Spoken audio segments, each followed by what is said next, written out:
Prologue. A Demigod's Displeasure. Then. The knight knelt in the heart of sanctity. The vast ship was a sacred place, a fragment of a bygone age given leave to sail the stars, crafted in a time of wonders, when mankind had still borne out its primal ambition.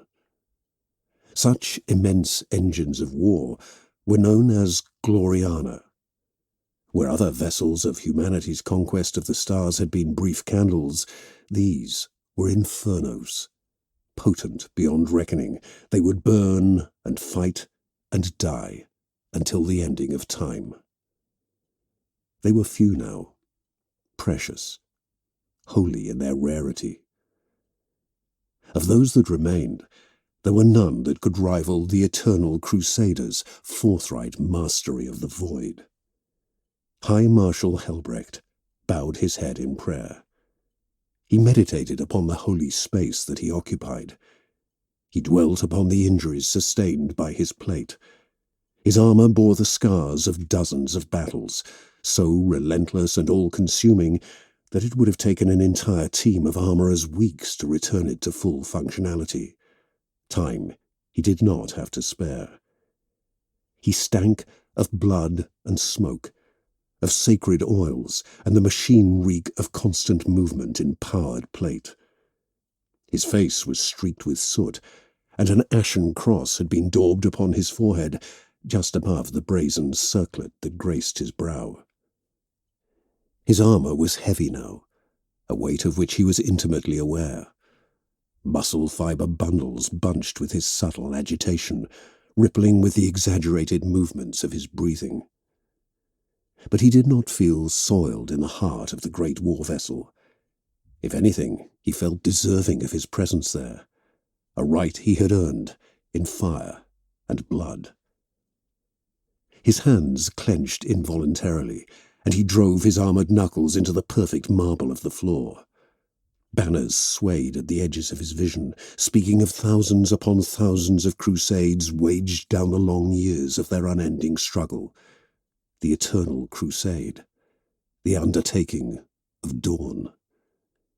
"That is why I fight," he whispered, the words rendered into a prayer by his surroundings. "In your name, in the name of all those who have gone before me, in the God Emperor's light." He raised his head and examined the plinth before him. Across the stone lay the sword. The blade was a thing of glory. It, like the ship it occupied, had been forged in a lost age, risen from the fires of grief and shame to be born again with duty and faith behind it. A sword of heroes, the sword of Sigismund, the sword of the High Marshals. Even now, so long in the keeping of the blade, he found he almost could not look upon it without weeping. It was a mighty thing, too long and heavy for a mortal man to wield, perhaps too much of a burden for many of the Astartes' brotherhoods who roamed the stars. His weapon, his burden. In this sword was embodied the many facets of command within the chapter. To wield it was to stand as first amongst equals, master of the eternal crusade. He allowed his fingers to close around the hilt as he rose to his feet and drew it up from its plinth. The blade caught the light of the stasis fields that surrounded it, dancing with the refracted radiance of other plinths holding other relics. The blade was keen and well tended, where his own appearance was still ramshackle. He had cleaned and oiled it himself, with reverence and due faith. "With faith and fidelity, I wield the weapon of Sigismund, instrument of the past and key to the future. I hold the chapter's legacy as I direct its course. I do this in your name, O beloved Emperor, that you might see my deeds and judge them by your holy metric. On the day of judgment, when death finally claims me, I shall stand before you and let the worth of my soul be weighed. that I might dwell at the right hand of the throne to serve and fight forever." He bowed his head again. His lips continued to move as he prayed before the blade. In his ruin, he had never been more glorious, nor truer in his faith. A chime echoed from behind him. It sounded once and rang through the open, empty space of the temple. He ignored it. He continued his recitations and kept his eyes locked upon the blade. The chime came again. And again. It grew more insistent until he finally rose to his feet. He sighed. Helbrecht had dismissed even the chaplain brotherhood from their attendance within the temple. He had wished to undertake his obeisance in private, that only the God Emperor might perceive and judge him. "Come," he said at last, and turned towards the vast doors of the chamber. The doors opened, casting the low crimson of candlelight and the dull glow of lumens into the temple. Sensual, a chapter serf, bowed low. "My lord," he said softly, his voice quaking. "He is here. The Primarch is come." Helbrecht looked at Sensual for a long moment, then sheathed the great weapon and bowed one last time before he went to face down destiny. He received the Primarch in his sanctum, the Galleria Astra, still rhymed with the detritus of war. He had turned the arming servitors, serfs, and neophytes, all eager to attend upon him and see to his armour, away, preferring to meet the Primarch as a commander fresh from war. By will alone, he stilled the tremble in his flesh and allowed himself to exhale. This was a singular moment, one he had yearned for and dreaded in equal measure. To see a fragment of the exalted past walk the stars anew, beholding a son of the God Emperor himself as he strode the galaxy, the bringer of wrath and flame, the fury of the heavens kindled. It is the Emperor's will that he return to us now. As the galaxy splits and evil walks abroad, so too must the glories of the great crusade stir anew. Would that it had been our own Jean Sire, to see Rogal dawn once again at the galaxy's helm. Yet it was not him, not the great Praetorian who had raised terror's ramparts in ages gone past. It was Guilliman, the statesman, the avenging son, a being whom many now called regent, and viewed as the Emperor's incarnate will. Helbrecht wondered what it would be like to look upon the Primarch. Would he be as the statues were? He wondered if he might pick out the familial resemblance between Guilliman and the renditions of his own primogenitor. Would he be a thing of flesh, or something rendered numinous? He had never journeyed to Macragge, in pilgrimage to their shrine as his cousins might. He had knelt in the sight of Dawn's skeletal hand upon the phalanx, as was the right of all those of the gene line of the imperial fists, and thought it a holy thing, transcendent, divine. The doors slid open with a hiss, and Helbrecht allowed himself to look up, to know. To gaze upon the Primarch was truly a thing of wonder.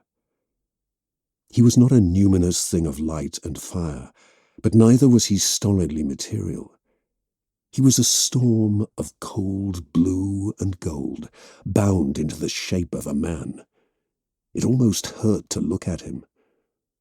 It was not simply the superlative craft of his armour, but the skill worked into his very flesh.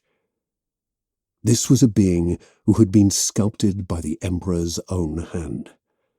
The Primarch had fought and bled with the master of mankind himself, upholding his truth, enforcing his laws, and shaping what the Imperium had become down the long marches of darkness. He was a fragment of the very soul of the human species, carved out and presented as an exemplar. Helbrecht looked up at his face, the stern patrician features, and beneath that gaze he stood taller, as surely as any initiate upon the battlefield spurred to zealous action by the attention of a marshal. The Primarch spoke in a rumble, in a voice as different from Helbrecht's as a space marine's was from a mortal man. "You are the one they call Helbrecht, the High Marshal of the Black Templars." "I have that honor," Helbrecht said as he went to one knee. "I was there when your brotherhood was founded," Guilliman said. "When my brother eventually yielded and allowed his legion to be broken." A smile flickered across his lips. As he strode forward, he seemed more at home in the great chamber than Helbrecht, occupying a space which had been intended for his brother and slowly repurposed for his heirs. "Your forebear, Sigismund, I fear he would have fought the edicts of the Codex forever, had circumstances not intervened as they had." "You honor me, my lord. It is as the God Emperor wills that you return to us now." Helbrecht looked up, just quickly enough to catch the wrinkle of distaste which graced the demigod's face. He had heard the rumors that the divinity of the Emperor and his Primarch sat ill with the avenging sun.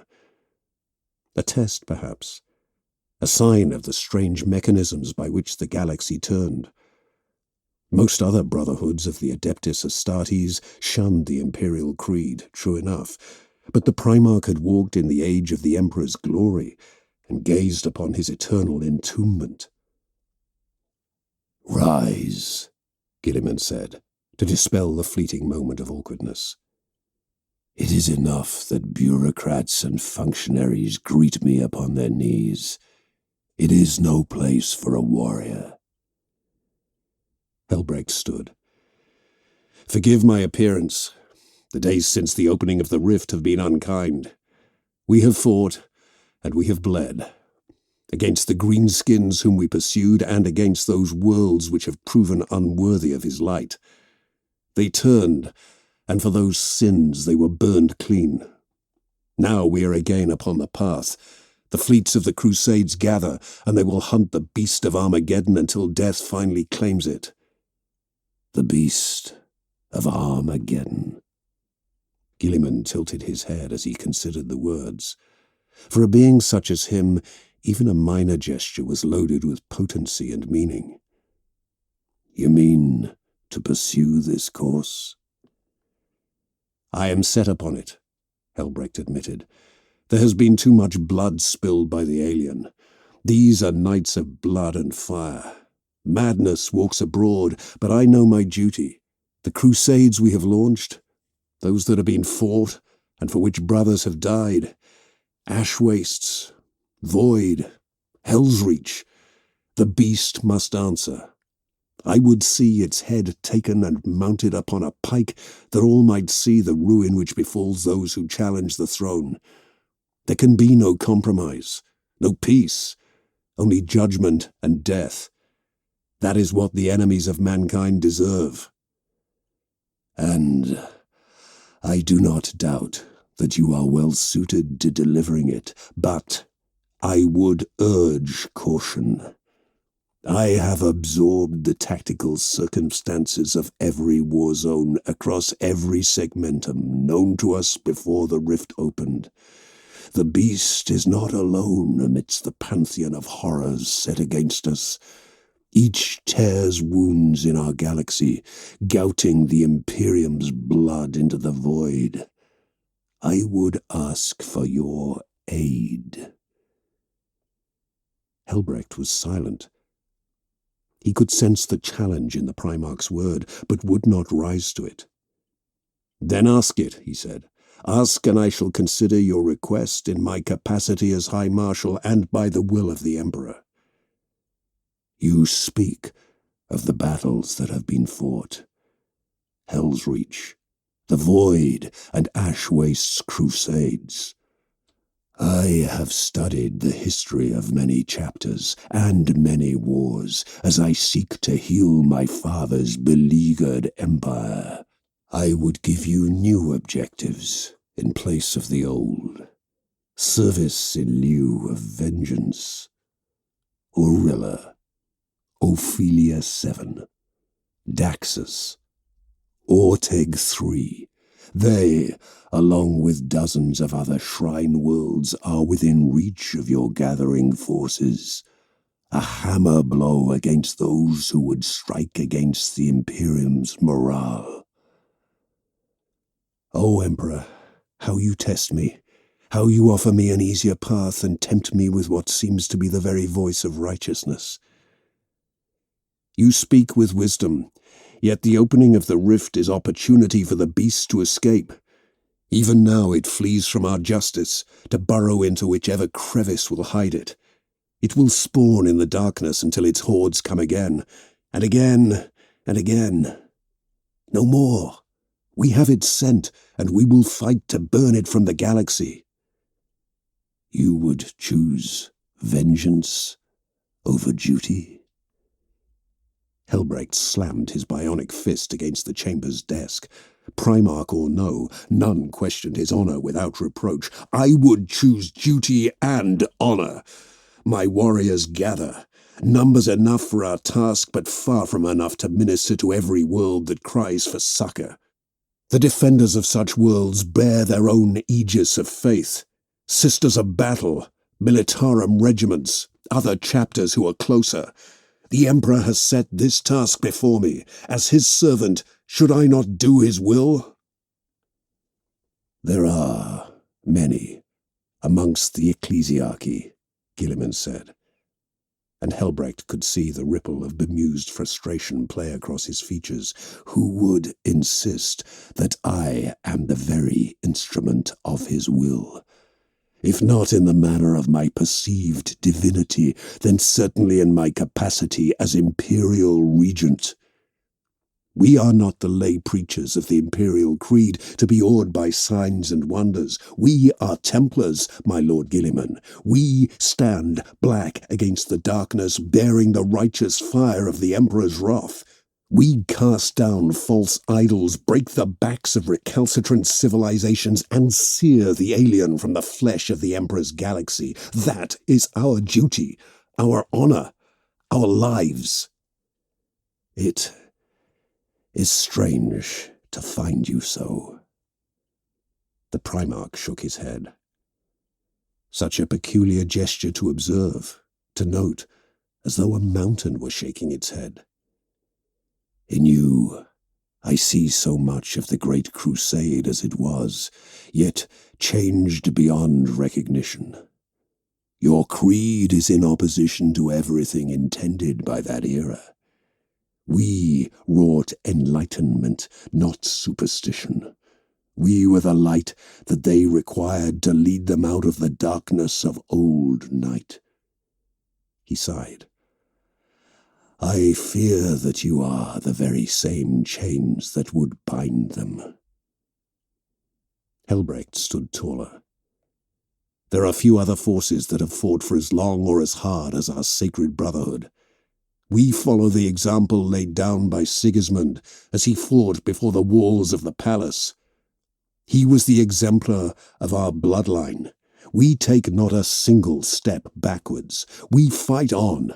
Across the galaxy with faith and fury we fight. Only his word will stay our wrath.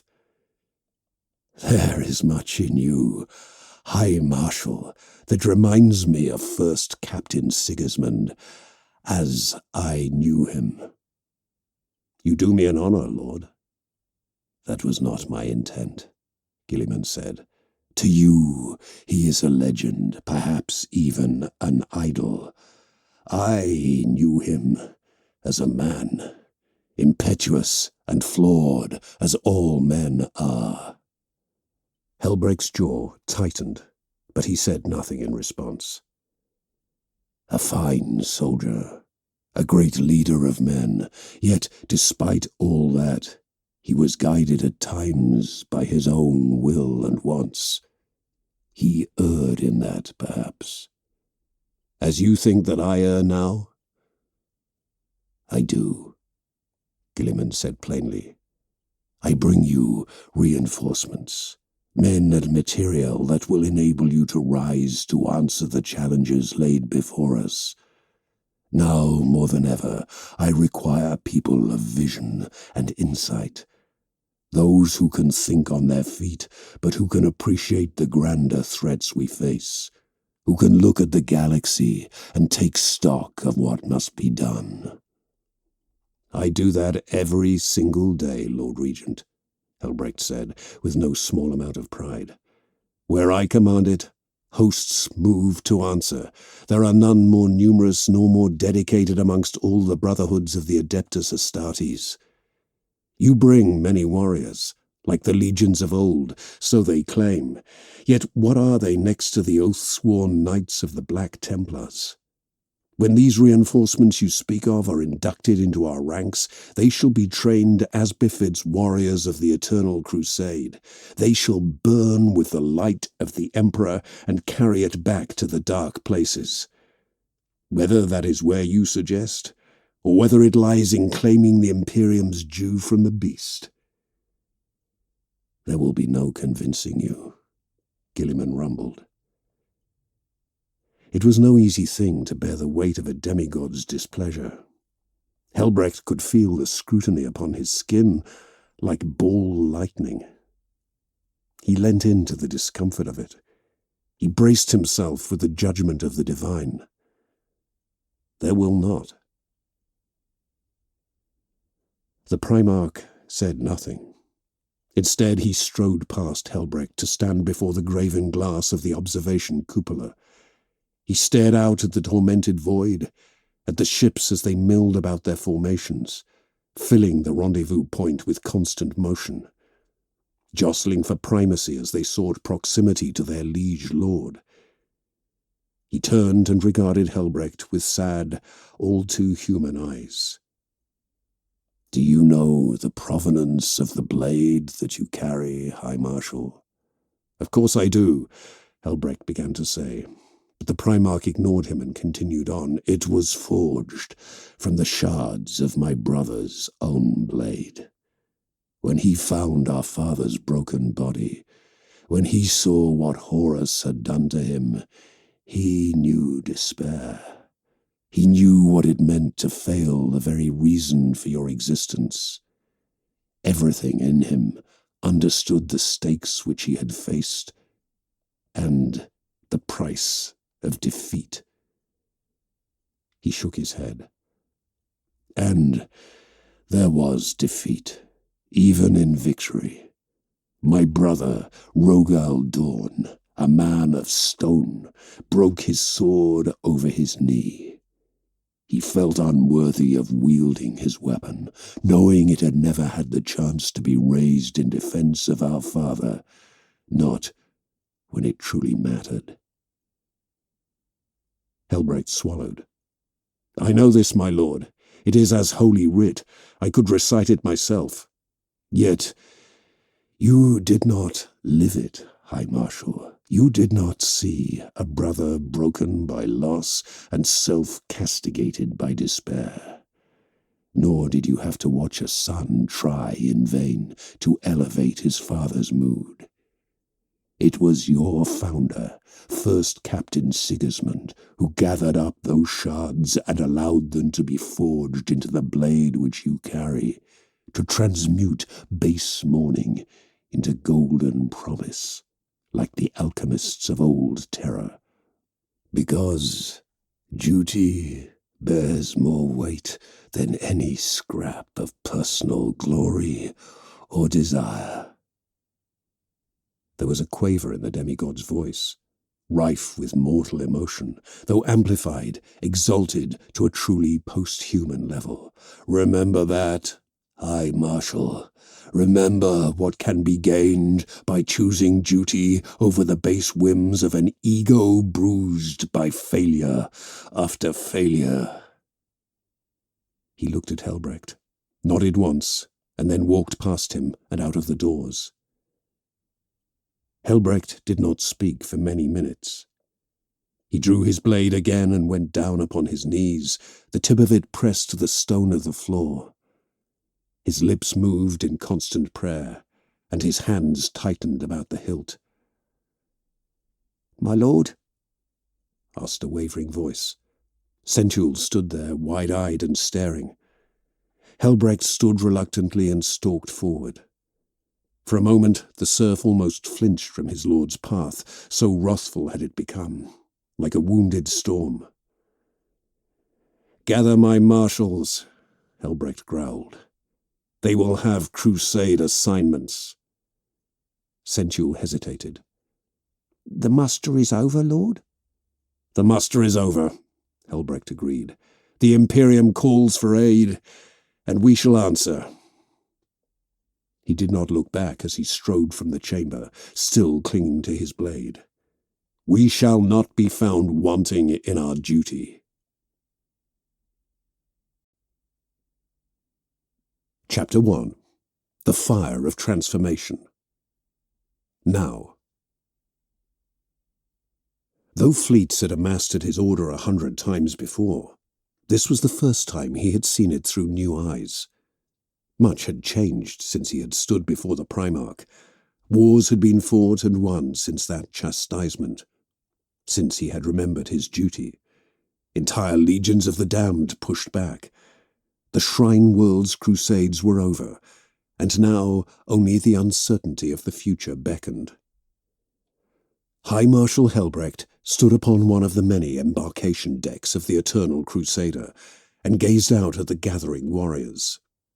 Black-armoured and zealous, they moved with a surety of purpose which spoke of their skill and determination. The air was fogged with incense as the warriors assembled and trained, swearing oaths to the God Emperor and reaffirming their commitment to his unbreakable will. To look upon them now was to know pride. To stand with them was an honour. Helbrecht's eye drifted across their ranks and noted as many differences as he saw similarities. The Firstborn and the Primaris, not divided by the variances of biology, but bound together by their love of the Emperor and the hatred of his foes. Helbrecht understood both of them.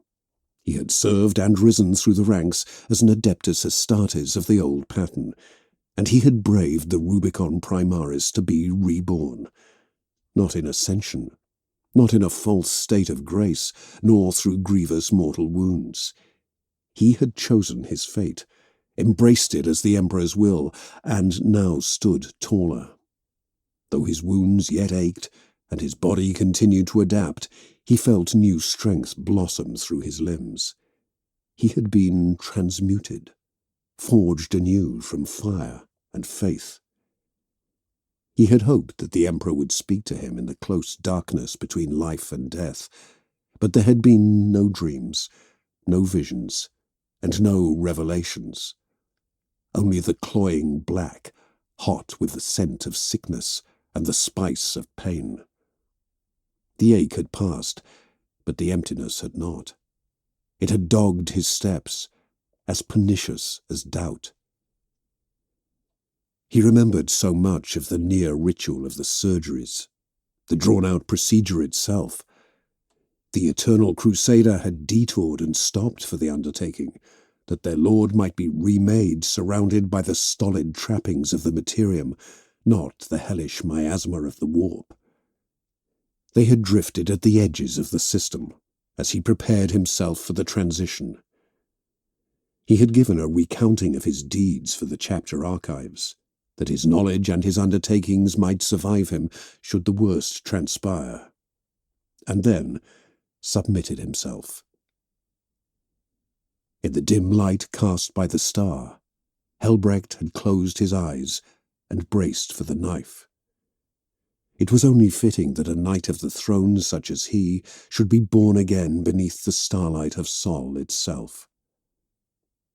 He had passed through darkness and light, and he had emerged stronger for it, resurgent as the great Imperium was surely resurgent. The Indomitus crusade raged, but that was nothing new to him.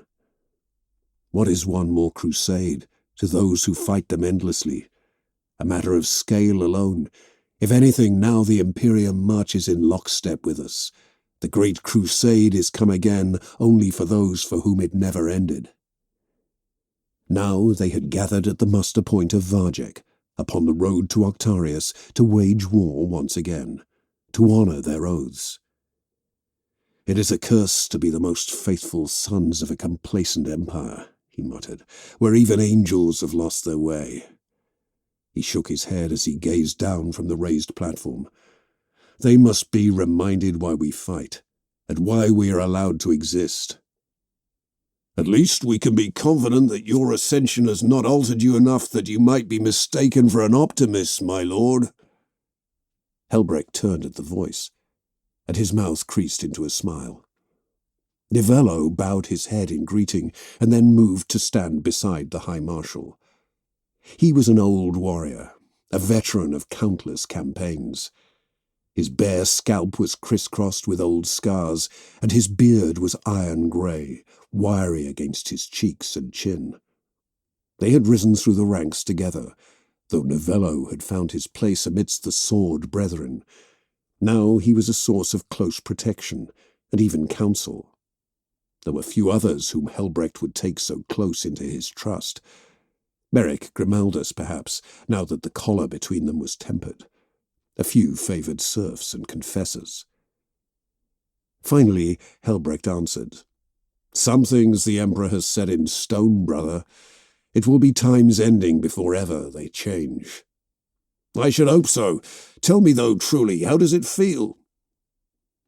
I am mostly healed, so the apothecaries say. I am to submit to their scrutiny but a few more nights, then I shall be whole. Beyond that? Helbrecht paused and looked down at the ranks of warriors. The Primaris Marines were easy to spot, taller in their Mark X plate. He understood now what had escaped him when they had first entered the chapter, the differences between them and the firstborn, and the unity which held them together. There is greater steel in my body and my soul. I feel whole, not as though I have satisfied a lack, or that this is as I was intended to be, more that I have been gifted something precious. I am the same man as I was before I crossed the Rubicon. I burn with the same fire that carried me through the Shrine World's crusades. Only keener. You speak, Novello began cautiously, as though they are truly our superiors. Many fear replacement, that we will be swept aside in a wave of Mechanicus forged flesh. You were there when we first welcomed them into our ranks from Gilliman's vault ships. How plain-minded they were then. Relics cast out of time, clinging to old truths and machine learning. There was no fire to them. He drummed his fist against his breastplate. No soul. We taught them that, Helbrecht said. He paused as gunships swept into the embarkation deck and landed in a rough line along the docking platforms. Superheated air buffeted the gathered warriors, but none stirred or broke formation. They stood, poised sentinels, in the shadows of the Thunderhawks and Overlords. Underslung weapons glinted and crackled, eager to unleash wrath against mankind's enemies. They had been baptized in the fires of war. Helbrecht had seen to that. There would be many more wars to come. Of that he had no doubt. We taught them zeal and faith, Helbrecht continued. We stripped them of their suppositions and made them as neophytes before the altar. They learned by example, as we all must, at the very tip of the blade, the guidance of the chaplaincy ever in their ears. Now they preach with our words and back them with their own fervency. That is strength. It is triumph to take the unforged and to make converts of them. Further into the vast space of the embarkation deck, as though to prove his point, warriors were sparring. Some bore full plate and blunted blades, while others fought in mere training body gloves, hand to hand. The clatter of steel against ceramite and the rhythmical slapping of flesh against flesh was evocative, electric. Grunts of pain echoed about the cathedral-like spars of the great chamber. War cries were bellowed, and chanted encouragement and jeers chased the warriors as they paced like hounds. They fought in mixed groupings, firstborn and primaris. There were varying levels of experience and physical prowess on both sides, with no guarantee of victory for either generation of Astartes. It was good to see. The slow annealing together of warriors into brothers. To guide them and shape them was the duty of the chaplains and all who rose to prominence within the chapter's holy precepts. Every marshal was the guardian of their crusade's soul, just as Helbrecht himself was the shepherd of their endeavours. "There is something to be said for them," Novello said with a nod. He leant on the railing before them, his armoured forearms dangling across it. Helbrecht heard the metal groaning under Novello's weight. "We have suffered losses in the Shrine World's crusades. There are gaps in deployment that it would be good to see mended. I take it that is part of the reason for the muster?" "Partly," Helbrecht said. Novello's brow furrowed at the ambiguity in his lord's statement. He looked to Helbrecht for clarity, and the High Marshal sighed. "We muster again in pursuit of the beast. I have bided my time. I have answered the Lord Primarch's call and protected those holy worlds he bade us to reinforce. How many servants of the Imperium yet draw breath because of our exertions? How many brothers fell in their defence, or now stand sentinel over the sacred places? Our numbers swell. Our crusades cry out for word of their next undertaking. Now that service shall be repaid in blood. The blood of Gazkul Mag Uruk Thraka." "Blood long owed," Novello agreed, perhaps too eagerly. "The heart of every battle brother burns to avenge the slights of Armageddon, whether they were there to receive them or not. It is a just thing to bring the beast to account. There are rumours that our cousins in the Crimson Fists have launched a new crusade of vengeance, one to burn the greenskins from the very stars. Can you imagine?" Helbrecht gazed out at the warriors.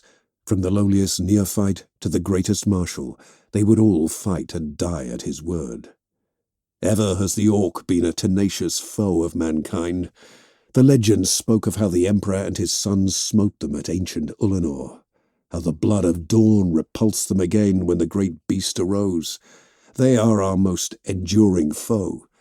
Man and Orc have been at war since first we came to the stars.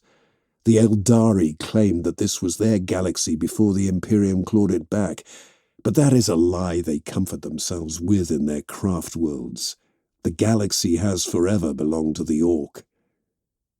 "I look forward to seeing your plans for the undertaking, brother," Novello said with genuine mirth.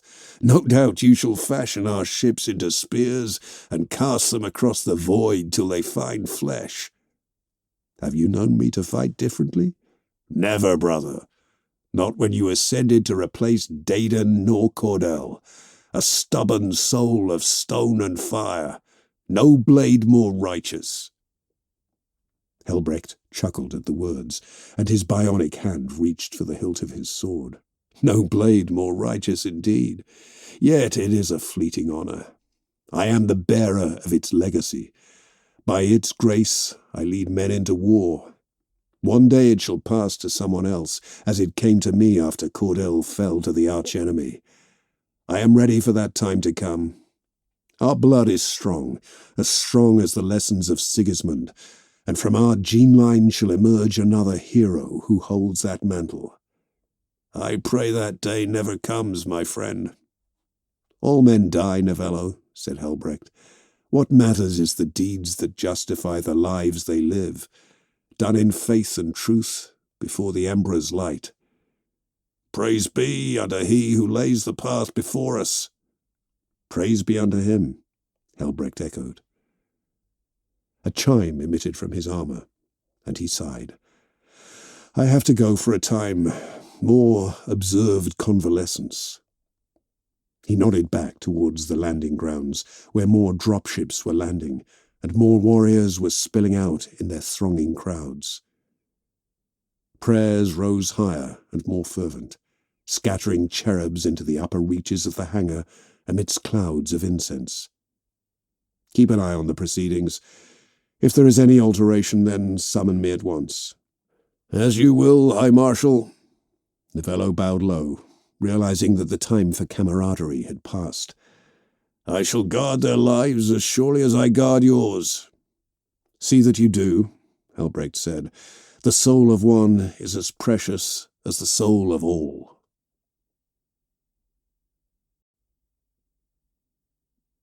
Chapter 2.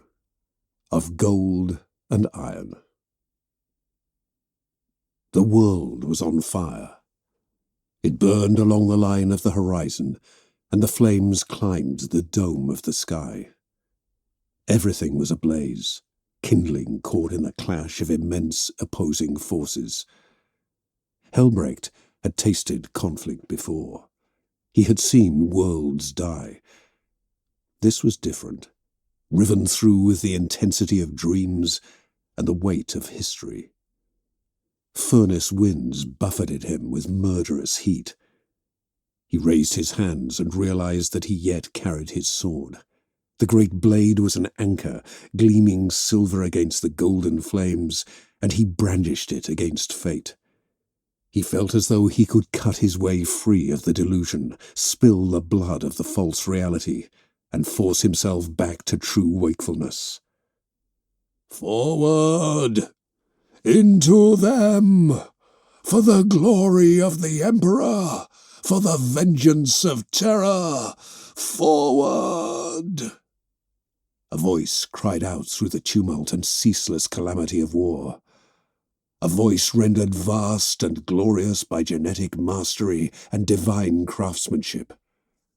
The source of the voice surged past him in a wave, a magma flow come to life, bursting with all the volcanic strength of molten rock. Not the broken, bleeding stone of ruined citadels and homes, nor the gold which wept from the eyes of statues lying shattered in the gutters. It moved with a strength and a purpose that was almost entirely lost from the dismal present age that wakefulness would return him to. Rogal, dawn. Helbrecht's thoughts raced at the sight, the impression of the symbolism that fought as a man fights. Dawn was rendered in burning, flowing gold, light trailing his movements as he drove forward, vaulting over fallen columns and turning aside flaming debris as it rained from the heavens. Helbrecht looked down and realized far too late that he too was clad in gold, a warrior of another age, when demigods had warred against themselves and the galaxy had been aflame in rebellion and war. This was not holy terror, though, not the sacred defiance of the siege. Here, Dawn was not the Praetorian. He was the Emperor's wrath. The world shuddered at his passage. It burned, it blazed. Reality itself recoiled at the imposition of a rage so white-hot that it had turned cold. Helbrecht's voice, someone else's voice, rose in his own throat as he bellowed oaths. Hell answered him. Black stars streaked across the golden canvas of the sky, fell and detonated in their midst. Infernal artillery cast from the distant mouths of cannons that could only be demonic. The stink of the warp, pit-spawned and unholy, was everywhere about them. Battle brothers reeled from the impacts in horror, and the light that animated them went out. They fell away in an ashen pall. Helbrecht fought through the ranks, even as ash and muck smeared him and tarnished the purity of his armor. No longer sacred black, but still sworn to his gene-sire. He took comfort in that, fighting through the unfamiliar weight of the pattern as he shouldered his way forward to stand with the image of his Primarch. Even in dreams, they were bound by the power of that ancient blood, shaped by gene legacies older than entire cultures, drawn into the potent gravity of those near-divine souls. He understood, caught in that moment of beautiful wonder, the sheer rapture that the diverse bloodlines of the ancient 13th Legion must surely have felt at the news that their Primarch walked again amongst men. Will we ever know such joy? I pray that we do.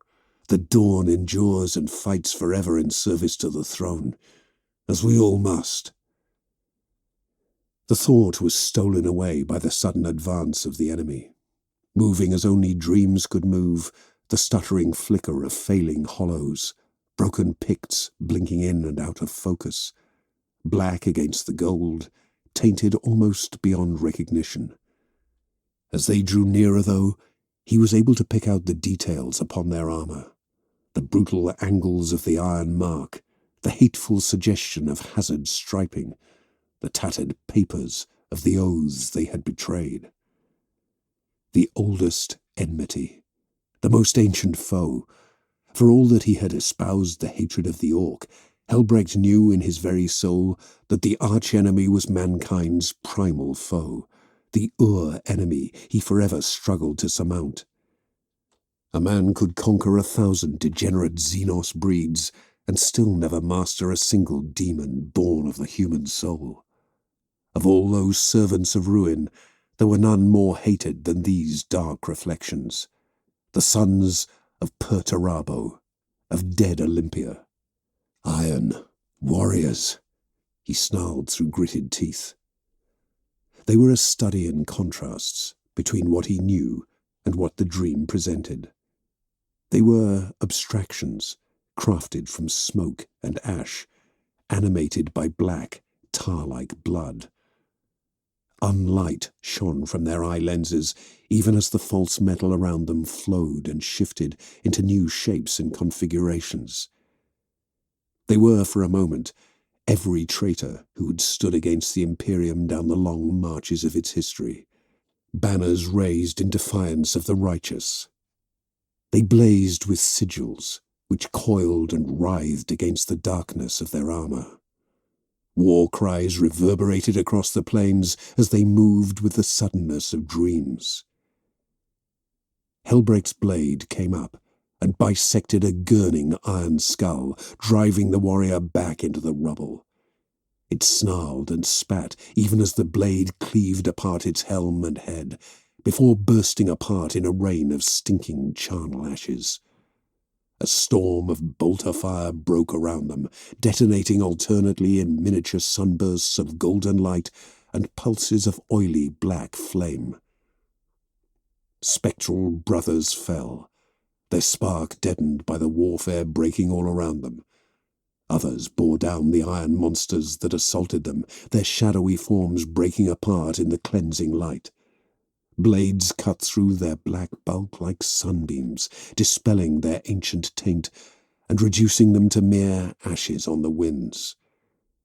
The heat of the air shifted with every cut and parry, inflamed by every weapon's discharge, and the artificial currents of it drew him on as surely as any ebb and flow in the order of battle.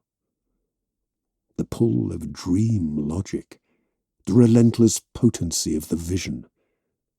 And it was, he realized, a vision, a gift from the Emperor on high, mankind's master who cast down revelations from the height of his golden throne to lead the faithful. Forever were the chaplains sifting the chapters unconscious in search of signs and portents that would mark a brother out as the Emperor's champion.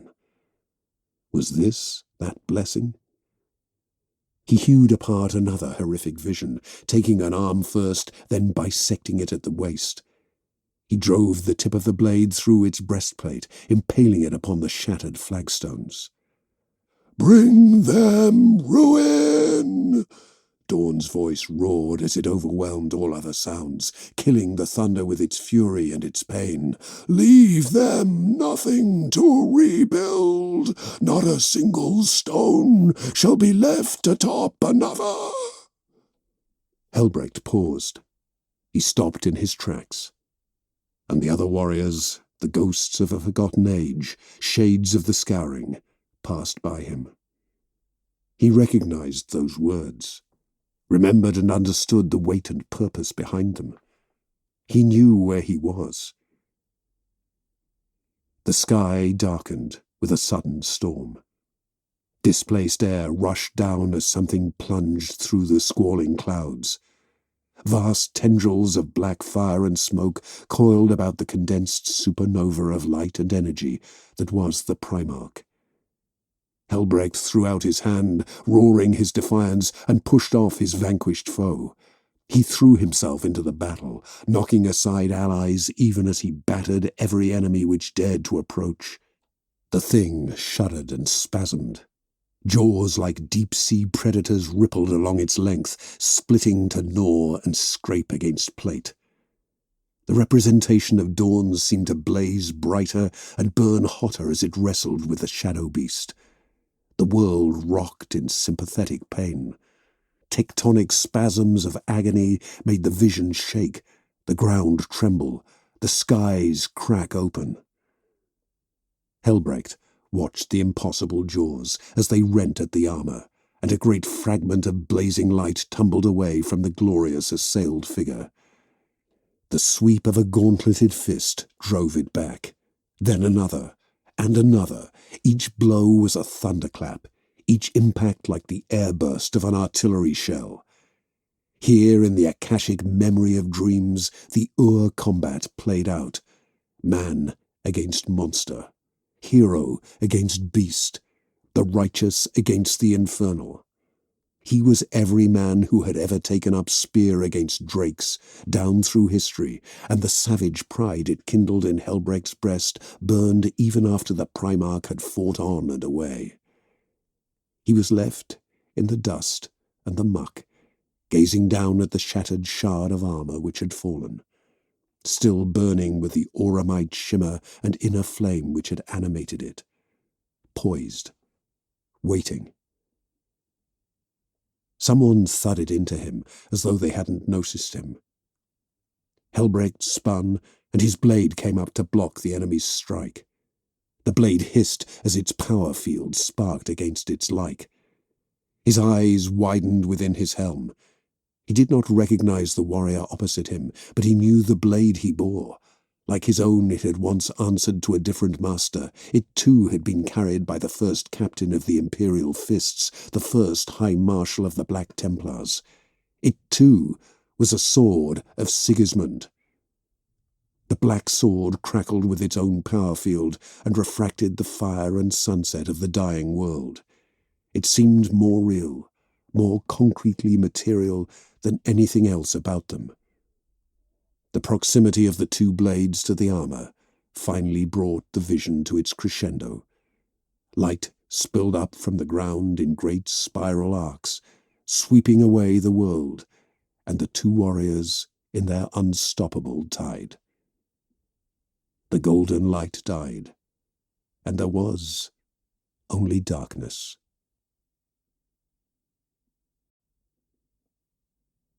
Chapter 3. The Wings of Revelation. He threw himself up from the apothecarian bench on which he had been reclining, but the gauntlets of white-armoured apothecaries forced him back down. Machines, which had previously been droning monotonously, were suddenly alive in a riot of alarms and chirrups. Helbrecht's heart pounded in his chest, and he could feel the searing pressure where the Belisarian furnace now nestled. His whole body was tensed, poised for combat which never came, borne out on the winds of a battle which had never truly existed. Helbrecht gasped, and his bionic hand clenched against the bench hard enough to dent it. Metal squealed until he finally fell prone. Finally, he had spoken. "Peace, brother," a voice whispered from the shadows at the edges of the chamber. Helbrecht was caught beneath the precise light of a post-lumen, like an insect pinned in a collection, and had barely noticed the other figure, so lost was he in his fugue. His breathing shallowed. I was... Helbrecht gasped. He pushed himself up from the bench and stood to his full height. He was clad in a supplicant's smock, as befit one who had submitted himself to the mercies of the apothecarian. The figure who had spoken, who now moved from the darkness, wore full plate, blacker than black. He did not show his face, but instead wore the silver death mask of a chaplain. It had once been the mask of Mordred, but now Helbrecht could only associate it with the warrior who bore it into sacred battle, who had been his friend and his adviser, and who now stood as reclusiarch of the Eternal Crusade. "Grimaldus," Helbrecht said. "Indeed, brother," Grimaldus said simply. He laid a gauntleted hand against Helbrecht's shoulder, easing him down to sit. Even the apothecaries had taken a step back, so unused to the presence of one of the chapter's worthies in their domain. "Be at peace." "Never an easy proposition for our breed," Helbrecht said. He heard the muted click from behind the impassive skull as the reclusiarch laughed. Helbrecht hesitated. "I have been at war. I have dreamed of the battles long since gone by. The Emperor, he spoke to me in the thunder and the tumult. He has finally shown me where I shall make my penance." "You are not alone in that?" Grimaldus intoned. Helbrecht inclined his head. "Walk with me," the reclusiarch said. Together they walked the decks of the Eternal Crusader, past gathered chapter serfs and waiting servitors, across the stone and iron of the chapter's history. Banners and votive parchments trailed in the recycled air stirred up by their passing. The atmosphere here lacked the incense spice of other contemplative areas of the ship, giving it a refreshingly clean and cool aspect. "And so you walked amidst the sacred past?" Grimaldus asked. "As surely as I stand with you now, brother," Helbrecht whispered. His voice was a rush of hushed awe as his body struggled to pass the divine vision which had animated him. "A world burned in the old legion's wrath, and—" he paused. "I saw him. I saw Dawn." He should not have feared. Grimaldus understood. He nodded patiently, holding his own rapture in check. The skull remained as impassive as it had during Mordred's tenure. "What was he like, brother?" Grimaldus asked. "What was it like to gaze upon the Primarch at war?" "Like an avalanche of movement," Helbrecht breathed, "like a force of nature unleashed upon a galaxy too small for it." Grimaldus simply nodded. "We would expect nothing less from the Primarch.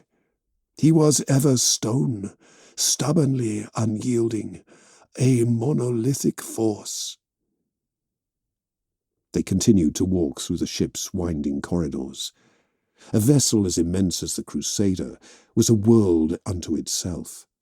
Entire sections of the ship remained unmapped. There was a peace in losing oneself within the confines of the great vessel, in surrendering to the will of the Emperor and allowing him to guide your path. Even in the embrace of the dream, even with the Emperor's guidance, I felt a gulf between myself and the sacred past. Helbrecht paused, uncertain of his own admission.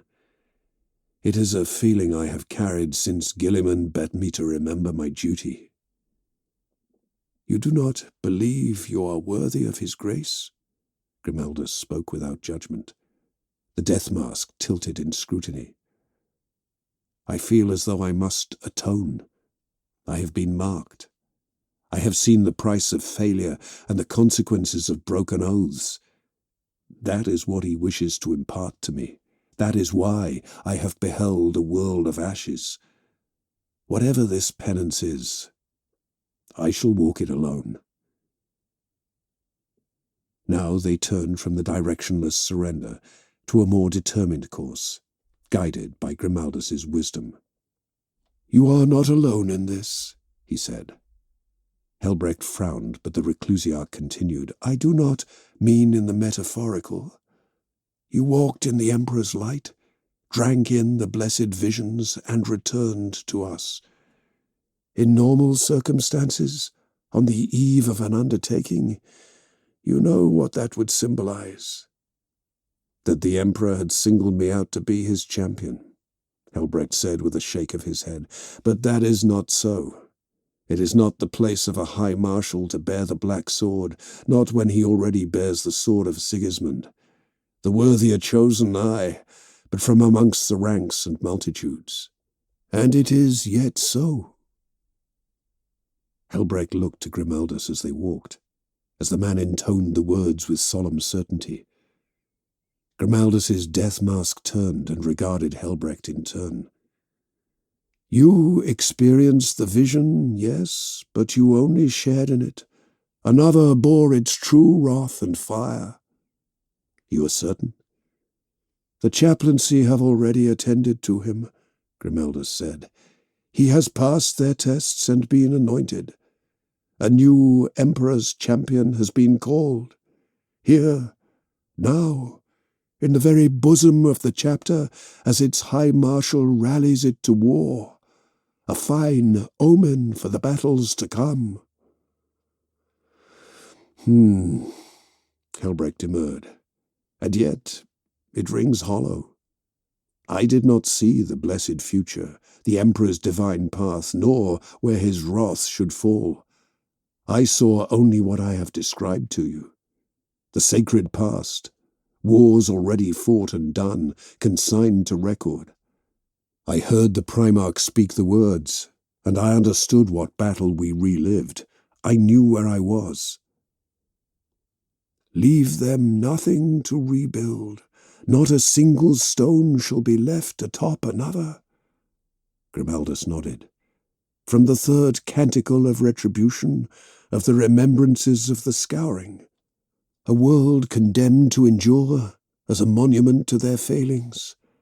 They turned from the Emperor's light and embraced the perfidy of the enemy. They sided with the iron warriors over the righteous sons of Dawn. For those sins they were cast down, and their descendants forced to live with their shame. Faces forever in the ashes of their world. A world of penance. Heveran. In the time of the scouring, when the galaxy had burned with the Emperor's vengeance, and the traitors had been driven back from terror, there had been many battles between the forces of Rogal Dorn and those loyal to his treacherous opposite, Perturabo. While the most famous had been the humbling at the Iron Cage, there had been other conflicts, which had chased the erstwhile Lord of Iron across the Imperium, inexorably towards Sebastus IV. Heveran had been amongst those worlds, part of a clutch of systems which had known Dawn's kindled wrath. The Imperial fists, Dawn and Sigismund at their head, had gouged a path through the stars. The worlds they fell upon knew suffering and retribution as few others had. Fire had rained down upon them from the heavens, ships had punished the citadels of the traitors, and the warriors of the 7th Legion had fallen like the very hand of the God-Emperor upon the heathens. When Heveran had burned, the Primarch had demanded that it never be rebuilt. It had endured only as a ruin world, a world rendered sacred in its cataclysm. Those few who remained upon it were sworn to toil in the broken fields, dedicating their lives to penitent iconoclasm, even as pilgrims walked the ways of the past. Each generation, within and without, looked to the world as a symbol of the price that awaited laxity of faith. Heveran, brother. Grimaldus sounded almost pleased at the revelation. Of all the worlds that burn in the firmament, it is a cold ember that our eye is drawn to, too long ignored and denied the presence of a son of Dawn. And for good reason, Helbrecht growled. We are poised upon the brink of a new crusade. We stand ready to bring the Emperor's wrath again to the deserving. Yet every time we do, It is pulled away from me. Does the Emperor intend for us to avenge the slights laid before us? Our losses will only moulder with time, while our foes stalk on to yet greater infamy. I am not called to Heveran for glory, but as punishment for crusades lost and worlds abandoned. When you went before the avenging sun, you were tempted to place wrath before duty. Grimaldus fell silent as they rounded another corner and advanced into the heart of the ship.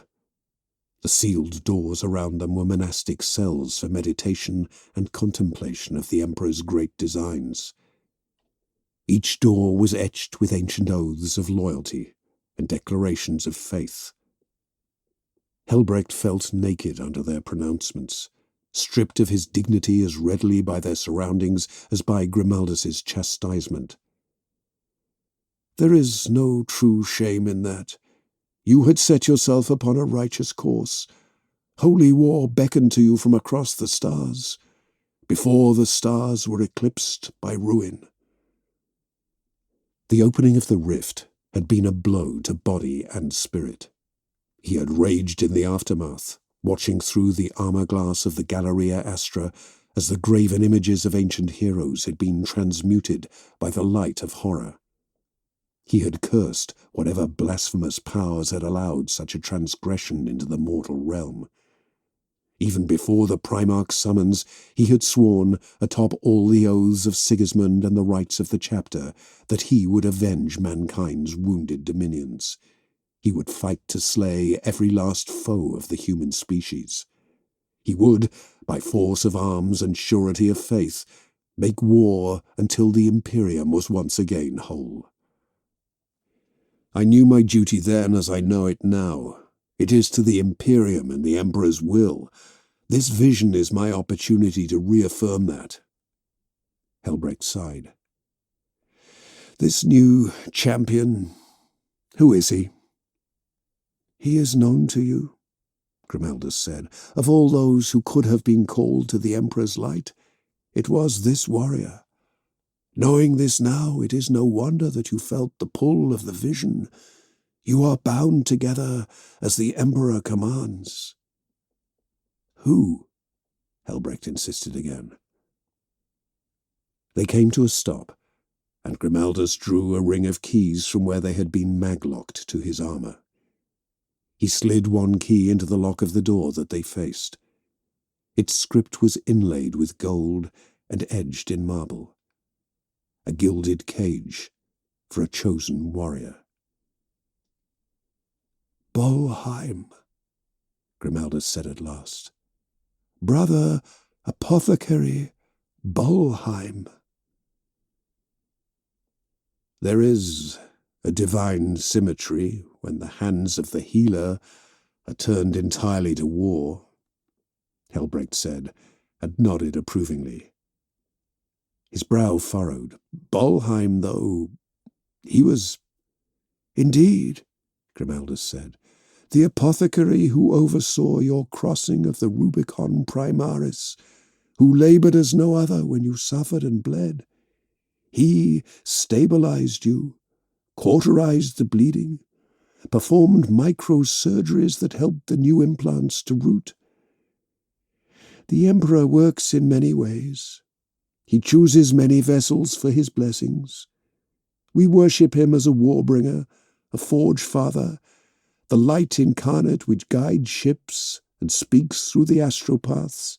Yet he is also a genius beyond compare, who crafted the Astartes and their Primarchs through his own mastery of ancient knowledge. Those who watched over you are convinced that the Emperor's will exuded through Bolheim and allowed you to survive, indeed, to thrive. A guardian of the flesh, and now a guardian of the chapter's very soul. Praise be, for the wisdom of the Emperor is absolute and fitting. Let us see this champion. Let me look upon him, and end the consecration of our purpose. The chamber they stepped into was austere. its walls carved of finely veined marble, but bearing no ostentatious furnishings. The floor was likewise bare. Upon the white stone knelt a single warrior. Like Helbrecht, he wore a supplicant's robes. His face was pressed to the stone, revealing only the dark stubble of his scalp and the broadly muscled span of his back. He remained silent, not responding to the presence of the two officers, merely allowing his measured breathing to pulse from him. Slowly, gently, in and out, as he sought some measure of meditative peace. "Brother Apothecary Bolheim," Grimaldus intoned. The warrior rose and turned, bowing curtly first to the reclusiarch, and then to the High Marshal. "My lords," he began, but Helbrecht gestured sharply with his bionic hand. "No," he said, "we are not your lords. We are brothers, and now we are as equals. The Emperor has chosen you, just as it was his will that I take up the mantle of High Marshal. You are a knight of the Inner Circle now, a leader of our most hallowed chapter. You bear the Emperor's light within your soul." "And so do you, High Marshal," Bolheim spoke in a rush. "Upon the shattered plains I beheld you, a fellow brother when all was fire and death, fighting in the shadow of the Primarch. I saw his armour hewn from his body and left to corrode in the dust. I heard a voice cry out like the thunder itself. It said, 'Bring together anew that which was sundered. Bring forth glory from the ruins and light unto the dark places.' I knew it to be a commandment, a divine mandate from the Emperor himself." His body trembled as he spoke, still coming to terms with the blessing that had been laid upon him and the new conviction which now inhabited him. Where the mantle of a High Marshal was the weight of responsibility, a brazen burden, the title of champion seemed a golden cloak, invigorating whoever rested beneath it. Helbrecht had seen it before, with Bayard. The Emperor's blessing enhanced every aspect of a warrior, as surely as ascension to the ranks of the Astartes did, but the effect on even the most seasoned of warriors was heady. "Then you already know where we must go, and what must be done?" Helbrecht asked. "Heveran," Bolheim said. Helbrecht's eyes widened. "That is our assessment," Grimaldus said. He leaned forward as he scrutinized the champion. "Though what we have ascertained through knowledge and recitation, you know in your heart. Is that not so?" Bolheim swallowed, and then returned Grimaldus's gaze. "It is so. I knew the world as surely as I knew the Emperor's intentions for me." He looked to Helbrecht. "I am to be your guide, as I was before. I watched over you as the surgeries transmuted you. I shall do so again. You are changed, as the galaxy is changed, but there is more that must come to pass. We must be swift. What is at stake brooks no laxity in our step. We walk with fate, High Marshal." Helbrecht laughed. "The hubris of this one, Grimaldus. Newly minted, aglow with the Emperor's touch, and he thinks to talk to me of destiny. You are yet young in the role, Bolheim. You have spirit, I give you that.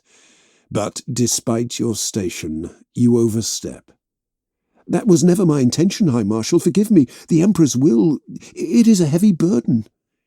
"It is the impertinence of euphoria," Grimaldus said. "Those seized by the spirit of the Emperor burn with a brighter flame. The world is so much smaller for them in those moments.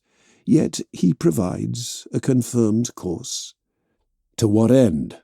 Helbrecht asked. His stump itched, and the bionic gnarled into a fist. The air in the room was heavy, cloying, and he could feel lambent static building within the small chamber. The proximity of Grimaldus's plate did not help matters. What must be made whole again? "The armour shard, of course," Bolheim said. He knelt before Helbrecht, uncaring as the High Marshal gestured for him to rise. "The galaxy is broken. How many systems are lost to Nihilus? How many crusades?" He did not see Helbrecht's jaw clench. "What is needed in such times are symbols of hope and relics of provenance. That is his gift. That is our purpose." "So, we turn all of our endeavours to the pursuit of a fragment of the Primarch's armour?" "It need not be the whole fleet," Grimaldus interjected. "A task force, a sacred quest, only those sanctified to its pursuit. A single ship could bear you to the Heveran system, and you could begin your pursuit. A subtle venture, not of force, but of faith." Helbrecht was silent. He looked from his reclusiarch to the Emperor's champion, and it was as though he knew neither of them. The world once again seemed to have changed about him. "I must dwell upon this. I must seek his guidance in waking as it has been bestowed upon me in sleep." "As you will, brother," Grimaldus said, bowing. "May he grant you the clarity which you desire." Chapter 4. The Swiftness of Saints. Of all the chambers in his sanctum, it was the Strategium Occultis which brought Helbrecht the most peace. Here, beneath the hololithic representation of the galaxy, he could bask in the knowledge that he alone commanded the crusades of the Black Templars. The great hololithic generator crackled and spat, shuddering with static feedback until an image of a galaxy divided finally resolved. The Great Rift. The Cicatrix Maledictum. It was a literal wound in the Emperor's dominion, a dividing line between Sanctus and Nihilus. Insurmountable save for remote points of egress, so it was said. Of all that the dark gods have cast against us, this is the most hateful. To see the work of 10,000 years cast to ashes, all that he built. We must mourn for Cadia, and for 1,000 worlds and more. For all that the great crusade laid down, the hands of ruin have torn them asunder. And I curse them, O my Emperor. I curse them with every fibre of my being, with every facet of my soul. He spat. No matter that it sullied the floor of his chambers, or the history that it contained. These had been Sigismund's chambers once. How many wars had he surveyed from this vantage point, standing sentinel over the very marches of history? Dawn himself had surely made use of it. He remembered how it had felt to behold the demigod at war. The vision was fresh in his memory, ingrained upon his very soul. Helbrecht could understand the febrile zeal of Bolheim. They had shared the vision, and all the energy of its passing had earthed into them. He was used to walking in the circles of grace, blessed by his position. Helbrecht felt the lightning of his calling burn within him every time he took up his blade. Bolheim had no such experience. The fire of revelation would burn him to ashes if he allowed it. "Grimaldus will not allow it, though," Helbrecht said to the empty air. "He will guide him as he has guided me. As Mordred offered counsel before him, the chapter's soul will survive. It will prosper." He missed the surety of his sword. It seemed too long since he had anointed himself in the liberating fury of battle. At the tip of a blade, all problems seemed surmountable. He could carve reality into a shape that fitted his vision, as surely as he could cleave through the enemy. He had fought the shapeless horror of the warp with little more than a combat blade, slain aliens beyond count. As his inaugural crusade as High Marshal, he had attempted the impossible and chased the Scyther fiends to their lairs. And then there had been Armageddon, and a foe worthy of his ire. More than even Imatek the Stormlord, it was Gazkul who deserved his hatred. Yet it was not the beast who cleaved the galaxy in twain, nor who sought to break mankind's spirit by destroying her temples. The enemies of humanity are legion, and hope hangs by the barest of threads. "That is what I must defend," he whispered. "The soul and body of humanity. His gaze drifted across the tormented hololith.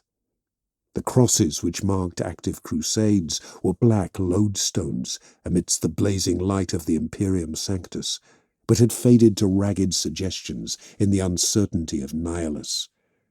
There was only the after-echo of those crusades which were beyond their reach, lost from communication, stolen by the ravages of the rift. Idiok, Helikos. How many others laboured yet in the galactic north? How many were lost? As the most numerous of the chapters of the Adeptus Astartes, they were likewise burdened with greater losses. The burden of every death, every failure, every mortally wounded crusade lay with him alone. Is this the weight of penance? Are these deaths what I must atone for? I have not sold their lives cheaply, nor ill. Never once have I shirked from the weight of responsibility, nor ever shall I, Helbrecht growled, and dismissed the hololith with a wave of his hand.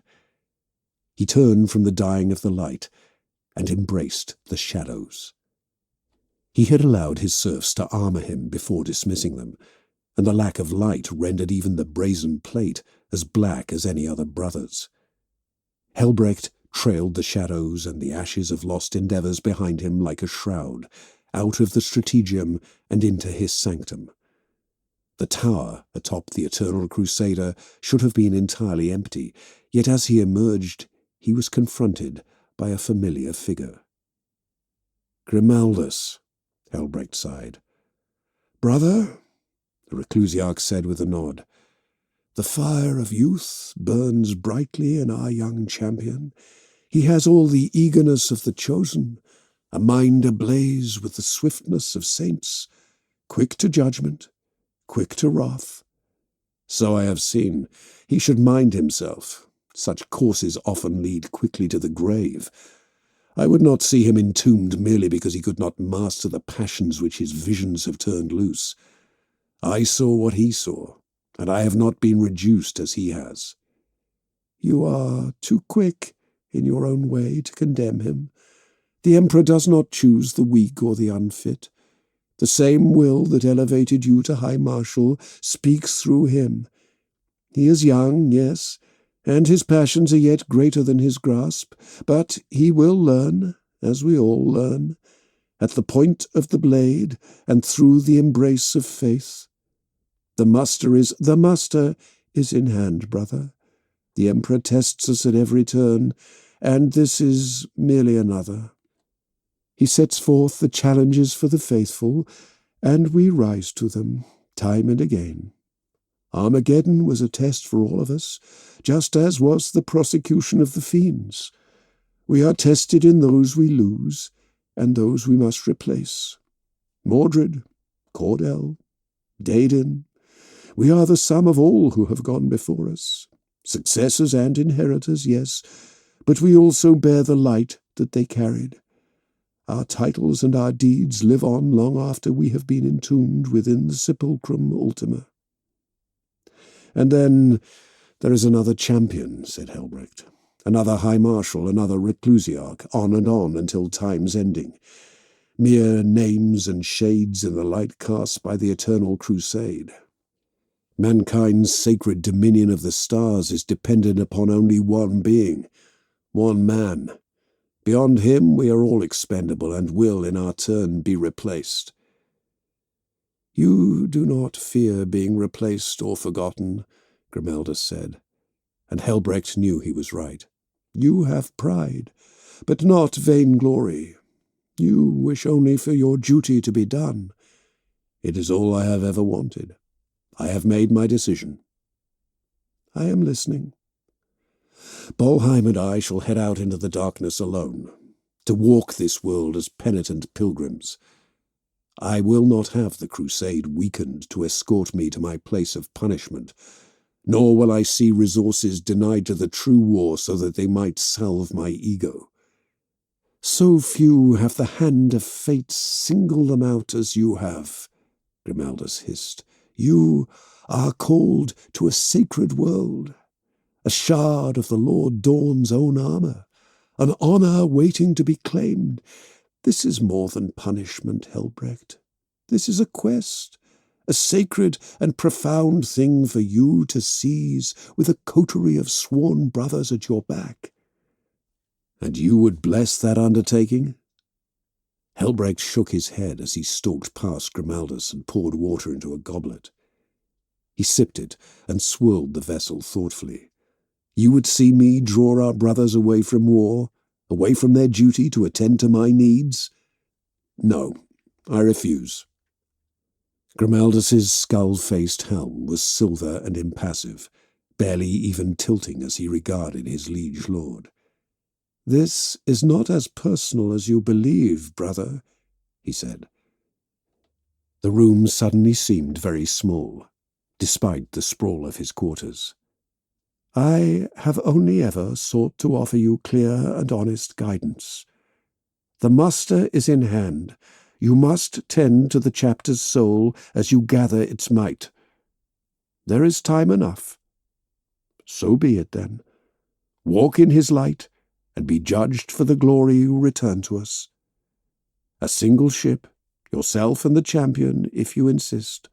A show of faith and fidelity to his will. Though they be few in number, the faithful shall not walk alone. Reflections. Sigismund, 2nd, verse 5.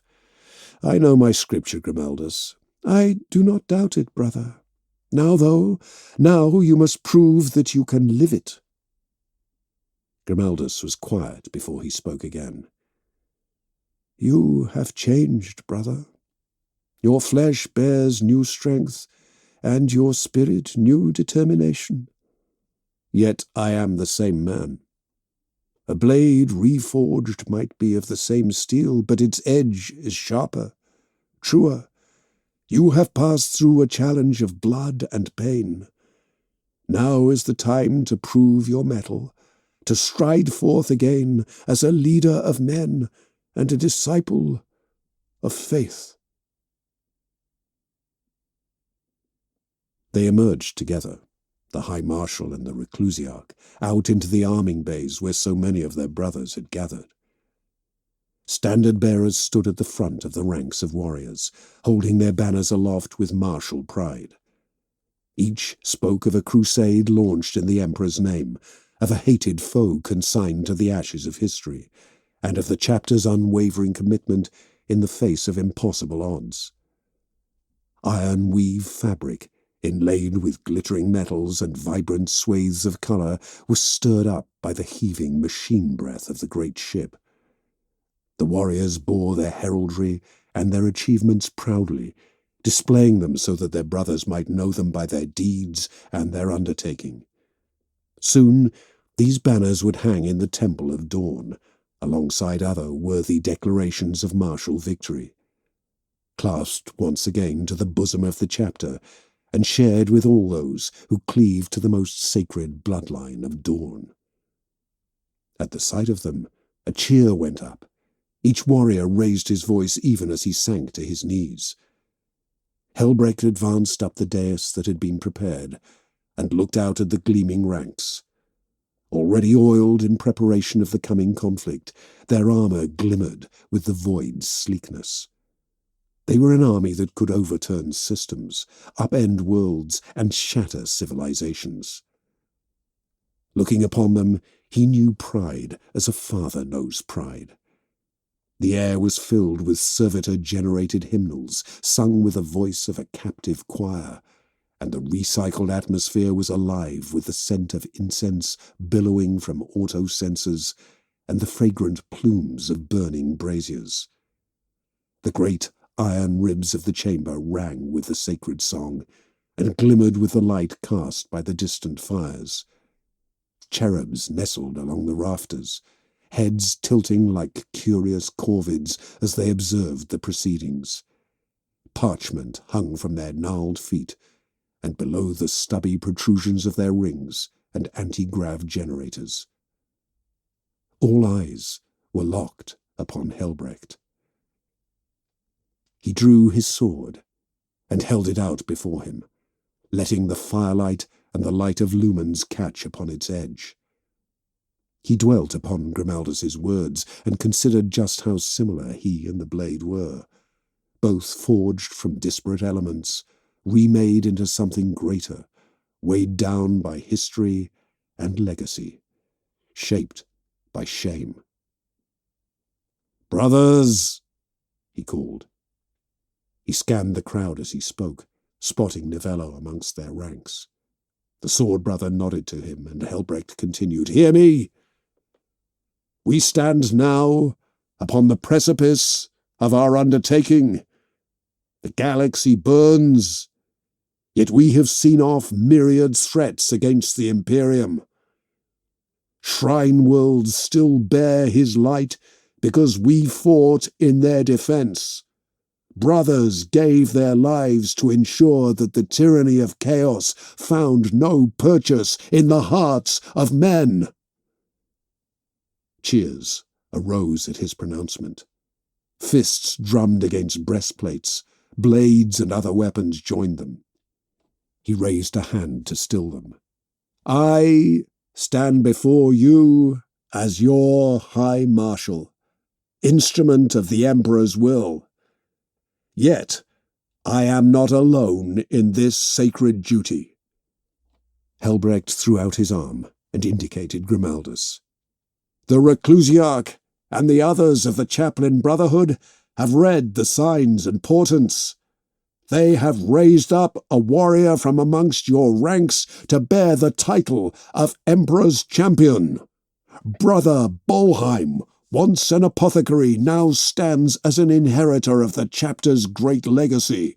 He is a true heir to Sigismund, a bearer of the black sword, and together we shall forge through the darkness and punish the impure and the unclean." Their voices were raised in chants and praises again.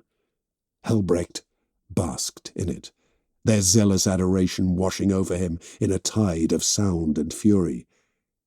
He gestured behind him, and Bolheim stepped up onto the dais. He bowed solemnly, and then went down on one knee. His skin was ruddy, sheened with sweat beneath the hangar's lights and the attention of his fellows. He raised his head and addressed the crowd. "Brothers, the High Marshal speaks with wisdom and with the Emperor's blessing. We stand prepared to carry the will of the Master of Mankind out into the stars in glorious crusade. Yet now we are presented with a new sign. I have been graced with a vision from the throne itself. A relic of our sacred Primarch waits for us, and I shall accompany the High Marshal to return it to the chapter." A hush fell over the gathered warriors, held rapt by the revelation. Helbrecht kept his peace. His hand tightened about the hilt of his sword, lowered now with its tip to the metal of the dais. Every warrior watched. Serfs paraded through the ranks, their eyes downcast, unwilling to look up at the gathered glory and might of the chapter, as they adhered purity seals to armor, or anointed them with sacred oils. "Praise be!" someone cried from the crowd. Every other voice joined it. Helbrecht looked out across the gathering and felt the pang of pride once again. They were, all of them, true sons of Dawn. Where the Imperial fists exemplified their Gene-Father's commitment to flawless defense, so the Black Templars were his fury. They bore in their very souls the same directed savagery which had scarred the galaxy during the Scouring. Worlds such as Heveran were their dominion. Where wrathful angels walk, mortals quail. "No pity, no remorse, no fear!" Every voice in the chamber echoed the chapter's mantra. Their way of war knew none of these failings. Such things were beyond the transhuman warriors of the Black Templars, purged from them down the long millennia of brutal warfare. The never-ending crusade forged hardy fighters, claimed from whatever worlds were found in the path of their righteous advance. Every last brother of the Black Templars had been recruited thus, for they hewed to no home world. From the worthy they claimed the emperor's due, the tithe of flesh and spirit necessary to fuel their sacred undertaking. "Be about your business," Helbrecht intoned. "The crusade demands your all. When we return, sanctified by the relic's provenance, then we shall wage war across the stars once again." Helbrecht turned to regard Grimaldus and Bolheim, the stolid dark might of the Reclusiarch and the newly forged white-clad champion. Contrasts. Not opposites, but merely two sides of the same coin of devotion. "Are we ready?" Helbrecht asked. "First, there is one thing that must be done, High Marshal," Grimaldus said solemnly. "Our champion must be armed and armoured for the trial to come." Chapter 5. The Blessed Few. The three of them passed under row after row of iron arches, each one carved with different scenes from the lives of Dawn and Sigismund.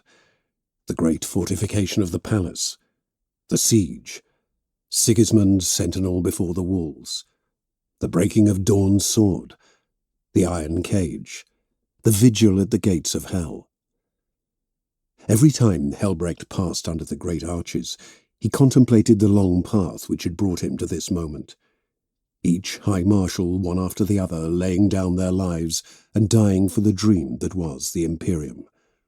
Just as Dawn and Sigismund had been willing to sacrifice all in turn. More times than he could count, Helbrecht had gone on his knees before the tomb of Sigismund and prayed for guidance. To know that he served that same design, that he was worthy of the faith others placed in him. That faith engendered the faith of others. His decisions changed lives. Grimaldus had risen by his hand, and the direction of every crusade still fighting in the galaxy was dependent upon his choices. To serve was the greatest honour any of them could bear, and as such it was its own reward. But as they advanced into the chapel, Helbrecht beheld again one of the greatest gifts the chapter could bestow. Crimson-clad tech marines had already prepared the armour, altered for the dimensions of the apothecary. They huddled close to it, anointing the plates with unguents and whispering the Binharic cants of reverence to the machine's spirit. Their deference came from the cult of Mars, where they had trained in the ways of the Emperor Omnissiah, offered up for the sacred relic they attended. The armour of faith was a thing of beauty, master-wrought and artificer-crafted. Each plate of it was flawlessly maintained and presented, its black surface devoid of scar or marking. Atop the helm rested a laurel wreath, a symbol of the Emperor's favour for as long as there had been an Imperium. Time and again the armour had been forged, reforged, remade for necessity or from catastrophe. The plate was always exemplary, the work beyond criticism. To look upon it made Helbrecht's breath catch, even before his gaze came to rest upon the black sword itself. The armour was sublime, yet the blade was somehow more vital, more potent in its ancestral might. It was the mirror to Helbrecht's own blade, though the sword of the High Marshals was a longer weapon, less able to be wielded flexibly as the black sword was. The unscabbarded black metal seemed to drink the light, drawing attention inexorably to the words engraved in its skin, Imperator Rex. In other ages, there would have been pomp and ceremony to accompany such an ascension, but Helbrecht's shared vision had muddied the protocol. Grimaldus had arranged for a more subdued assessment of the champion and his choosing. Great deeds must often be done in the shadows. "Praise be unto you, Bolheim, who bears the Emperor's favour and shall stand as his champion in the prosecutions to come. You stand in the presence of the armour of faith and the black sword of Sigismund. You are witnessed by myself, High Marshal Helbrecht, and Reclusiarch Grimaldus." Helbrecht drew his sword, and lay it against Bolheim's shoulder.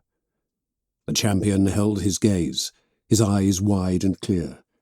His breathing was even, chest rising and falling beneath the robes. "Do you accept the blessing of the Emperor and the trust of your chapter?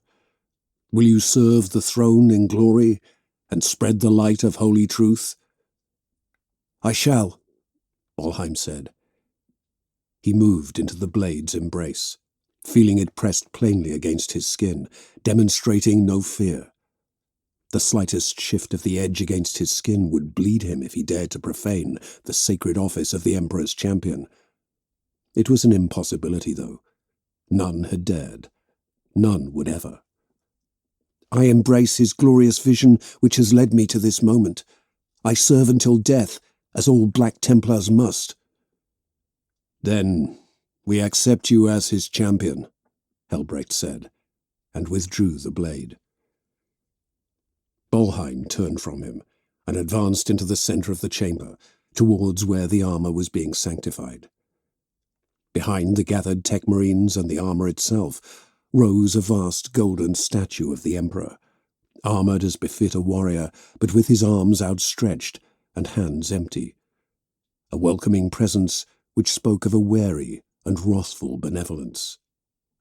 As the Emperor's champion stood before the armor of faith, a gaggle of serfs peeled away from the edges of the circular chamber, moving from behind pillars and curtains and through billowing clouds of smoke. They began to solemnly pick the pieces of armor up and slot them into place upon the champion's body. There were muted clicks as the plates met the interface ports of the black carapace. Bolheim did not flinch or wince at the intrusion. He simply moved as was required until all the armor was in place. He knelt with a clatter of ceramite and the soft burr of active plate as the serfs hefted the helmet up and over his head. The seals hissed as they finally locked, and the light kindled in the helm's eye lenses. His gauntleted hands opened and closed, and a placid sigh echoed from the vox grill of his helm. "Glory be to the Emperor, who arms and armors me for the war eternal." "Glory be," Grimaldus echoed, and turned to face Helbrecht once more. "Now you are too. Your ship awaits." They emerged into one of the secondary hangar bays, which served the massive flagship, smaller than the primary hangars, yet just as impressive. The sacred melded with the functional, as it did throughout the ship, with the higher reaches rimmed with banners and encrusted with the Gothic accretions of ages past. The skulls of favoured serfs and docking technicians stared down with empty sockets, purity seals unspooled from their jawless mouths. The sacred dead watched over the hangar bay and offered their silent blessings upon all who sailed forth from it. Under their benevolent gaze waited an overlord assault transport. Its cannons sat idle, silently threatening, while its engines cycled slowly, casting a thin blue pall of light into the grand darkness. Where the main embarkation decks had been crowded, bustling with the warriors of many crusades, this one sat almost empty. Helbrecht turned to regard Grimaldus again. "What ship did you have in mind to bear us forth, pilgrims as we are?" "The Faith Adamant awaits you. A Nova-class frigate of some speed and prowess, a swift spear to bear you to the relic and back again. And with the blessing of Dawn himself, our crusade shall commence across the stars. We shall gather as much force as we are able, bring death to the beast, and push back even the rift itself." "Such is the Emperor's will and his glory, so too is our purpose." Helbrecht hammered his bionic fist against his breastplate. Grimaldus bowed his head. "Go with the blessing of the God Emperor, and may his light shine even in the darkness of the void, that you might find what you seek, and be led home once more." Helbrecht stepped to one side, and allowed the other warrior of his coterie to speak with the Reclusiarch. Bolheim spoke with Grimaldus at length, with all the conspiratorial guile of the metaphysical. There were spiritual precepts to be laid down, no doubt, and concerns from the Reclusiarch, that he should defend their High Marshal with every fibre of his body until the last drop of blood, until death claimed him. Bolheim broke from the communion and walked to stand with Helbrecht, his face now set as he examined the Overlord gunship. "My first time in one of these," he admitted. "No different from a Thunderhawk, I imagine, only perhaps a little bigger?" Helbrecht laughed. "So I am led to believe." They walked together around the great war machine. It was indeed larger than a Thunderhawk and more heavily armed and armoured. The great fourfold engines whined and shuddered, making the entire heavy flyer judder like a living thing. "It has been made in the light of the Emperor Omnissiah, and ordained by the Primarch Reborn. Beyond both of those things, it is also utterly lethal. It shall bear us true." "Does it have a name?" Bolheim asked. He brushed one gauntleted hand along the outside of the black armoured vehicle. "The machine spirits are often appeased by knowing and honouring the name of the vessel they inhabit." The champion smiled. He was, as was proper, a superstitious soul. He knew his catechism, and, over time, this had blossomed into an understanding of, and respect for, the minutiae of belief. He was still adapting himself to circumstance, ever seeking whatever advantage could be gleaned by honouring the divine. Helbrecht was about to check the Overlord to see what was plated to its exterior or etched in gilded Gothic script into its metal skin, when Grimaldus's vox rasp echoed from behind them. The pronouncement was almost funereal in its certainty. "Flame of terror," Grimaldus said. "It is called the Flame of Terror." Chapter 6. Faith Adamant. The Nova class was a fine escort, but a poor warship, and the disparity was enhanced by its proximity to the immense splendour of a vessel such as the Eternal Crusader. A mere shadow of the immense and ancient battleship, like a parasitic feeder next to the ocean-going Leviathan it fed upon, the Faith Adamant was eclipsed, outmatched, and reduced to timid servility in its presence. Helbrecht stood upon the bridge, Bolheim at his side, and appraised the ship's captain stonily. The man was already droning through his pre-prepared recitation of his manifest, only now revealing, "A month's warp transit, thrown willing, and with clement tides," Shipmaster Saul Egaz stated plainly. He was a thin man, of clear, void-faring stock, yet bristling with energy so intense it seemed as though his enthusiasm might break him. His hair was halfway between sandy blonde and stark silver. One eye had been replaced by a constantly whirring augmetic, which burred in time with the ship's machine heart and the clicking of its cogitators. The starched grey collar of a navy uniform peeked out at the neck of his robes, suggesting that the latter were a hasty affectation, upon his learning that Helbrecht himself would be aboard the vessel. "I trust this is to your satisfaction, my lord. We're doing everything we can to ensure swift passage." "And we have enough provisions and supplies for the undertaking?" Helbrecht asked. The shipmaster stiffened at that, but held his nerve. He cast his eye around the squat circular chamber that formed the Faith's bridge, made deeper by the darkly recessed pits which contained its specialized functions. They stood in the center of the chamber, arrayed in a loose semicircle around the command throne, the shipmaster, the High Marshal, and his retinue. "Supplies have been secured upon delivery from the Crusader, Lord, including personal armories for your warriors." Saul forced a smile as he wheeled on the ball of his foot to attend to a chirping cogitator. "My warriors?" Helbrecht allowed. "There are but two of us, the champion and myself." "Forgive me, Lord," Egaz said, bowing his head. "The Reclusiarch sent an honour guard of warriors, soul wards he called them, for your undertaking." If the shipmaster noticed the tightening at the corner of Helbrecht's mouth, he gave no indication. Grimaldus had ignored his decision and decided he needed minders to trail along with him. Anger blossomed in his chest, and he tamped it down. "It is an honour to stand amidst your number and to be party to this holy quest," the shipmaster continued unaware. As the God Emperor demands, so shall we rise to the challenge. Saul looked to the command throne, which he had very deliberately chosen not to occupy. If it pleases my lord, I would surrender command of the vessel to you. Ah, there it is. For though I am many things to many men, above all else I am the commander of ships, a captain of surpassing skill, a hero of Armageddon's void war, as though that is all I am, or all I am capable of. I commend you for your foresight, shipmaster, but I would have you remain in command. This is your ship, and we are but guests upon it. I would not take from you what the Emperor has bestowed. Surprise flitted across the shipmaster's face, before fading into a placidly warm acceptance. He had expected to lose his command, and so Helbrecht's actions seemed of unusual benevolence, in contrast with his rising choler. I will have other duties to attend to during our transit, matters of flesh and spirit unique to the ranks of the Adeptus Astartes. You are a captain of one of our ships. You understand. Indeed, High Marshal, Saul said. We have set aside chambers for you and your warriors. Should you require anything further, please do not hesitate to request it. We are at your disposal. My thanks, shipmaster, Helbrecht said with an approving nod. Keep me apprised of any developments. Until then, we shall be in communion with the Emperor. May he watch over you, High Marshal.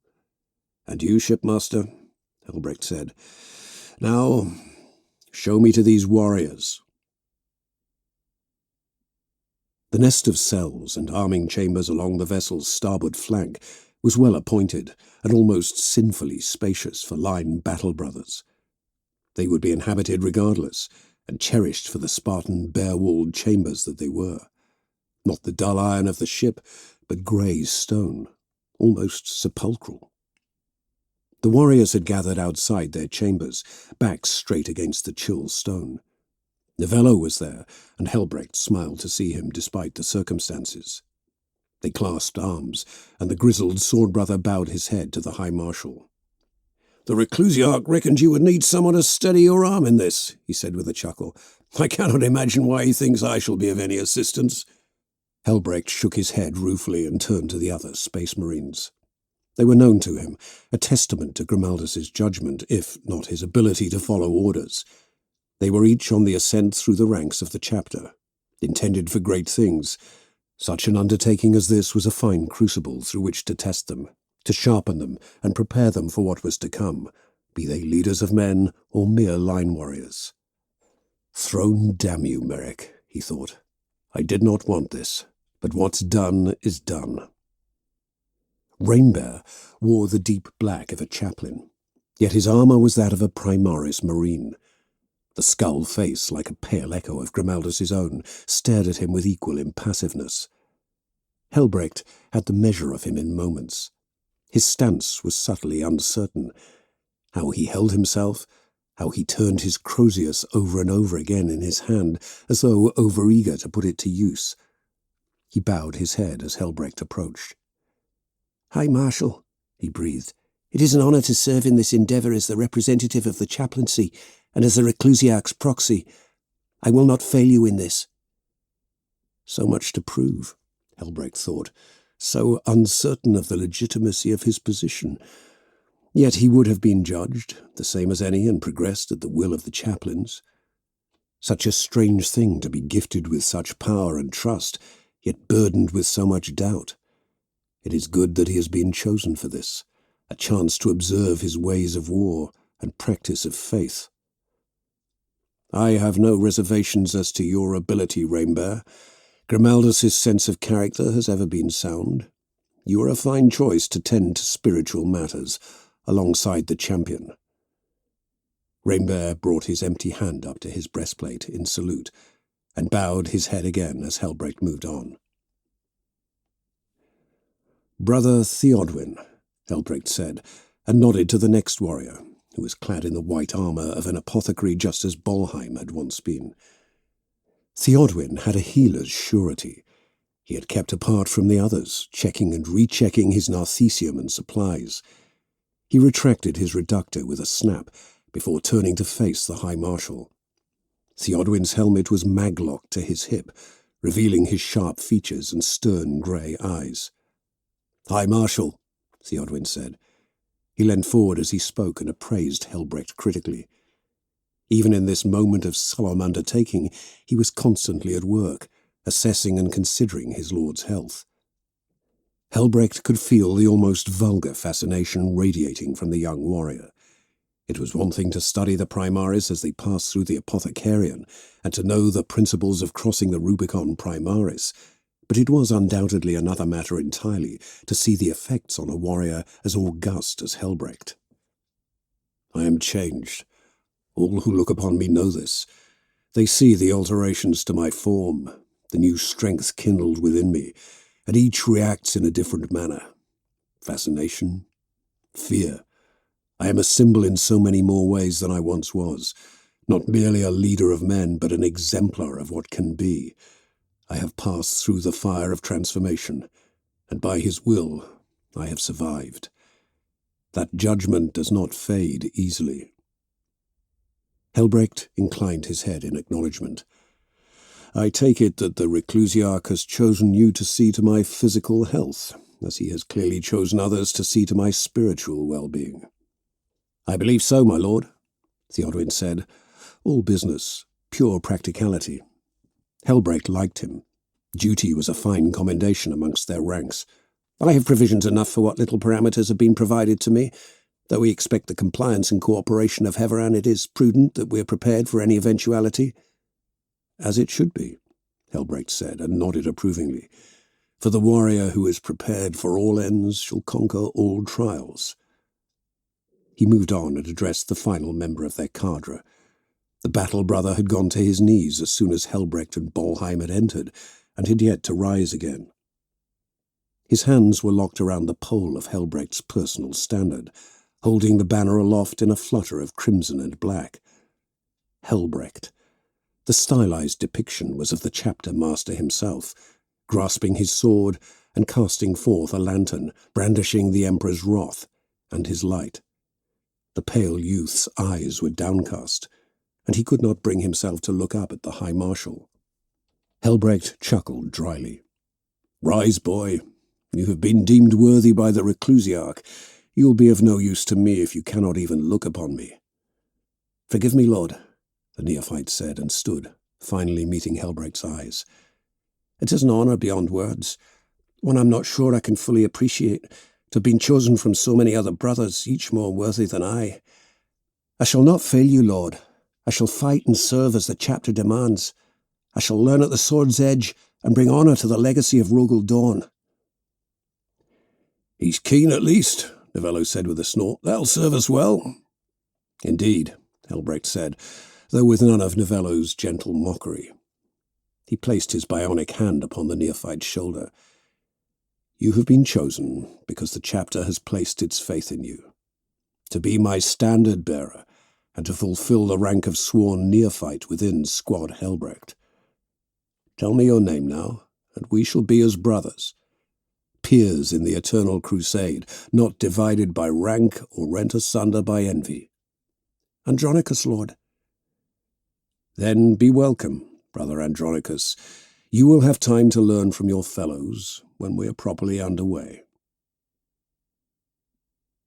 Alone within his cell, Helbrecht found that heat did not conduct well through the chambers, and so they were oppressively cold, an omen which Rainbear praised as a sign that the Emperor would tolerate no laxity from his servants. "When you are cold, let your faith be your warmth," the chaplain had declared. Hardship was only ever the spur to greater deeds and truer words. Where many other brotherhoods of the Adeptus Astartes, or more isolated facets of the imperial creed, were content to dwell within their own moribund thoughts and to cleave to suffering, for the Black Templars it was used to push them further, to fight harder, to live up to the standards which the Emperor had laid down for them. Helbrecht placed his hand against the smooth, cold wall of the cell as he contemplated the thought. Of all of the chapters of the Adeptus Astartes, only the Black Templars truly embraced the imperial cult as the absolute truth that it was. Too many others prevaricated and hewed to caveats. That the Emperor had been a man, the greatest of men, but still just a man, that he had denied his own divinity, that the brothers of the Adeptus Astartes should cleave to a purer code than the pilgrim masses of base humanity. Helbrecht did not agree. For 10,000 years they had kept the flame of faith burning.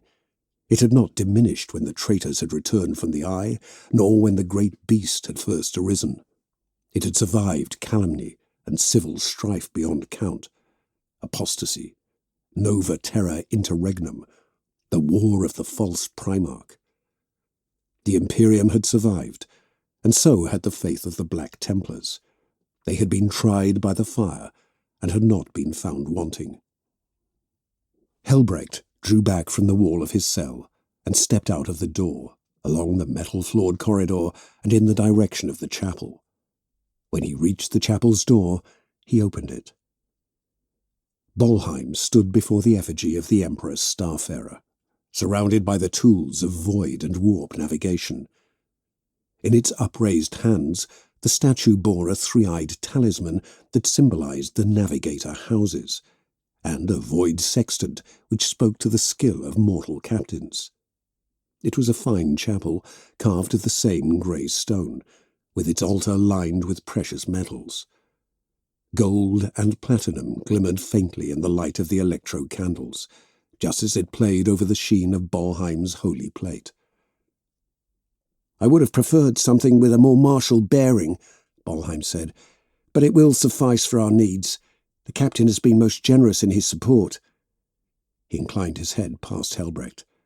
"There is a training chamber towards the starboard gunnery decks. We would do well to put it to use." "A fine suggestion," Helbrecht agreed. "You must take the time to master your new gifts. Beneath the aegis of Champion you will find your prowess only grows. It amplifies his favour, and it perfects. Have you had time to dwell upon your visions? The vision we shared?" Bolheim trailed off. "When I meditate, High Marshal, it is as though I am there again. I burn with his wrath, to cast down the tyranny of iron and the dominion of false idols. I know things that I could never have known as an apothecary." "Such as?" "Heveran was a stronghold of the archenemy, surrendered to ruin as the great heresy raged.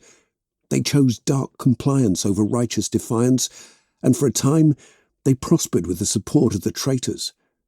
In the great scouring, though, they knew reckoning. Rogaldorn pronounced that every last bulwark of the traitors would be torn down and shattered. Heveran was a linchpin. Their walls had grown mighty and their garrison haughty. Pride burned within them as they embedded themselves in the flesh of the Imperium and dared the loyal sons to pull them free. The researches of the chaplaincy and my own recollections confirm much of this. Dawn in his fury and his brilliance gouged them from the very stars.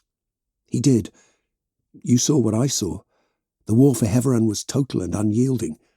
The Legion fought one of its greatest battles. It punished the foe with fire and wrath, with precise and orderly destruction, until not a single structure remained standing upon the world. And Dawn, in his infinite wisdom, declared that for their transgressions it would never be rebuilt.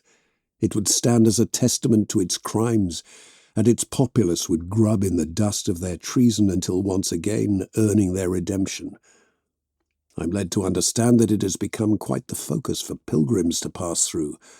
The ruin world, sacred and unyielding in its destruction, a testament to the perfidy of traitors and the mercy of our Lord Dawn. And where a holy shard of his armour has come to rest, untroubled and undiscovered down all these millennia. Revealed unto you now by the Emperor's blessing." Helbrecht considered the champion.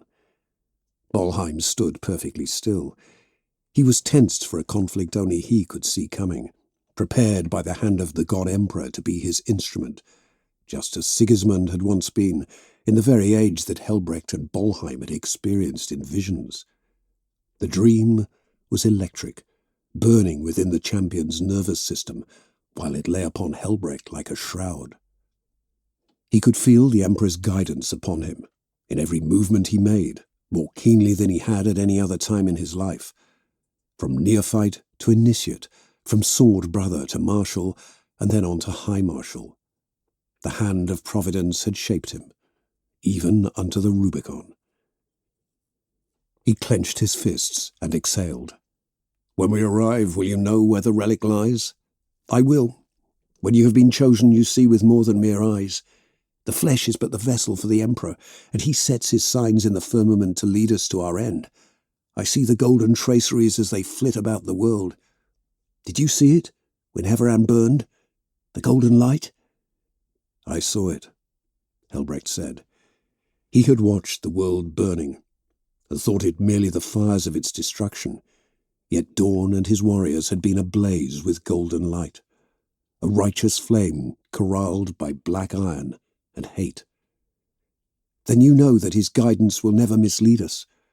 When I stand upon its soil, then I will know where fate intends us to go. When we return to the crusade, it shall be as heroes." Chapter 7. Tests of Faith. In the absence of other duties, and with the sick pressure of warp transit heavy in the air, Helbrecht tested the warrior's mettle.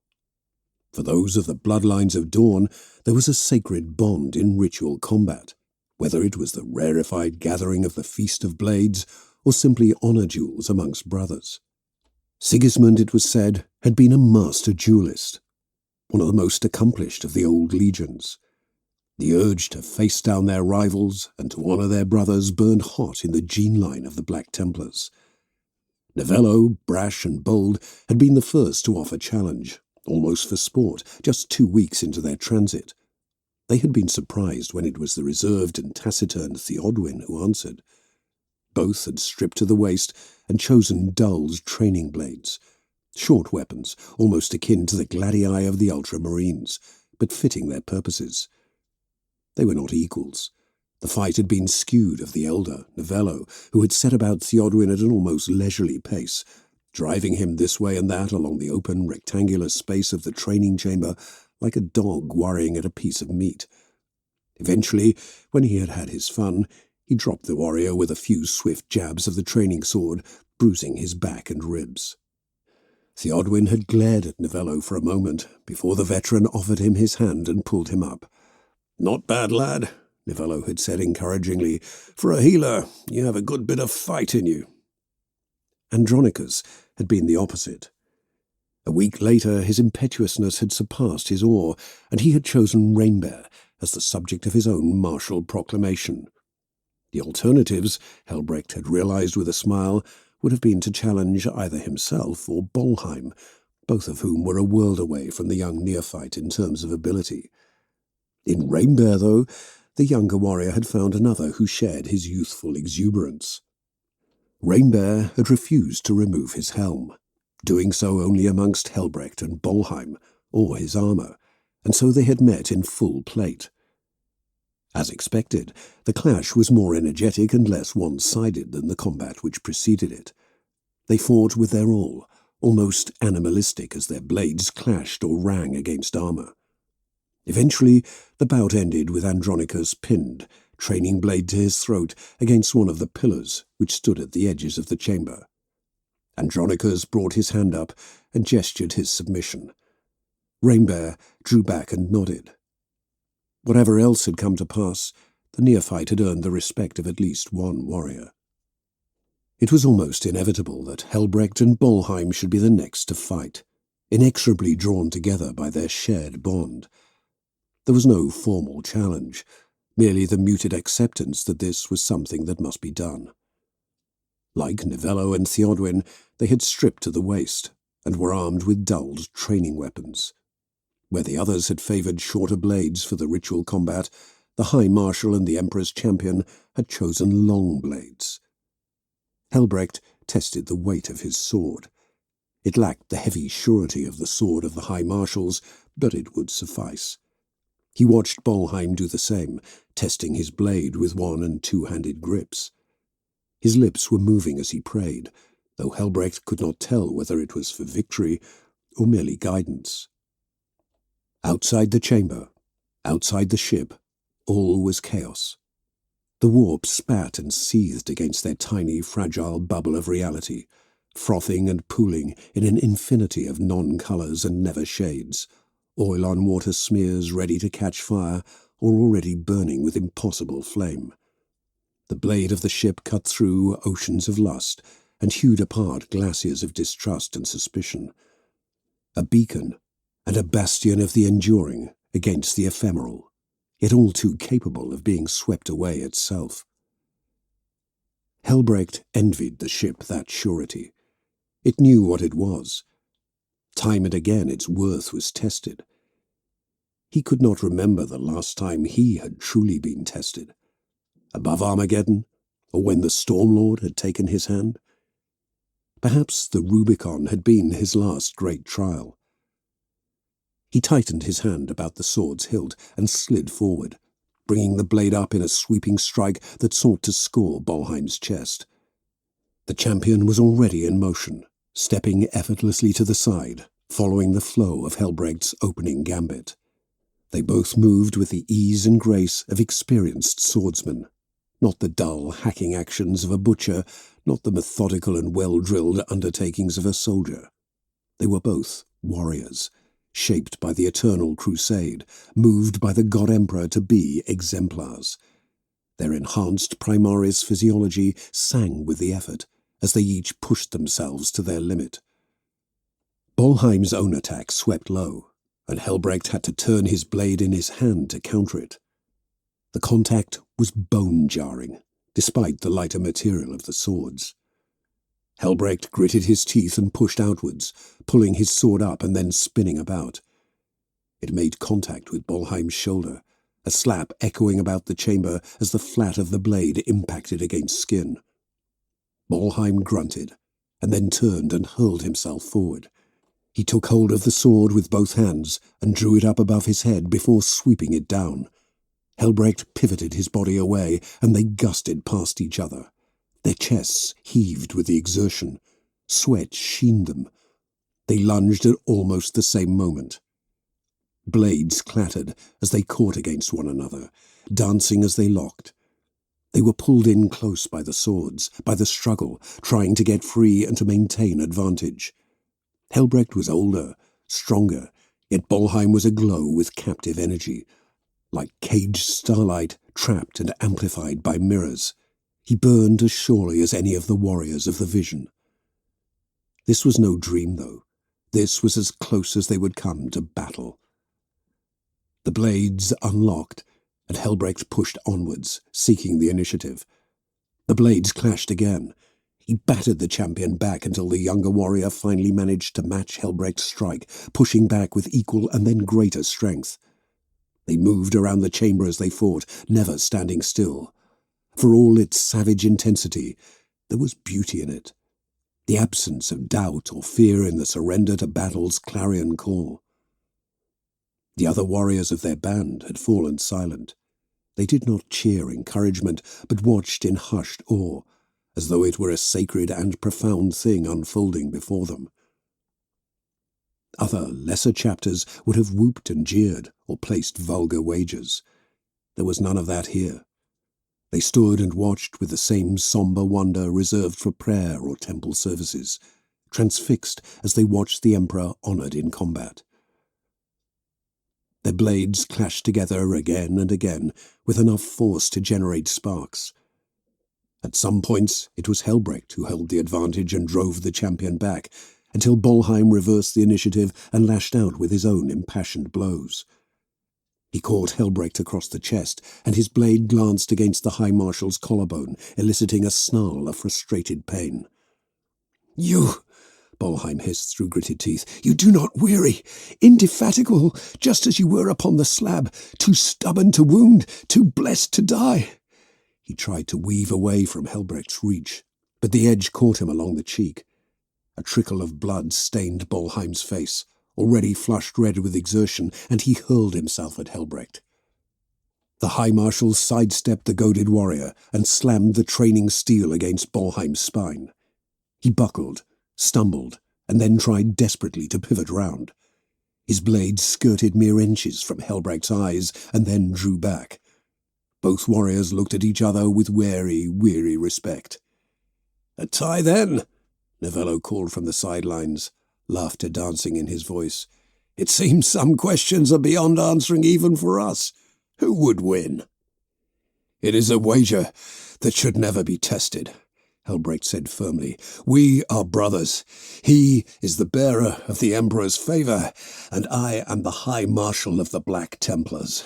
We each serve the Emperor in our own way, and dark would be the day we were ever pitted against one another." He shook his head at Novello's folly and turned back to regard Bolheim. The champion was smiling despite his heaving chest and the tang of blood and sweat which clung to him. "You did well, champion. You are a credit to the chapter and to those who have gone before you." "And yet, I could not best you," Bolheim said. The champion's smile seemed forced now, false. "Surely that bodes ill for whatever else we may face." Helbrecht laid his hand upon Bolheim's shoulder. "Of course not," he said. "It is the finest blade that strikes only where it must. That judgment is the soul of a knight." He looked around at his watchful brothers, each poised to learn whatever lesson he could impart. Some were youthful, uncertain, craving new certainty. Andronicus, Rainbear, even Bolheim himself. Novello and Theodwyn watched with the glint of past experience in their eyes, the knowledge that there was always something new to learn and incorporate into their personal warcraft. "You are all worthy of this undertaking. We are sworn to each other in this duty. When we return, it shall be as heroes and champions blessed in the light of the Emperor and dawn. We shall commend our find to the temple, and we shall know that we have served our Lord with all our hearts and soul." "Praise be," they echoed as one. Helbrecht was about to speak again when sirens cut across the momentary silence. The gentle tremoring of the ship shifted once more beneath their feet as the alarm set the decking beating like a heart. The tinny warbling died and was replaced by a mechanical vox-amplified voice. "Prepare for immaterial translation to real space. Glory to the sacred machine. Praise be under the guidance of the navigator.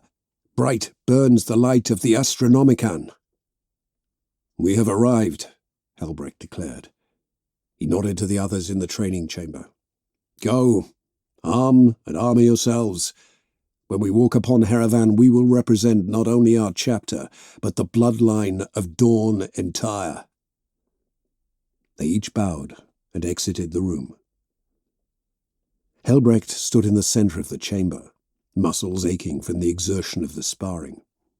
As he turned towards the door, he realized Rainbear had not yet left. The chaplain stood, a mute shadow, arms folded across his black-armoured chest.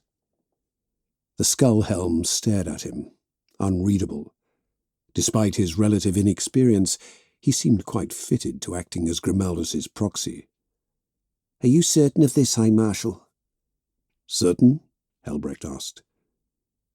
Rainbear was fully armoured and loomed over Helbrecht, yet the High Marshal still commanded the room. As he moved towards Rainbear, the chaplain drew back, till the powered plate of his armour scraped against the white walls. "We have been led to this eventuality by the visions of the Emperor himself. You have studied the chapter's mysteries, have you not? You know the litanies. You shall not doubt." "I have no doubts, my lord," Rainbear said. Helbrecht fancied he could see the chestplate of the chaplain's armour flex as he bristled at the chastisement. "I merely ask, are you certain of this course now that we are here? I am with you to whatever end, but it is my duty to ask you questions that others dare not." "When we're upon Heveran, all will become clear. The champion shall guide us. The armour shall be found. This is beyond doubt, above reproach. It is the will of the Emperor. When we do his work, we are doing what is best for humanity.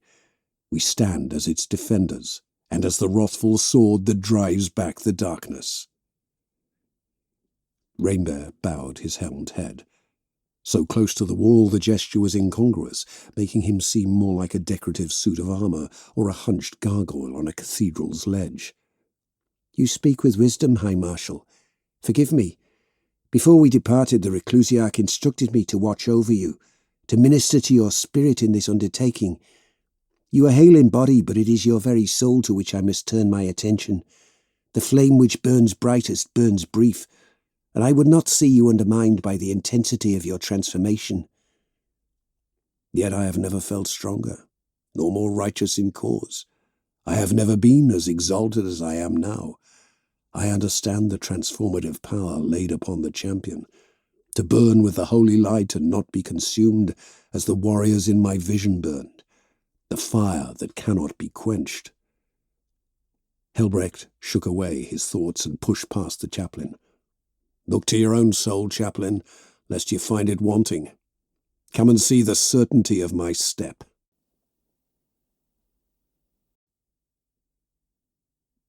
Chapter 8. Ruin World. The Faith Adamant tore back into reality, trailing the burning, vomited detritus of the warp, the crawling afterbirth of the unreal, from its Geller envelope, before they evaporated into screaming, yearning faces. The human crew collectively seemed to sigh and sag, as though a single held breath had finally been let free.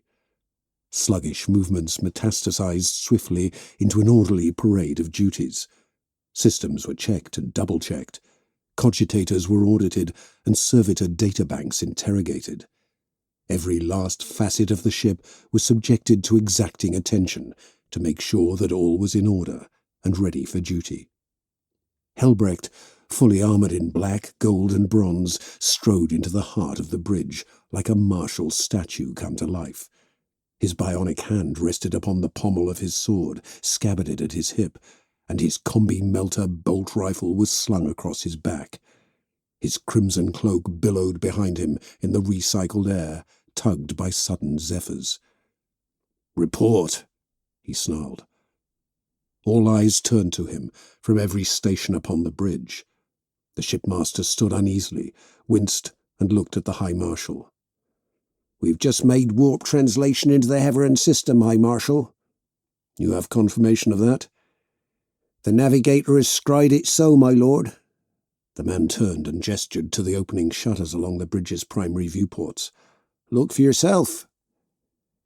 The outermost reaches of the Heveran system were cold and dead, a graveyard of desiccated ship carcasses and slowly drifting rock. Time and the ravages of the void had slowly scoured every last vessel of their insignia, scraped clean by micro-meteorite impacts and the crawling colonization of ice. Imperial, certainly, though of such ancient classes and patterns that it could only have occurred millennia ago. Without large outer-system planets, the remnants of that long-ago conflict had congealed near the system's Mandeville point, forming a morbid barricade that the Faith had already begun to skirt around. Shipmaster Egaz gestured. "There it is." Still far distant, Heveran was a gnarled grey lump of a world. Sparse cloud cover drifted across its expanse, girdling it in meagre purity, but even that could not hide the scars which still troubled it. "No signals beyond localized Vox links, no major infrastructure or prominent power sources." Egaz tapped a finger against his lip. "If I had to make an assessment from the outside, then I would consider that it had undergone complete societal collapse." "An orchestrated collapse," Helbrecht said with all the finality of a death sentence. Egaz looked at him quizzically, and the High Marshal continued, "Heveran is a ruin world. This is both its punishment and its gift, to be the ashes from which others shall rise, the pit which inspires obedience in others." "So this is intentional?" Egaz asked. He leaned closer to the viewports, eyes wide and staring. He could see the entirety of Heveran, and yet in all the ways which mattered, he could not truly conceive of it. "A world left to moulder as a tribute?" "As a warning," Helbrecht stated. Rogal Dorn beheld their perfidy and their weakness, and decreed that they would never rise again from that state. They would suffer, and they would grovel. The world that was their tomb would remain their home. It would bear no mourning halls or great works. only the ruins of what had been. They would subsist on what they could find or what was provided for them, and they would open the great war fields of their world to the pilgrims who came to Gork, as nobles wander at their menageries. Helbrecht allowed himself a rare smile, and all done with the authority of a Primarch, to last until time's ending. Egaz bowed his head. "Far be it from me to question the will of a Primarch," he said, and turned back to looking at the world. "We should attain orbit within 2 days. Do you wish me to attempt to communicate with the natives, Lord?" "Only when we gain orbit," Helbrecht said. "Give them as little time to react as possible. Expediency is our greatest weapon here. We sweep in, find the relic, and withdraw before they are even truly aware of our intent. The more unbalanced they remain, the greater our chances of success." "You—" Egaz paused, swallowed hard, and then continued. "You are High Marshal of the Black Templars, my lord. Surely you could simply demand whatever you wanted from them." "No doubt I could, and perhaps in time I will. I wish to look upon them without prevarication. I want the truth from them, the truth of themselves and of their world. They may not know me, but they know the Sons of Dawn. I must look them in the eye and let them see the legacy of my blood. Only then shall I be satisfied that all can proceed. I want the ship primed to leave as soon as we are ready. Send word to the muster that we have arrived, and commend them for their preparations." "Aye, Lord. I shall have the Master of Vox prepare general missives, unless you would prefer to direct a more personal statement." "Not at this moment. Should we find that we require, then I will send word personally, but for the moment notice of our arrival shall suffice." "As you will," the shipmaster said with a bow of his head. "We are continuing our progress into the inner system, Lord. I will contact you should there be any developments." He paused and scratched his chin thoughtfully. "I take it you will be spending the remaining time before we achieve orbit in preparation for the undertaking?" "We shall. There are prayers which must be observed before setting foot upon a world of such sacred history. The bloodline of Dawn must be honoured by his truest sons, and the will of ages carried forth once more." Helbrecht's scarred visage caught the light shed by the open viewports, rendered as an echo of the ancient and cracked surface of Heveran. He seemed, in that moment, impossibly aged, and yet utterly vital. He reminded Egaz of the sculptures which aped the martial bearing of the living Astartes. Sometimes the High Marshal stood so still that he might as well have been a statue, a Gothic extravagance befitting a chapel or the bridge of a more ostentatious vessel. Helbrecht turned away from the viewports at last, and stalked out of the bridge's hushed bustle. Egaz watched the High Marshal go, and shook his head. "Throne go with you, High Marshal," he said finally. They spent the days before the final approach in near constant preparation and prayer. Helbrecht went armed and armoured at all times, whether kneeling before the chapel's altar and the Wayfarer Emperor, or practising blade work alone in the training chamber. He was an avatar of righteous battle. Over and over the powered blade cut through the air as he moved through his stances. Each movement was fluid, precise, lethal. At either end of the chamber, the culmination of his practice drove wounds into the smooth stone of the pillars, marking them in a rough ladder of executed strikes. The incisions extended roughly the height of an average human. Each mark was a kill strike, perfectly considered as a method of ending a human life. Helbrecht looked upon it with satisfaction. The moment of truth approaches, he thought, and I strive as ever to do his will. I have served. I have tested myself. I have come through the fire. Is this to be my reward, Lord? He pushed himself harder. He turned back and began his methodical advance across the chamber as his blade rose and fell. He pivoted, ducked, swung, and thrust. Eventually he felt the physical contact of blade against stone. The reverberation travelled along his arm. He felt it, even though the plate of his armour stole most of the kinetic energy. The ghost of sensation whispered through the muscle fibres within, and then faded. He let out a long sigh and drew the blade back. "Do not let my blade lie idle, for I am eager to put it to use in your name. All I do is for the glory of the Imperium. My life, my duty is service. Battle and victory are the spoils I lay before your altar. I shall atone for my failings and for the laxity perceived by the avenging sun. I shall renew myself and reconsecrate my purpose." Alone with his thoughts, there was peace, and there was torment. He tensed and lowered his blade before he turned to the chamber's door. Novello was standing and watching him. The sword brother was fully armoured and had a sword scabbarded at his hip. In his right hand he carried the solid weight of a storm shield. On the opposite side of his belt hung a bolt pistol and melter bomb. He was as ready as Helbrecht himself for what was to come. "If you keep this up, there may not be much of a chamber for the rest of us to train in," Novello said chidingly as he nodded at the columns. "You'll have brought it down around our ears. The shipmaster, no doubt, will be most displeased." "Enough of your games, Novello," Helbrecht said sternly. "I have not the patience for them." "As you will, High Marshal," he said with a shrug. The gesture, amplified by his armour, seemed almost comical. The sort of movement that a sworn brother of the Black Templars should be incapable of. The interruption irked Helbrecht, broke him from his reverie, and he would not suffer it any longer than was necessary. "Are the others prepared?" "Bolheim has been prepared for as long as you have, if not longer. Rainbow much the same. Theodwin has seen to his provisions and given us all a cursory medical check.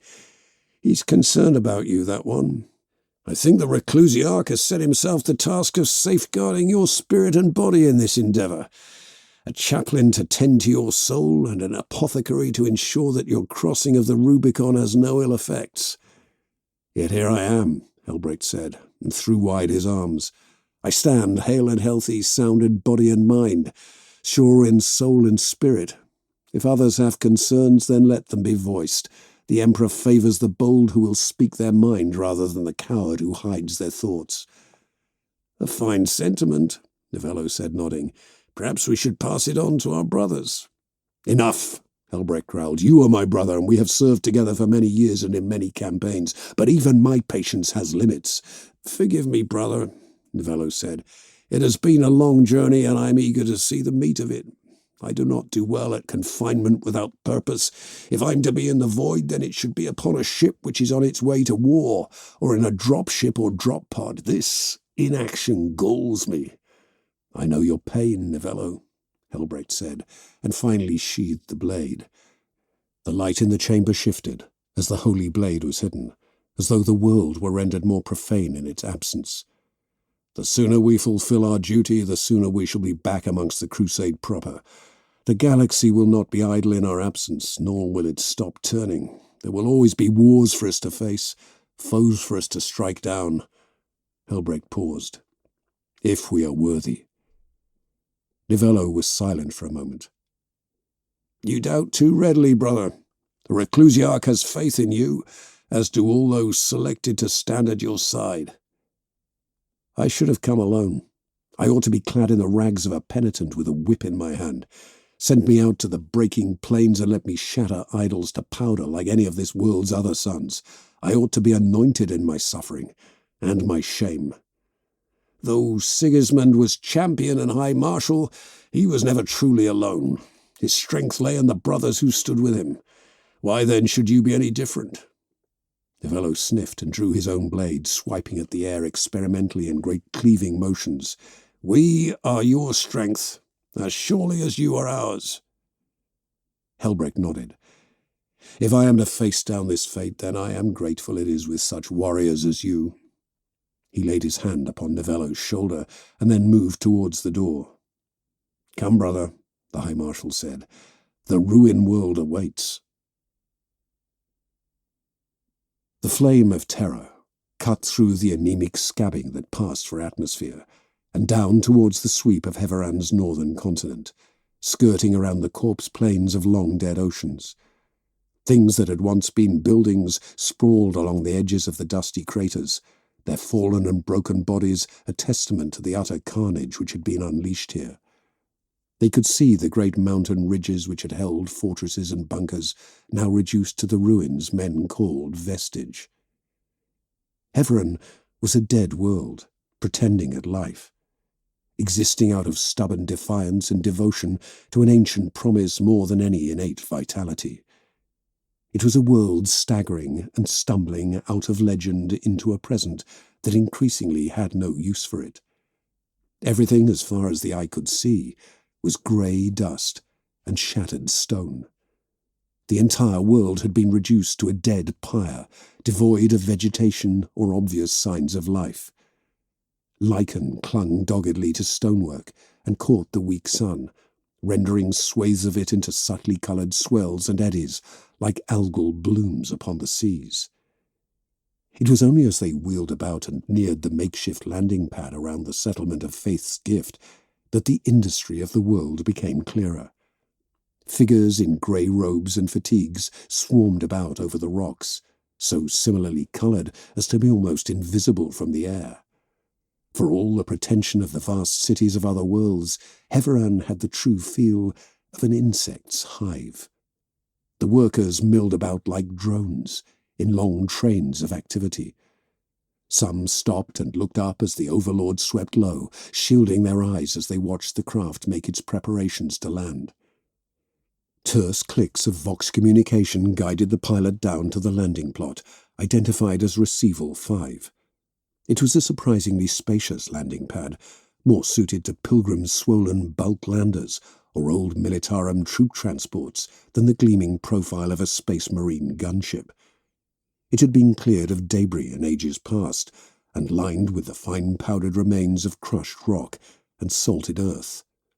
The engines whined hot and cycled down, before the rear ramps fell and the warrior cargo could finally disembark. Andronicus and Nivello went first. The sword brother marched proudly back straight, and the neophyte followed his example by his side. Helbrecht's personal standard snapped in the low coasting wind as Andronicus moved off to one side and Nivello moved in the opposite direction. They were followed by Theodwyn and Rainbear, who moved in uneasy lockstep, before separating in turn. Last came Helbrecht and Bolheim.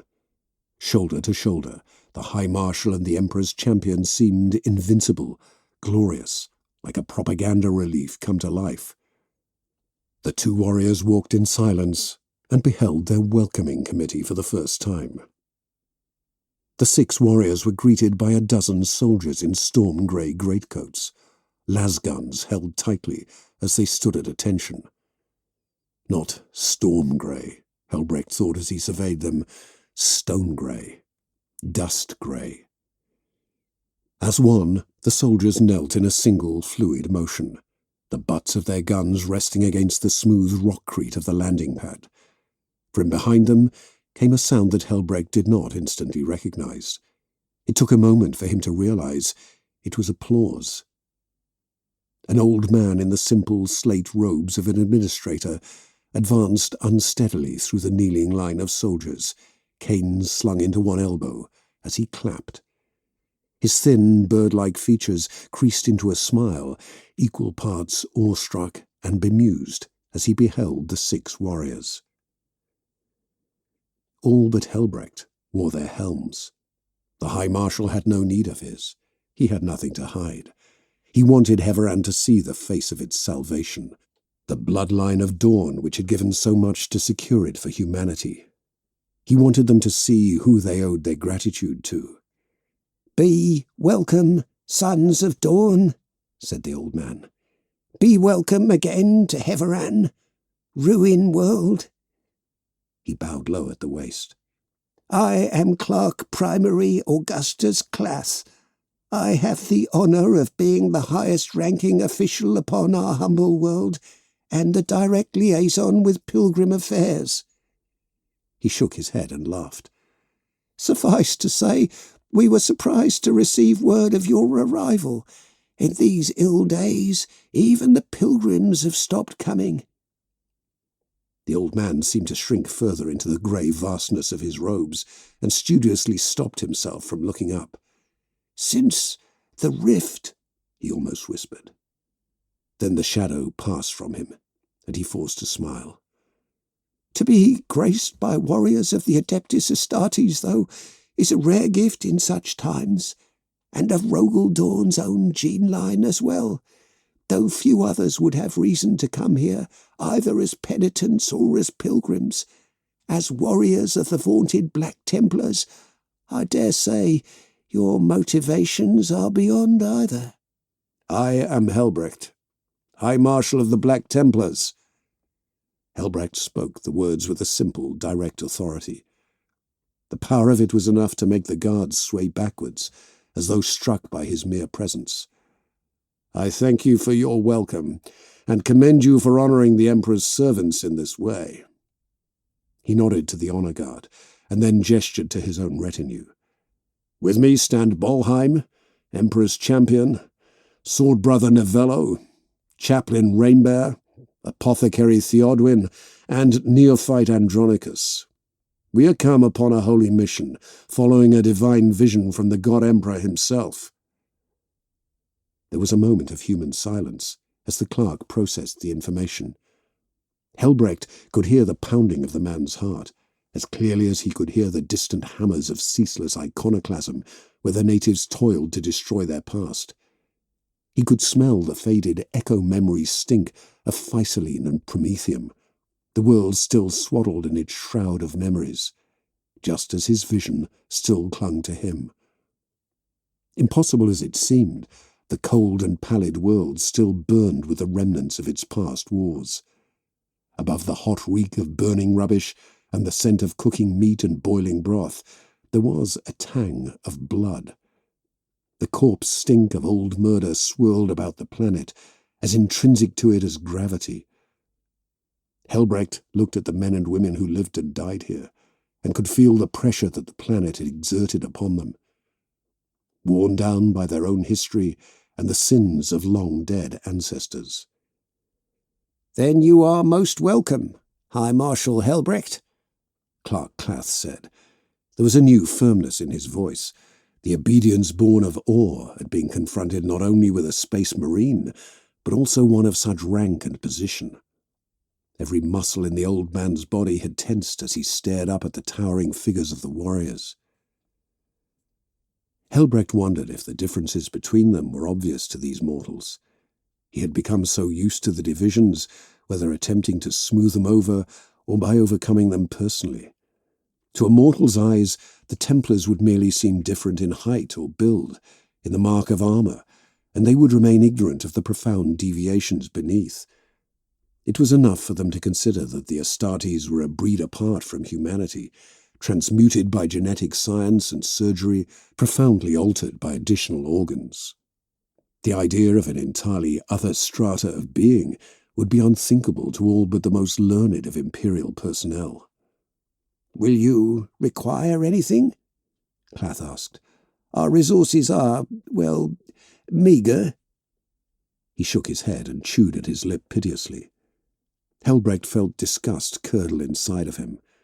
Mortal weakness was one thing, but this simpering was almost offensive. He placed his hand upon the pommel of his sword and stilled his intemperance. "We will require only a guide once our course is set," Helbrecht said. He turned and nodded to Bolheim. The champion seemed distracted, looking around in every direction as he sought to reconcile the burning world from his visions with the ember of the present. Helbrecht leaned closer to Bolheim, his attention fixed upon him. The scrutiny seemed to bring Bolheim back to the present, and his eye lenses focused upon the High Marshal. Helbrecht spoke again. "What do you see, brother?" "This world sings," Bolheim breathed. "The light of ages past is bound within it as much as the air." He shook himself. "When the Emperor confers his gifts, I see light. The chaplains tell that the champion can see the will of the Emperor in that light, drawing his wrath to those who deserve it most. This whole planet burns with the memory of what was done here. The justice meted out so long ago lingers. I can see the light when I close my eyes, but it refuses to coalesce. I need time. I need to walk the fields we saw in our vision. I have to know this world. The words left him in an urgent hiss, as though they were not truly his words. Once again he was merely a conduit for something greater. The Emperor speaks and we listen. That is all that we can do. Ours is not to question, merely to obey, to fight. That is all that we are. Helbrecht nodded and turned back to face the clerk. The man seemed impassive and untroubled by their hushed conference. He looked up at Helbrecht with that same stunned expression, poised on the brink of speech. "We will require a guide," Helbrecht said once more. "But of course, my lord, it is our pleasure to serve. I shall dispatch someone as swiftly as we are able. I remain as ever your devoted servant. We shall guide you along the oldest of the pilgrim roads. Others have found enlightenment upon those paths." The old man bowed and hobbled off. The honor guard of soldiers stood, watching and waiting, and finally let their weapons hang idle. Clerk Primary Augustus Clath hurried as fast as he was able, away from the landing site and into the warren of shantytown structures, tents, and the piles of rubble which divided them. Not walls, for that would violate the sacred agreement, but instead piled with the intent of being dealt with at some point in the near future. Heveran was a world founded upon half-measures and loopholes, where the spirit of the law spoke far louder than the letter. He tried to keep the tremble from his step, from his hand, from his eye, and failed resoundingly. Other workers stopped and stared at him as he hobbled past, his pace drawing attention rather than dismissing it. He cursed under his breath. "How can I be so rattled by them, these demigods from beyond the sky, the punishers of our ancestors? The wrathful hand of God," he muttered under his breath and spat into the dust, "come to remind us of our sins." He turned a corner, past the covered entrance of a food hut. A gaggle of children spilled out from under the rough plastic tarpaulin, chattering and laughing as they played with model work tools. A scrawny matron ducked out after them and nodded apologetically. He smiled benignly and pushed onwards, past the habitation tents and the latrine trenches, and down the worn stone steps set into the alcove. The stink of lichen was strong here. It clung to the stone in wet, flashy fronds, as though the stone itself were coming to life. He had seen a shattered statue as a boy, half consumed by it. Tendrils had been pushing through the broken faceplate, further erasing whomever it had represented. As a boy, Augustus had often wondered about that. It was heresy to dwell on such things, of course. Those who had raised the statues and structures of the past, he had been told, had been traitors to the throne. They were monsters, demons, things not to be remembered, merely annihilated. He had raised his sledgehammer without question then, and he had reduced the squirming visage to powder and rot. Augustus shook away the stink of the mouldering stonework and opened the hatch. Inside, the air was purer, forced through ailing filters and air scrubbers to remove the worst of the dirt and grit. He breathed deeply. There were perks to being one of the only remaining authority figures upon the planet. There was no true luxury left, but access to the ancient tunnels and facilities was as near as it came. On any other world, these tunnels and his meagre Spartan quarters would barely have been worthy of a low-born serf. "I rule a world, and yet I have nothing. What design set that in motion?" He scowled. The warriors from the sky had no concept of want or need. They were weapons and little more. For all their piety and weaponry, they were just instruments, going where instructed, chasing dreams and portents, and calling it divine will. "Madness," he muttered. "Utter madness." Augustus stood before the door to his quarters and opened it. A small room, as cramped and quaint as any surface hab tent, dominated by his bed, by the table with its carved regicide board. and the figure who sat hunched over the table, considering his move. His opponent's bulk clicked and whirred as it moved. Gauntleted fingers closed around one piece, lifted it, and moved it across the board. He hesitated, moved it back, and sighed with a sepulchral exhalation.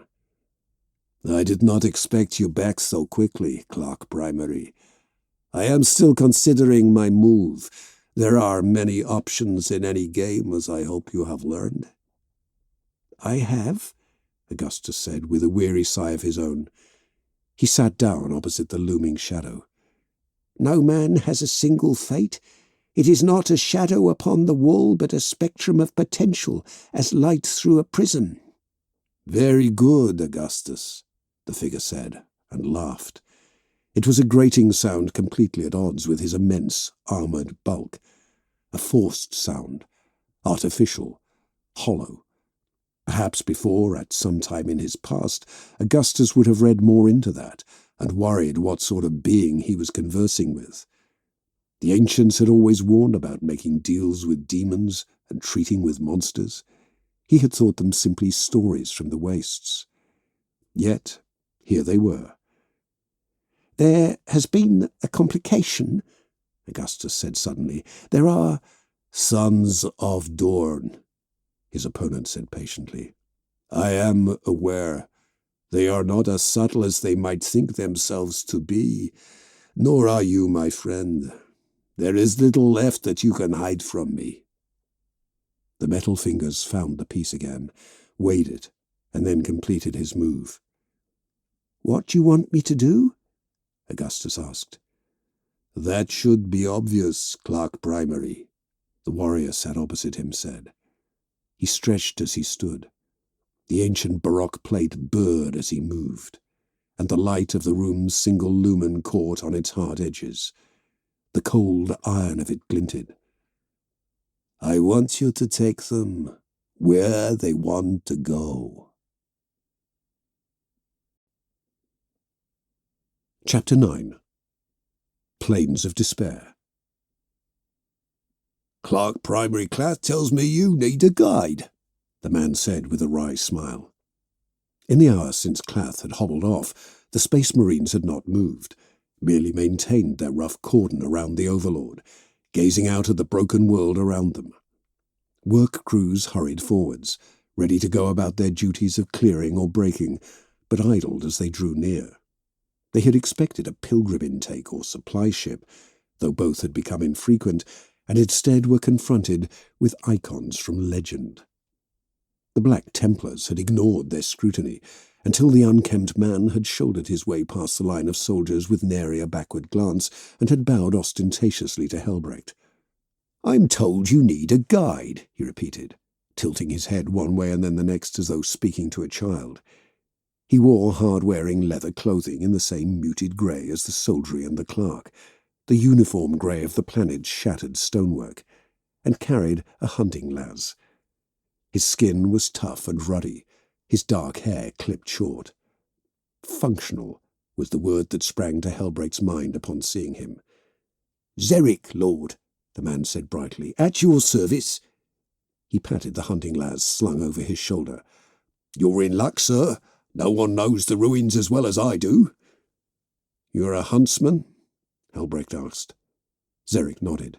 "I have that honour, sir. Protect the work crews, chase off the radwolves." He looked up at Helbrecht when he spoke and laughed dryly. "Always a threat around these parts. Like to go for the children when they gather shrapnel. Deserve a shot between the eyes, and no mistake." "I see," Helbrecht said, in a tone which clearly said that such problems were beneath him. "And you will lead us out into the old battlefields?" "If that's where you need to go." "It is." "Then that is where I shall take you," Xeric said with a smile. "Not many range out that far, not in these rotations, not at this time of year." He clicked his tongue and drummed his fingers along the stock of his rifle, an old habit never truly exorcised. "It's cold out amongst the paths, and a lot of people think the outer ruins are haunted." "Haunted?" Helbrecht asked. He could feel the potency of the place. Yet to him it had the weight of the divine, rather than the touch of the morbidly ethereal. "Aye, Lord," Xeric said with a nod. "They say that the ghosts of the past wander the battlefield and fight their dying battles over and over again. Walk amongst them, and you will share their fate, death by violence." "And do you believe that?" "Don't matter what I believe, Lord. I'm just a hunter, just a guide. I'll tell you this, though," he said, and patted his rifle again. "I've not met anything out there that my friend here couldn't handle." Helbrecht nodded solemnly. When he spoke, his tone was level and measured. "This is a holy undertaking. We have a duty to perform. You shall not question that duty. You shall not interfere with it. Once we find what we seek, then you will return without us. Is that understood?" "Absolutely, Lord," he said with an eager nod. "I've had similar business arrangements in my time. They've always been profitable." "There will be no profit here," Helbrecht said. There was an edge to his voice now, the low crackle of violence, like a power weapon going live. Xeric's eyes flicked from the High Marshal's face to the sword scabbarded at his hip, and along the line of power-armored warriors. "There is only the God Emperor's sacred duty. That is its own reward." "Of course, as you say. Forgive me for implying otherwise." Xeric flashed a grin. "Our lives are in service to him, my lords. Mankind's true master. That's what we're here for, after all. Each generation, one after the other, making amends for the sins of the past. If we can't kill our past, then we don't rightly deserve a future." "Enough," Helbrecht said. He moved, and Xeric started back at the gesture, as though suddenly realizing the sheer lethality of the High Marshal and his warriors. Bolheim mirrored Helbrecht's movements, and Xeric retreated with their every step. The others fell in beside them. "Take us out," Helbrecht ordered. "Show us what has become of this world."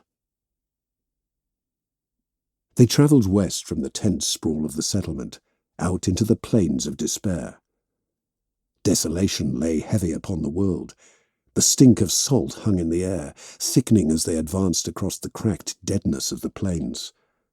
All moisture had slowly been drawn from the soil, until even the air was dry and parched. Xeric stopped occasionally to draw deeply from a canteen which he pulled from his grey coat.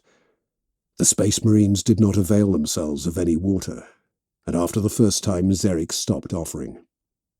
Everywhere they were confronted by the shattered remains of long-lost fortifications.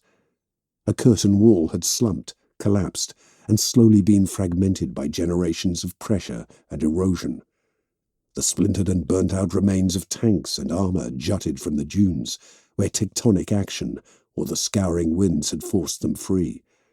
The metal had calcified, grown over with salt deposits, which gave them an organic layer of marbling, like displaced deep-sea coral. Helbrecht paused and stooped. He took hold of a helmet and raised it up to the one desert light. The heavy brow and faceplate grille spoke of an ancient mark of armour, yet one that was hideously familiar from the vision.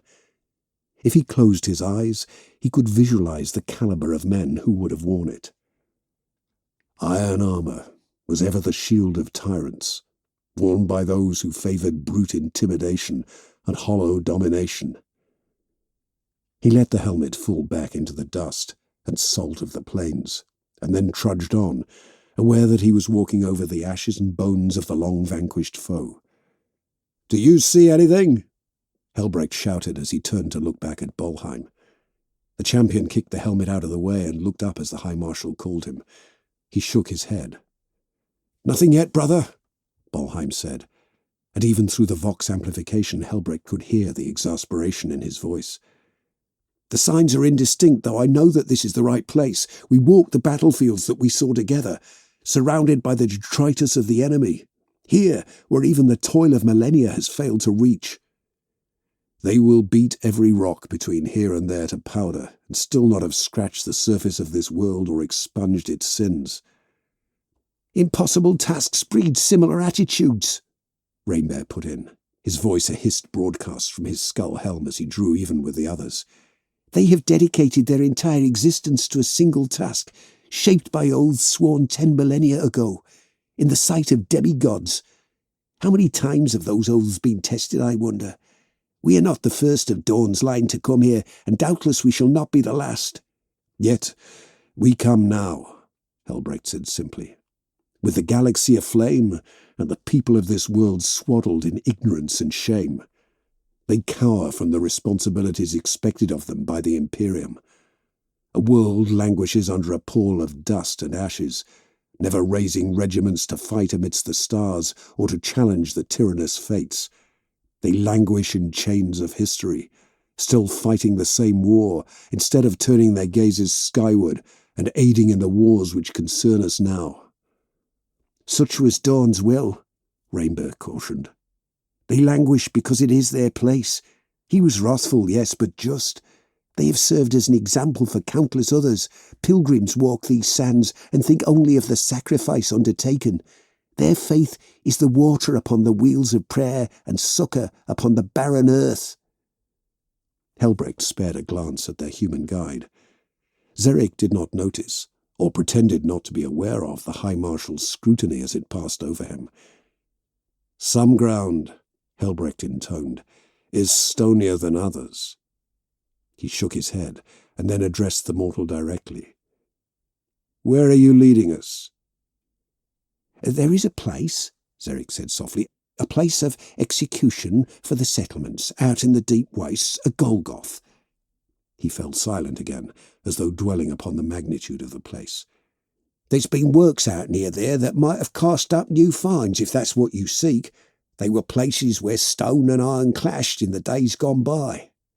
And stone triumphed over iron, and cast down the false tyrannies, Helbrecht said. That is your catechism and creed, is it not? That Rogel Dawn redeemed this world through sacrifice, and in doing so dedicated your people to their redemptive toil, to serve as examples, as custodians of that legacy. This world is their crucible, just as the wars of the past were the world's, and just as Armageddon was mine. The thought surprised Helbrecht as it emerged, as scouring a presence as the desert's relentless dust. The battles which forged me before were immaterial. Even the crusade against the fiends was a mere farce, a dress rehearsal before the Emperor presented us with our true challenge. Armageddon was the whetstone, and we the blade. Zerek looked up at the High Marshal and nodded. That is so, Lord, he said carefully. There was a coiled tension in the man that had only grown as they had crossed the seas of sand, dust, and shattered masonry. The further they travelled from what passed as civilization, the more unsure the man seemed, and the less genial his uncaring attitude became. Even the most certain of men withered in the presence of transhuman warriors, and amongst those noble brotherhoods, the Black Templars were a particularly fearsome exemplar. The wariness which we inspire in others is absent in us, Helbrecht considered. There are yet worlds in the Imperium, sacred terror amongst them, where the presence of our warriors inspires fear instead of faith, where we are a curse rather than a blessing. Perhaps that was what had happened here. A pall lay over the entire world, one born of ancient crimes and older enmity. The arch-enemy had held this place in its talons and gouged marks upon its soul, yet so had the faithful. Was it worth it? The wounds we inflicted, in the name of justice and revenge? Did they truly solve this world's problems? Did they aid the Imperium? We have profited for 10,000 years of pilgrimage and piety, yet I cannot help but consider what was lost. He thought again of Guilliman and the Primarch's urgings against empty shows of faith. The shadow of their meeting stretched long and coloured every deed he had undertaken since. He had fought for the shrine worlds of humanity at Guilliman's urging. He had crossed the Rubicon Primaris to seize control of his own destiny, and he had prepared once again to pursue the beast in order to prove the righteousness of his cause. Yet had that truly been what he desired? Was he worthy of such a hunt? What would the gene-sire of the Ultramarines think, Helbrecht wondered, to see him grubbing in the dust of conflicts past, seeking after relics, casting about for certainty like a blind man. How would such a being judge his actions when next they met? The Primarch would think him a fool, perhaps. Yet Helbrecht did not fear such a day, no more than he feared when he would have to recount his deeds before the Emperor himself. Would that this world could be held to account. Had the Emperor yet walked the galaxy in the aftermath of the heresy? If he had been at dawn's side as the scouring raged and the traitors were driven back, what fate would he have chosen for them? Chapter 10. In the Shadow of the Skull. The Golgoth lived up to its ancient title. As they descended into the rough valley, carved from weathered bedrock and lined with shattered marble, the squad found themselves observed by the hollow eye sockets of flensed skulls. They had been embedded roughly into the stonework, jammed into hewn spaces without care. It was not a ceremonial place, or a place of reverence for the dead. They were detritus, discarded without further thought. Above each set of empty eyes had been carved a suitable admonishment, directly across the brow of the skulls. Traitor, heretic, lawbreaker. As they passed each, the blandishments changed and became more elastic. As the population of criminals, recidivists, and heathens had been culled, so what passed for crime had grown more expansive. There were some who appeared to have been executed for idleness, others for insufficiency of faith or lack of prayer. Fine things to punish, Helbrecht knew, but he likewise knew the danger of this mindset. The need to punish and blame made worlds into sepulchres. Like the blood sacrifices of old, even vengeance would inevitably run dry, and the people would have nothing but their doubt and recrimination. "They dig their own graves," Zerek said quietly. Helbrecht looked at the man, and he eventually turned to regard the High Marshal, his eyes slowly leaving the crudely interred offerings. "The last time they hold a digging tool in their hands is to carve out the place where their skull will sit. Always made sense to me. One last act of service before the axe fell. They had betrayed the covenant which binds all souls." He shook his head and looked away from the morbid monument. "Betrayal always wounds." "And they are wounds slow to heal," Rainbear affirmed from behind the human. Zerek had taken the lead as they advanced into the narrow mouth of the Valley of Skulls, where the path was barely wide enough for the Astartes to pass in single file. The valley widened as they progressed, one by one. As they became able to, they fanned out, maintaining operational discipline. Their hands had not yet strayed to their weapons, but the intent, as ever, was there. Something something knelt in the centre of the valley. Half obscured by the drifting dust of the endless desert and the powdered cast-offs of the ruins, it seemed neglected and forgotten. It squatted in the shadows cast by the valley's sheer sides, caught in the collective gaze of the dead and the disgraced. It drew in that attention as much as it drank in the shadows, making it seem pitch black, a tarnished reflection of Helbrecht and his brother's own armour. For it was armour. The shape of it became increasingly clear as the squad advanced upon it. A figure, not in armour, but made of it. The components had been rescued piecemeal from the ruins and crudely mounted together like an agrarian bird-scarer. It cut a tatterdemalion silhouette in its broken, blackened plate, the heraldry unrecognizable beneath the ruin of ages. Yet it had been raised with some reverence in this place of ignominy. Helbrecht drew his blade. The sacred steel of it glimmered in the sunlight and cast its own crackling light into the shadows, dispelling the darkness with the purity of illumination. He extended the blade ahead of him, close enough now to almost touch the makeshift idol. The blue light revealed the worn iron of its construction and the hint of yellow and black hazard markings. Not the sacred yellow of the Imperial fists, which he had worn in his vision, but the colours of the enemy. The arch-enemy, the oldest foe. "What is the meaning of this blasphemy?" Helbrecht snarled. His warriors had fanned out around the iron idol, and all held their weapons ready. Rainbear's Crozius lent its own light to that of Helbrecht's blade. Bolheim was at the High Marshal's side in a heartbeat, and the black sword was pointed at the idol's unliving throat. Fire burned behind the champion's eye lenses, inflamed almost beyond reason by the desecration of a holy place. Novello joined Helbrecht to his right, raising his shield in his liege's defence.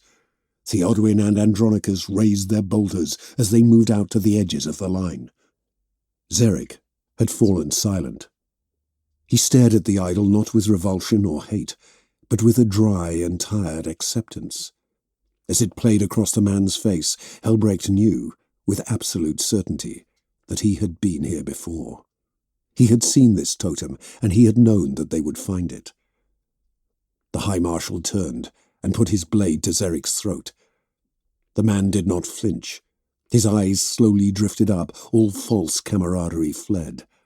All that remained was the blank and bitter hate he ought to have reserved for the thing behind them. "Why?" Helbrecht asked simply. Xeric stared for a long moment, and then spat at the High Marshal. Helbrecht unpowered the blade, turned it about and slammed the flat of it against Xeric's head. The man tumbled to the ground. When next he moved to spit, it was to cast blood to the sands, turning the faded grey and ochre to stark crimson. "Why?" Helbrecht pressed again. "Why would you turn from his light to venerate this, to go on your knees before false gods and idols? Why?" "From iron," Xeric whispered. He forced himself up on trembling legs and stared down the High Marshal. The certainty of death had made him bold, perhaps, or else it was the simple determination of a true believer. "From iron cometh strength. From Helbrecht drove the blade down. Not through Xeric, but past him. It embedded itself into the dusty earth, and Helbrecht levered himself forward off the momentum of it. His hand closed around the man's throat, and he lifted him bodily, spinning him about so he dangled before the profane icon he had worshipped. The pale dust whipped up around Helbrecht's greaves as he drove the man back, choking the life from him as he did. Xeric's eyes were wide with fear. His fingers clawed at the Templar cross upon Helbrecht's chest, even as his feet kicked out, scrambling for purchase. His lips were still moving, trying to finish his oath.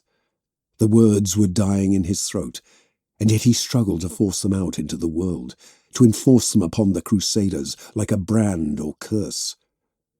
The words were still coming, echoing about the valley, carried by voices upon the wind, new voices raised in praise. Helbrecht turned his gaze from the wretched thing in his grasp and saw them coming. They moved with a determined, soldierly precision, but riven through with an agitated, nervous energy.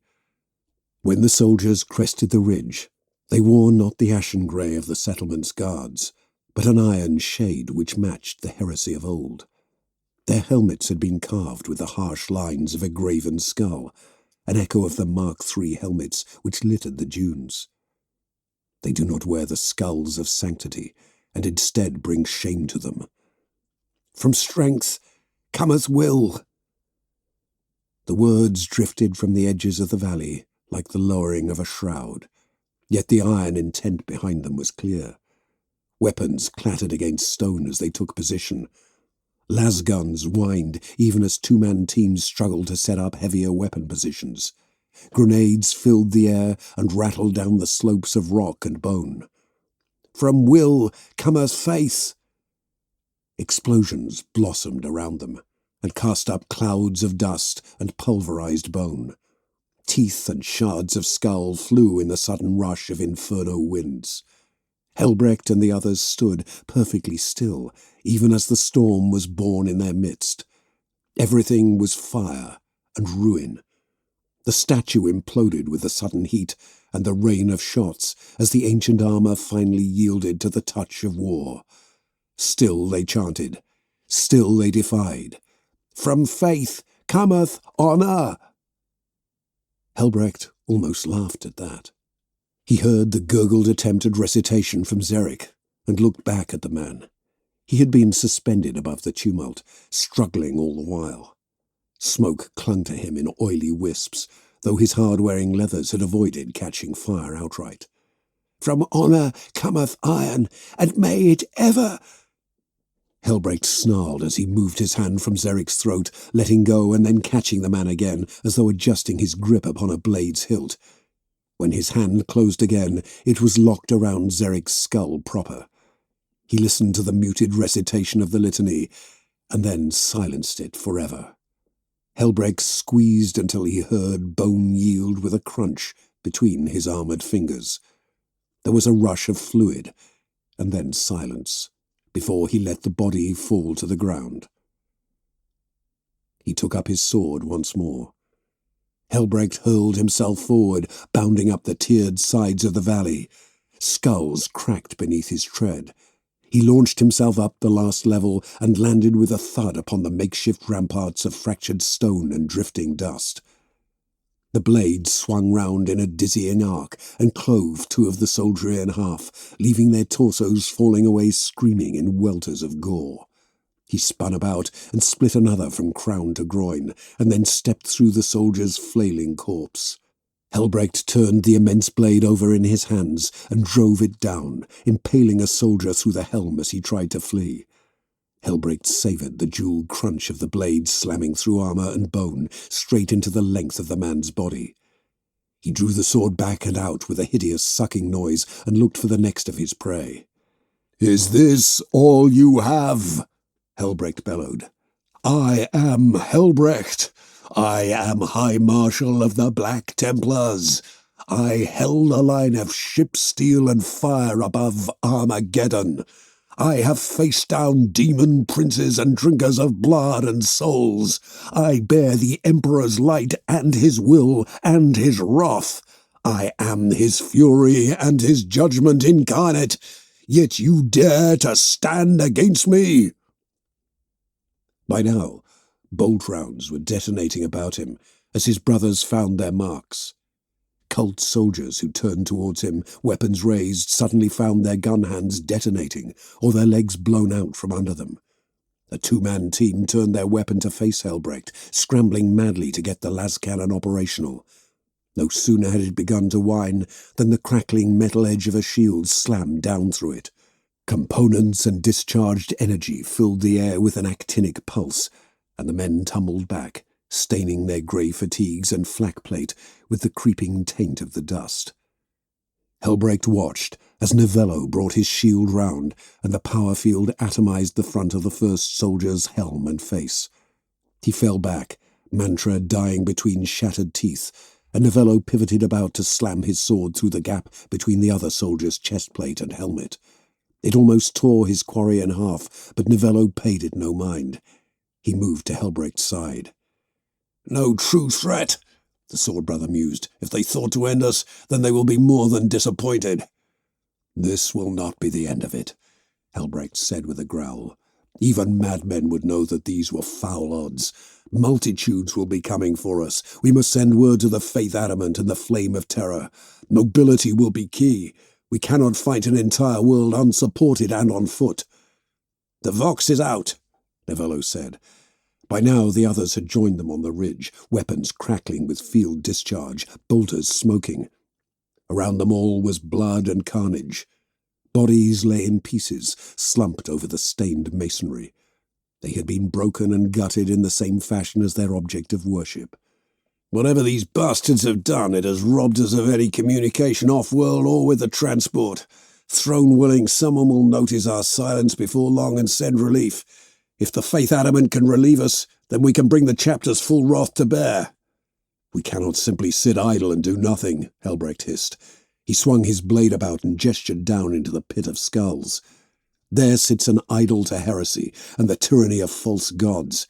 It has been raised upon a world under our protection, a world supposedly hallowed in the Emperor's name, and they dare to attempt to slay me with this rabble?" He threw back his head and laughed bitterly. The others were silent, indulging his mania. "They are as children. Assuming they can lay low giants with stones and slings, I will tear them from their warrens and their hovels. I will mount that clerk's head upon a pike, and when we are returned to orbit I shall raise every last trace of them. We shall hammer them into the dust that spawned them. My liege, Ivello trailed off.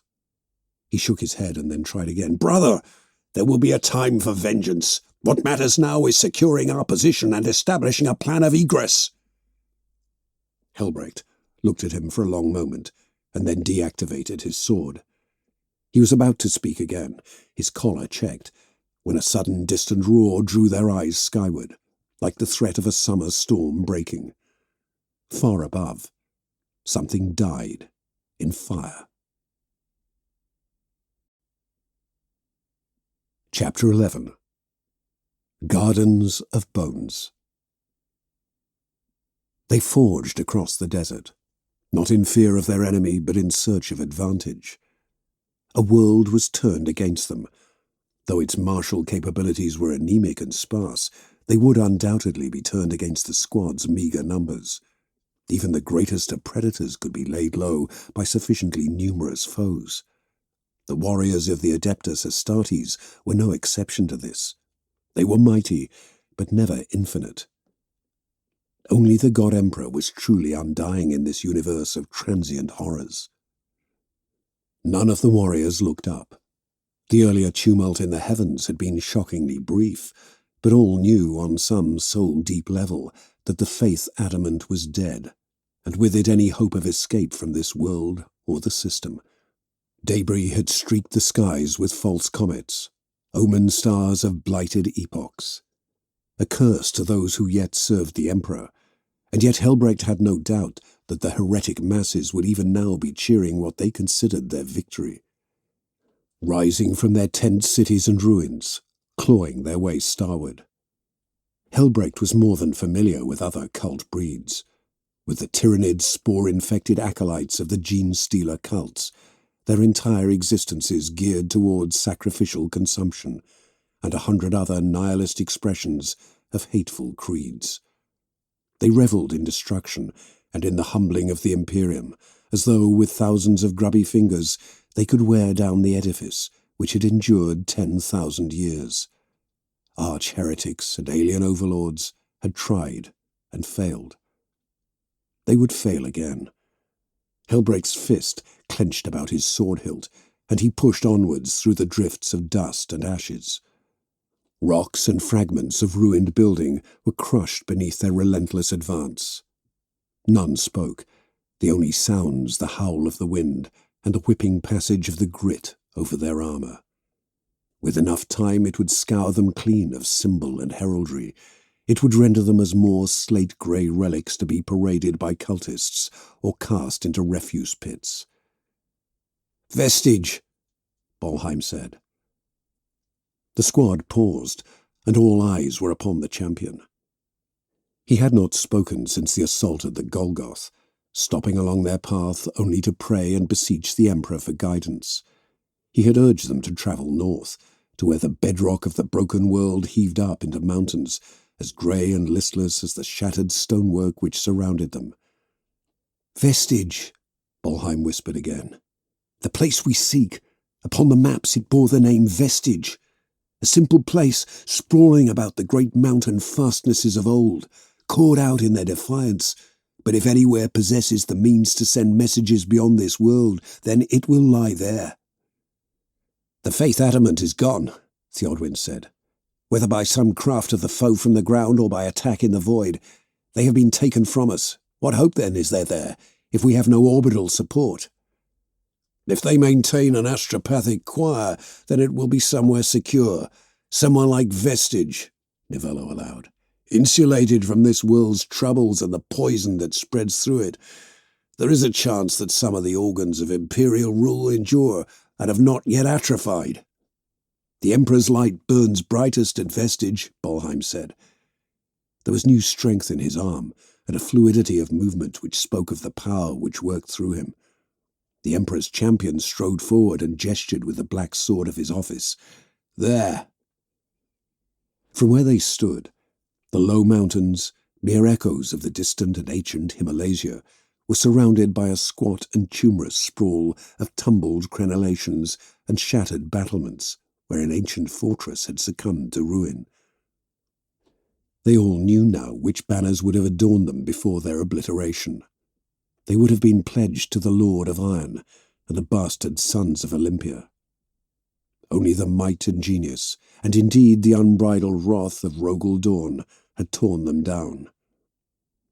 Cast to the dust, with every tool he could muster. Within him, then, had been the grief of an orphaned son, and the determination of a wronged brother. Dawn would have smote the very stars if it had been within his ability. He would have torn down the heavens if the shards would have dashed his erstwhile siblings beneath their arcs. The blood and fire of the scouring, even unto the hateful undertaking of the iron cage, had been purgative.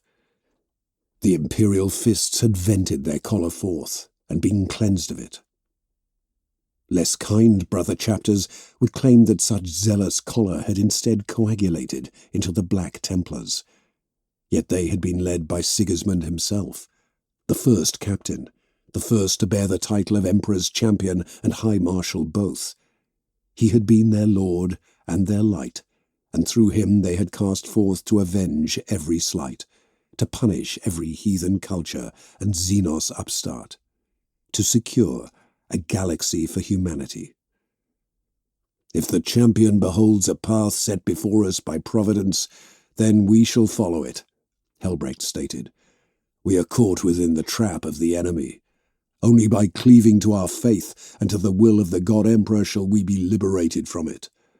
Though you dwell in a cage of beasts, do not fear them, for I shall gird you in fire that they cannot close their jaws. From first meditations upon confinement and punishment, Rainbear said, and nodded. The Reclusiarch would approve. Grimaldus may be our chapter's spiritual heart, but I am its animus given form, Helbrecht said. I know its very soul. I bear the honour of this blade and the burden of command. That does not make me a truer son of our chapter. It does not make me grander in the Emperor's eyes. It is simply this. I stand, I serve. Inevitably I will fall, but it is not here. Not now. One by one, each of the warriors went to their knees in the dust of the wretched world, casting up new plumes of it to dance upon the chill wind as it swept down off the mountains. Bolheim was first. The champion knelt and pressed his blade into the earth. Nivello followed suit, and let his sword and shield rest for but a moment. Rainbear was to Nivello's left, hands clasped about the haft of his Crozius as though in holy prayer. Helbrecht could not hear the words, but he knew that the chaplain would be praying, his lips incessantly moving through the homilies. Theodwyn and Andronicus went to their knees in almost the same moment. They were a study in contrasts, the two of them, one in the healer's white of an apothecary, and the other in the black of a neophyte. Even the white of Andronicus's tabard had begun to accrue the invading dust of Heveron. We will cross this sea of woes, and we shall find our way back to the chapter, Helbrecht said. We shall stand upon the eternal Crusaders' decks once more, raise our voices in the hymnal, and we shall stride forth to reclaim this galaxy. He paused. He could feel the dust in his throat, and spat to one side. We will hunt the beast itself, and we shall stretch forth our hand to seize the rift and choke it closed. I have crossed through death. I have been transformed. I am reborn with his light, and with the throne as my witness, I shall not turn from any battle. He rose again, and looked to the mountains rising in the north. We go onwards. Beyond the Golgoth, across the plains of ruins and ashes, they passed the workings of the enemy. Before, they would never have been aware of it, but a vigilance had overcome them as they continued their long and weary march. Pits had been dug into the sallow earth, bones pulled from the dusty graves. The remains littered the plains with casual disregard, save where they had been drawn together and shaped. idle hands or the perfidy of the enemy. It was not clear which had contributed more. The bones had been piled and sharpened into makeshift cairns and low walls, stretching out in a mind-numbing pattern that was incomprehensible from the ground. Such things, Helbrecht knew, were meant for the eyes of obscene gods, charnel offerings and submersions of the oldest creed the world possessed. They had not laid stone atop another, and so the barbed bone briar had become their tool. Generation after generation, toiling in secret until their poison could consume the world entire. And are there yet loyal souls upon Heveron, he thought, or merely more examples of the lost and the damned? These are tests placed before me, obstacles only I can overcome, the stony road which leads to salvation, to him. Only the wail of the wind and distant sirens answered. Helbrecht stalked forwards and raised his sword, igniting the blade with a crackle before driving it down and through the abominable construction. Behind him he heard the snap of other power weapons activating as his brothers followed his example.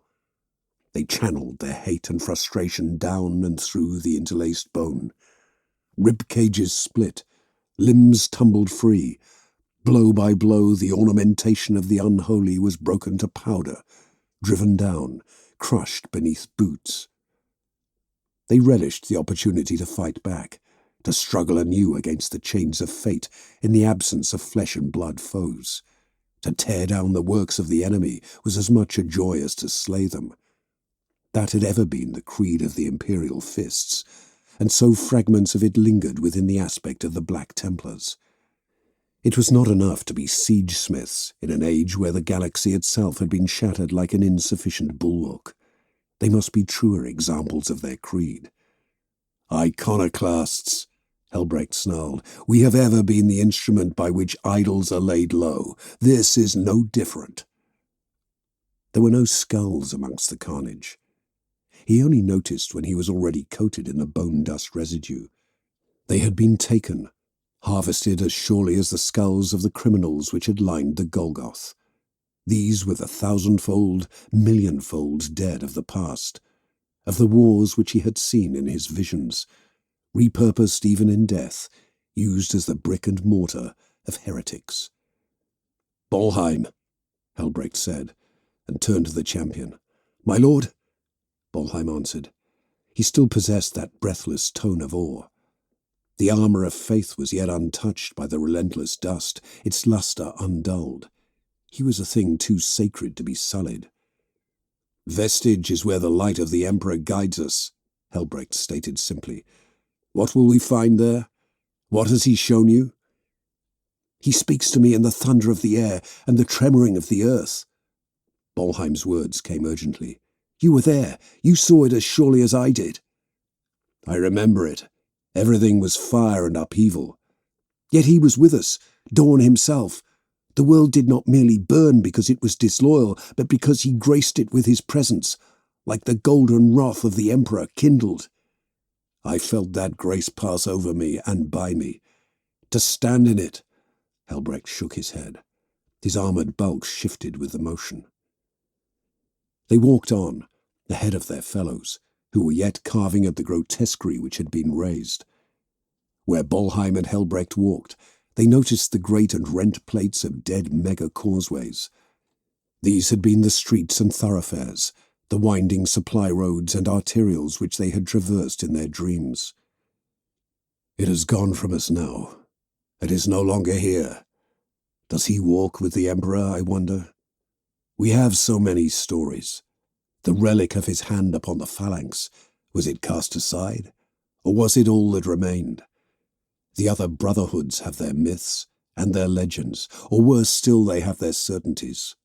All we possess is an absence, a void." Bolheim dropped down and scooped up a handful of dust, scrutinizing it as he ground it between his fingers. "Without doubt," he began, and then stood. "Without doubt, there can be no faith. We are true servants because we fight despite doubt, without fear or pity or remorse. This is but one battlefield, one war, mere scenes within the tapestry that is the eternal crusade. Though we stand alone, bereft of support, we do our duty. Even if we die unremembered, unsupported, and the chapter arrives only to pick over our bones, we shall have served his will, for only in death does our duty end. Your station has made you wise, Bolheim, Helbrecht said with a dry chuckle. You stand in defence of my spirit, as you once held watch over my body. I merely am as the Emperor wills. Bolheim bowed his head. It's almost strange to think of my time in the Apothecarian. As a mender of flesh, I could never have dreamed of standing amidst the worthiest souls in the chapter. Yet it is not for me to question. He paused and laughed. He moves in strange ways, our Emperor, and casts his errant arrows forth to defy the fates, to fight against false gods for the sake of all mankind. A sudden roar split the calm. They all turned and looked finally to the heavens, where a streak of flame cut across the horizon and tore its way overhead. Engines roared with a throaty, unhealthy whine as the flame of terror swept above them and passed, onwards to the northwest.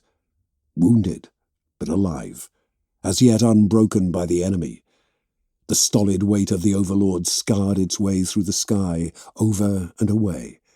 If it had seen or detected them, then there was no sign.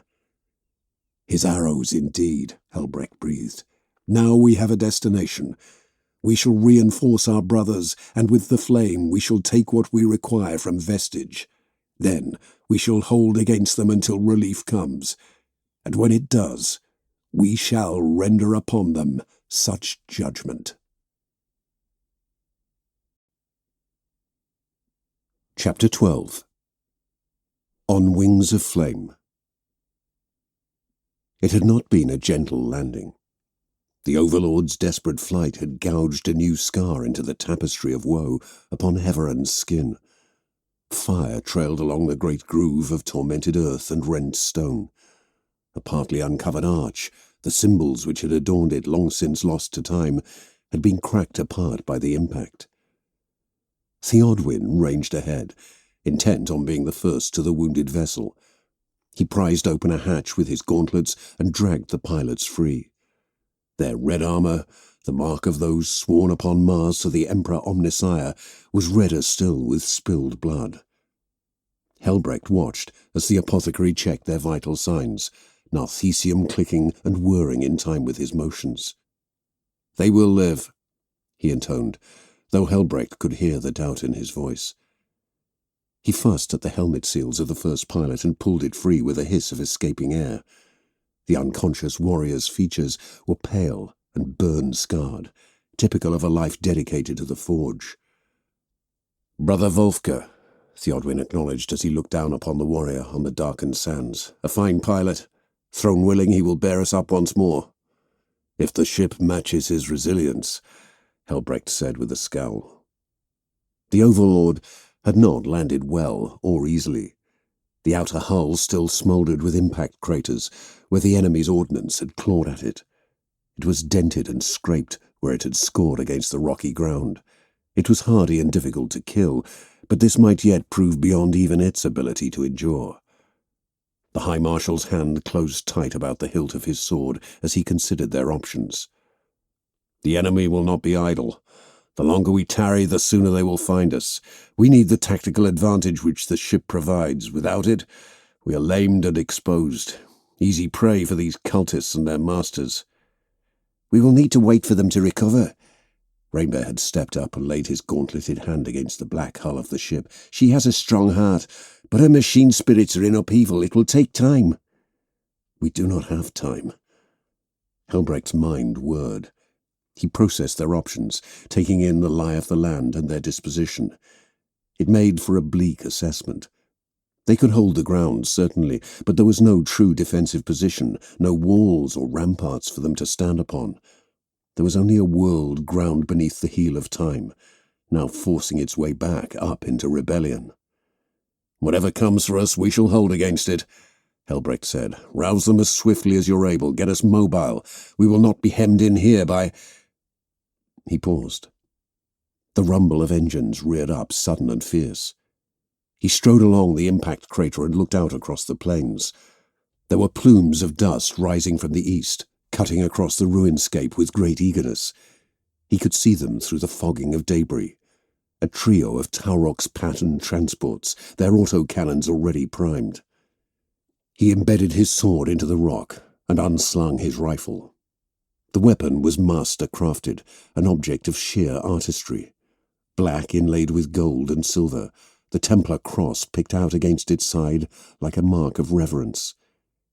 He raised it with ease and sighted along its length. He had never truly favoured marksmanship, relying instead on bladecraft, but there was a need for every advantage to be grasped in war. Helbrecht felt his breathing catch as he paused, watching, waiting.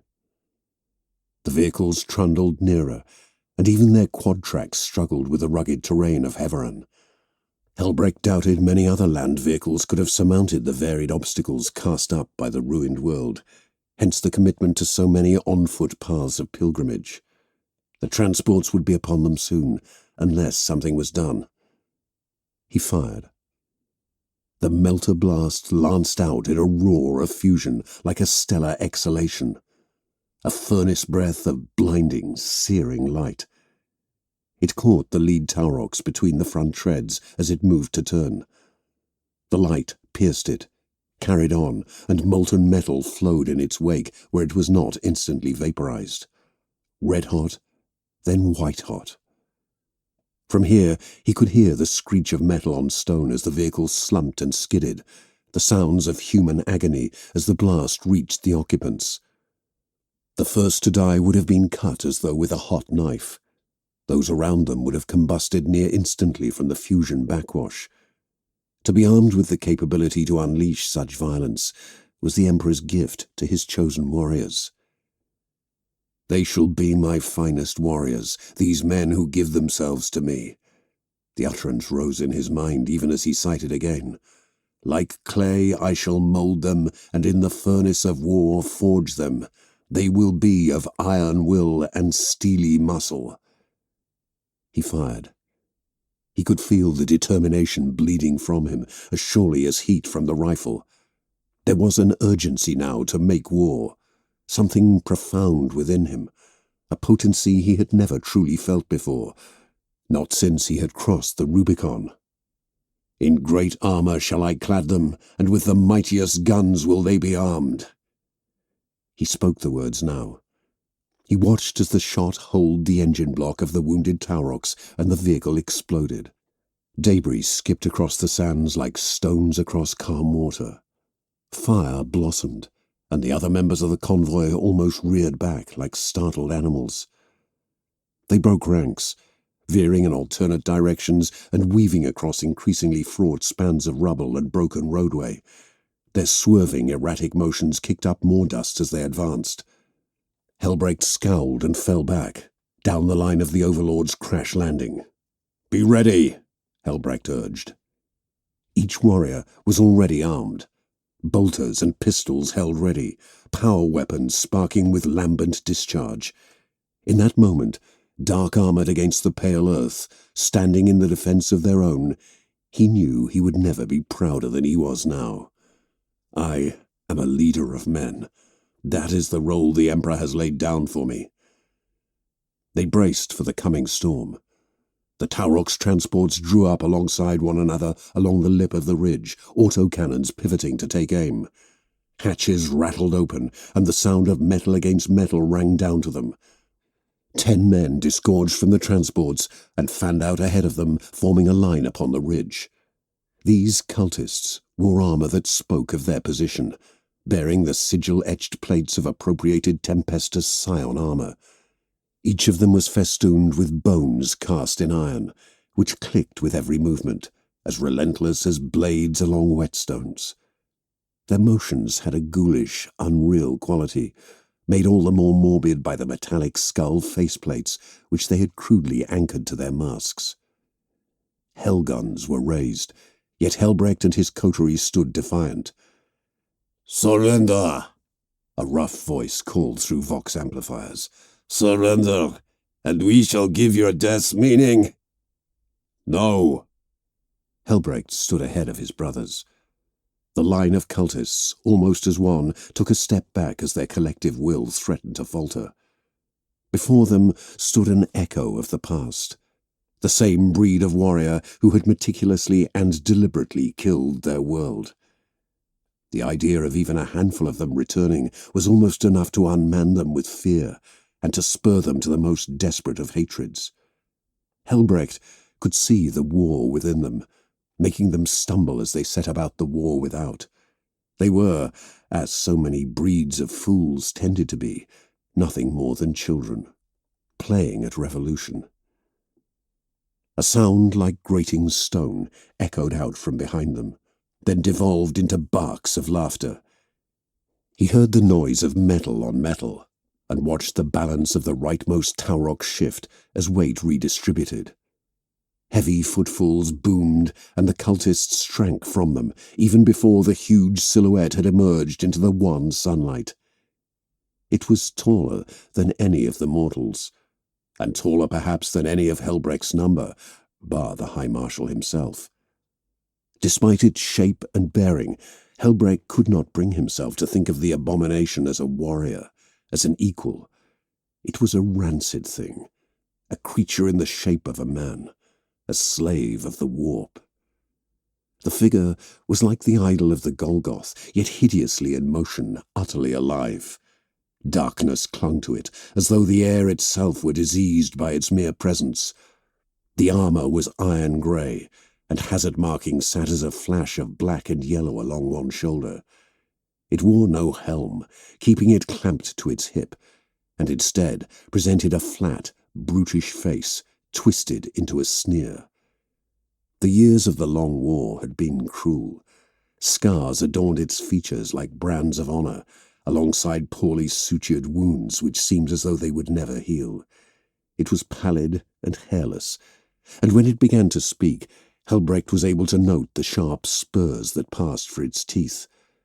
It was a thing from which all nobility had been bled and drained through endless grinding attrition, until it had become a creature as world-weary, ravaged, and hope-deprived as the trenches it had grown accustomed to haunting. "It is good that you have come, and we have been waiting for some time," it gurgled. "Blood calls to blood, like to like. It has always been so. My lord will be gratified to know that it is the sons of Dorn who have come to his court, even if you are second-generation mongrels and not the legion of old." It snorted and reached back, drawing the long haft of a power axe from its back. "Which of you receives the honor of my presence?" "I am Helbrecht," he said, "High Marshal of the Black Templars, and inheritor of Sigismund's mantle.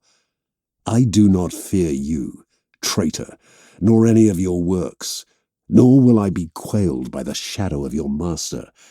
If he is so mighty, let him come before me, and we shall see his metal. His iron, as his honor, shall be brittle." The Iron Warrior gurgled with mirth, and then coughed consumptively, spitting a gobbet of reeking saliva to the ground, and stepping forward bullishly.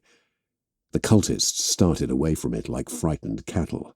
"A lofty title for one who commands but a handful of broken little men." It turned the axe over and over again in its hands. "In the days when we still followed the Emperor, the 4th Legion could hold an entire world with your numbers. It is not so easy to take one." It laughed again. "Yet when the Imperial fists were chosen to add yet more guilt to the false Emperor's walls, well, they went almost entire. Imagine being so weak that almost all of your strength was required to act as glorified watchmen for a craven thing which had already crafted 10,000 of his own.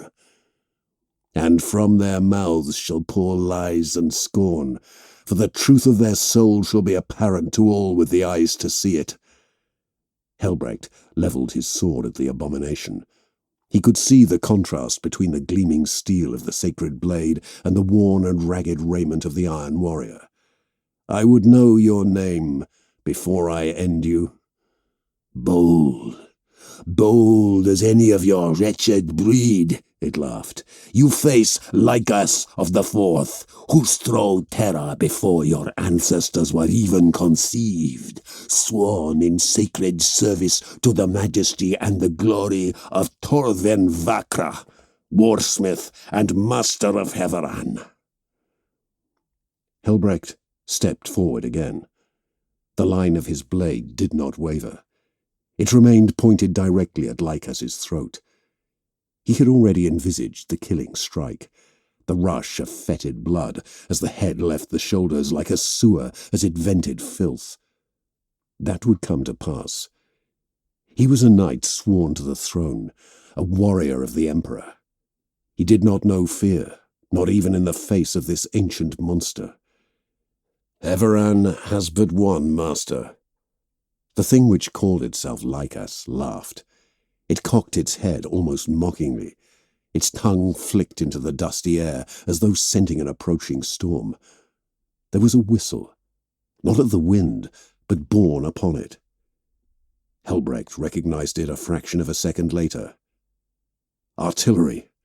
"Let us see if he protects you then," Lycus growled.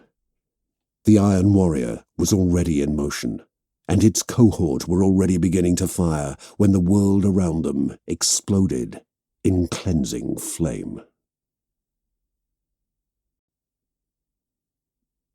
Chapter 13. Through Fire and Faith. Everything was chaos and confusion, the rush of choking dust storms and the roar of fire. The shells had impacted almost exactly along the line of the Overlord's landing, surrounding the ship and its defenders in a smothering pall of shadow and ash. Helbrecht shook dust and ashes from his armor, blade up and ready, as the enemy came for them through the haze. The squad formed a knot of defense, without him even having to give the order. They loomed from the smoke, like statues come to life, wreathed in the sepulchral powdering. Black became grey, became white, mere shades in the tumult. Lances of crimson light slashed through the throng as the cult troopers advanced. The metal clatter of their bone adornments echoed strangely through the tormented air. Bolt rounds cracked and snapped in the smoke, detonating and adding their own deuterium and propellant reek to the riot of competing odors. Rainbear bellowed hymns into the face of the false storm. His skull mask glimmered faintly red in the light of the hellgun blasts, reflecting his anger and his hatred at the sheer arrogance of the heretics. Nivello was at Helbrecht's side, a constant presence, reassuring in his solidity of purpose. The younger warriors, Theodwyn and Andronicus, fired again and again, pausing only to reload as they advanced. "Bold for mortals!" Nivello hissed. His bravado had been all but cast aside, consumed by the immediacy of combat. Las blasts earthed themselves against his shield, and he cursed. He raised his voice above the tumult. "They are nothing before us. We hold. We stand with the High Marshal." "For the High Marshal! For the Emperor!"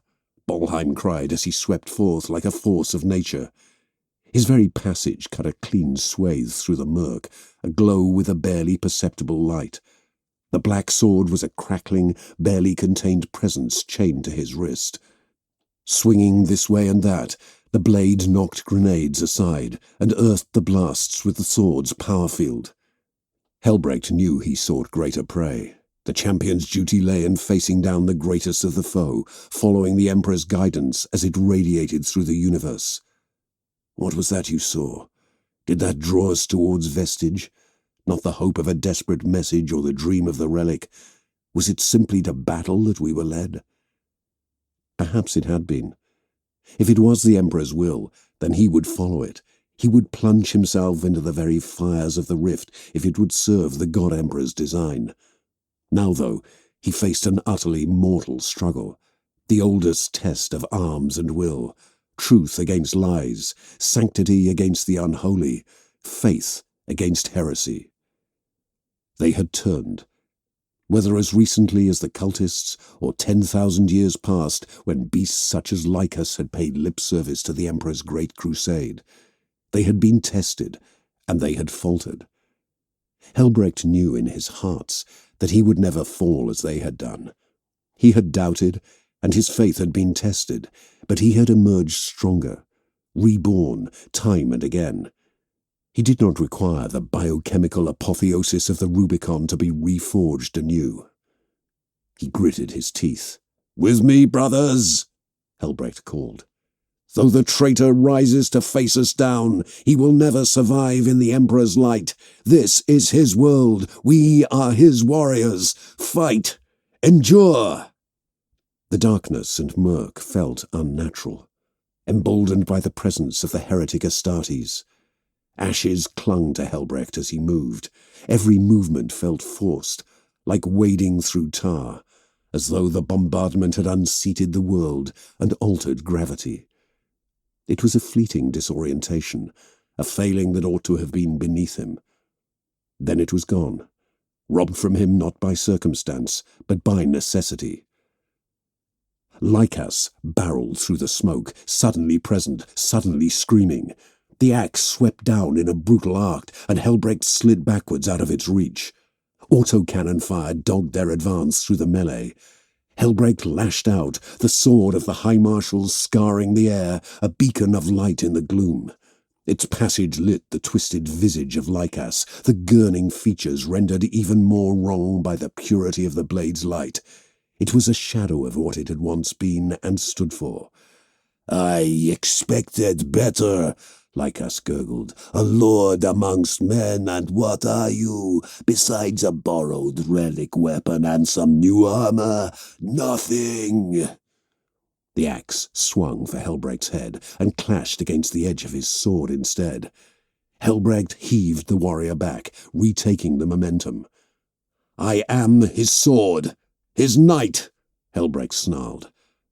More artillery shells burst around them. The earth shook, and the air burned. Everything was reduced to the rhythm of the fight. He was aware of Bolheim and Novello moving in his peripheral vision, desperate to aid him. Flame and confusion lay between them. The air was alive with blasts and explosions. Crack grenades and melter bombs burst around them, casting up yet more light and heat. He felt it against his armor like tongues of fire. The plate stuttered in its movements under the onslaught. The relentless rain of debris and pressure clawed at him, pressed him to the earth like an immense hand holding him in its grip. The Iron Warrior showed no such hesitation. The crushing weight of the conflict was something to be shrugged off like an inconvenient downpour. "Pathetic," Lycus gloated. The thing was drooling, lips curled into a mocking grin. Their blades met again in a shower of sparks and discharged energy. Helbrecht swung for Lycus as they came apart, his armored gauntlet cracking into the side of the Iron Warrior's head. It reared back and snarled, spitting acid, as it recovered and swept in on Helbrecht's left. His sword came up, but the axe slammed into the High Marshal's side. He bit back a grunt of pain. The rush of blood within his armor was a reassuring heat. Pain, the Imperial fists had always held, was the wine of communion with heroes. Truth lay in agony, progress in suffering. Through battle lay salvation. The Iron Warrior was relentless. Blow after blow rained down upon the High Marshal, either turned aside by bladework or simply weathered by pure resilience. Another cut scored along his shoulder. Helbrecht hissed, fell back, and then hurled himself at Lycus. His blade pierced its torso, skewering ceramite and flesh in a rush of stinking black blood. Lycus glowered at him, drew back its head, and slammed its face into Helbrecht's. The blow floored him. He felt the blade skitter from his hand across the stone. Lycus leered down at him. Triumph danced upon its features. "Even the mightiest fall," it burbled. Blood and sputum oozed from the corner of its mouth. This is how you die, unremembered and unmourned, just more bones upon the pilgrim's trail. Helbrecht slurred, I do not die here.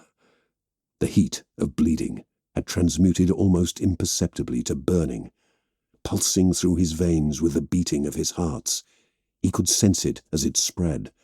The weapon, whether by curse or poison, he could feel the taint of it within him. Sweat beaded his brow. He tried to speak again, but the words died in his throat as saliva congealed into froth and foam. Not like the caustic whipping of the wind, grit and smoke catching in his lungs, but like sinking back into the polluted waters of a boiling sea and allowing it to drown him. Lycus's grin of triumph was a spitefully curdled thing, spreading across its tattered mask of skin as it raised the axe again. A black blur slammed into it out of the storm, trailing contrails of flaming debris from the desperate flight through the tumult. Nivello bellowed war cries as he turned aside the axe with his shield and slammed his sword again and again into the armoured bulk of Lycus. The Iron Warrior fell back, snarling and spitting, robbed of its triumph.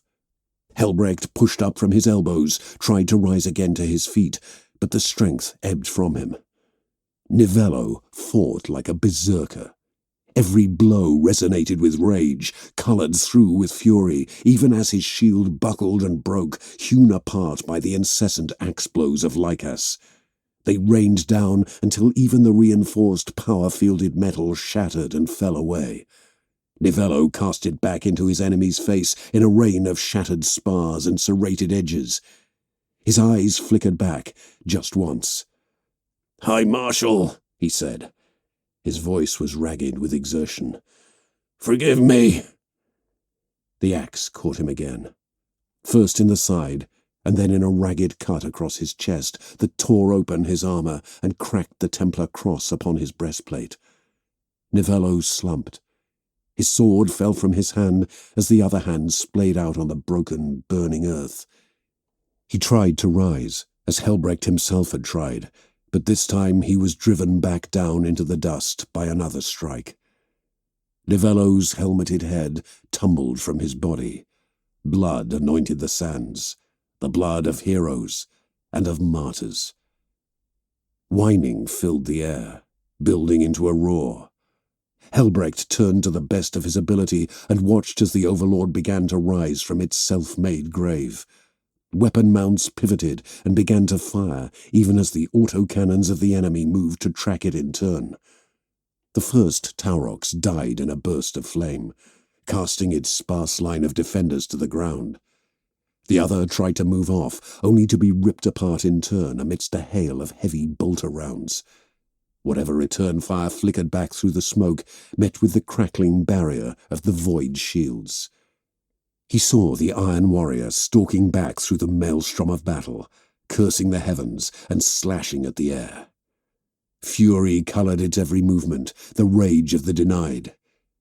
Helbrecht knew he would see the warrior again. He swore with all his fading strength that he would see it dead.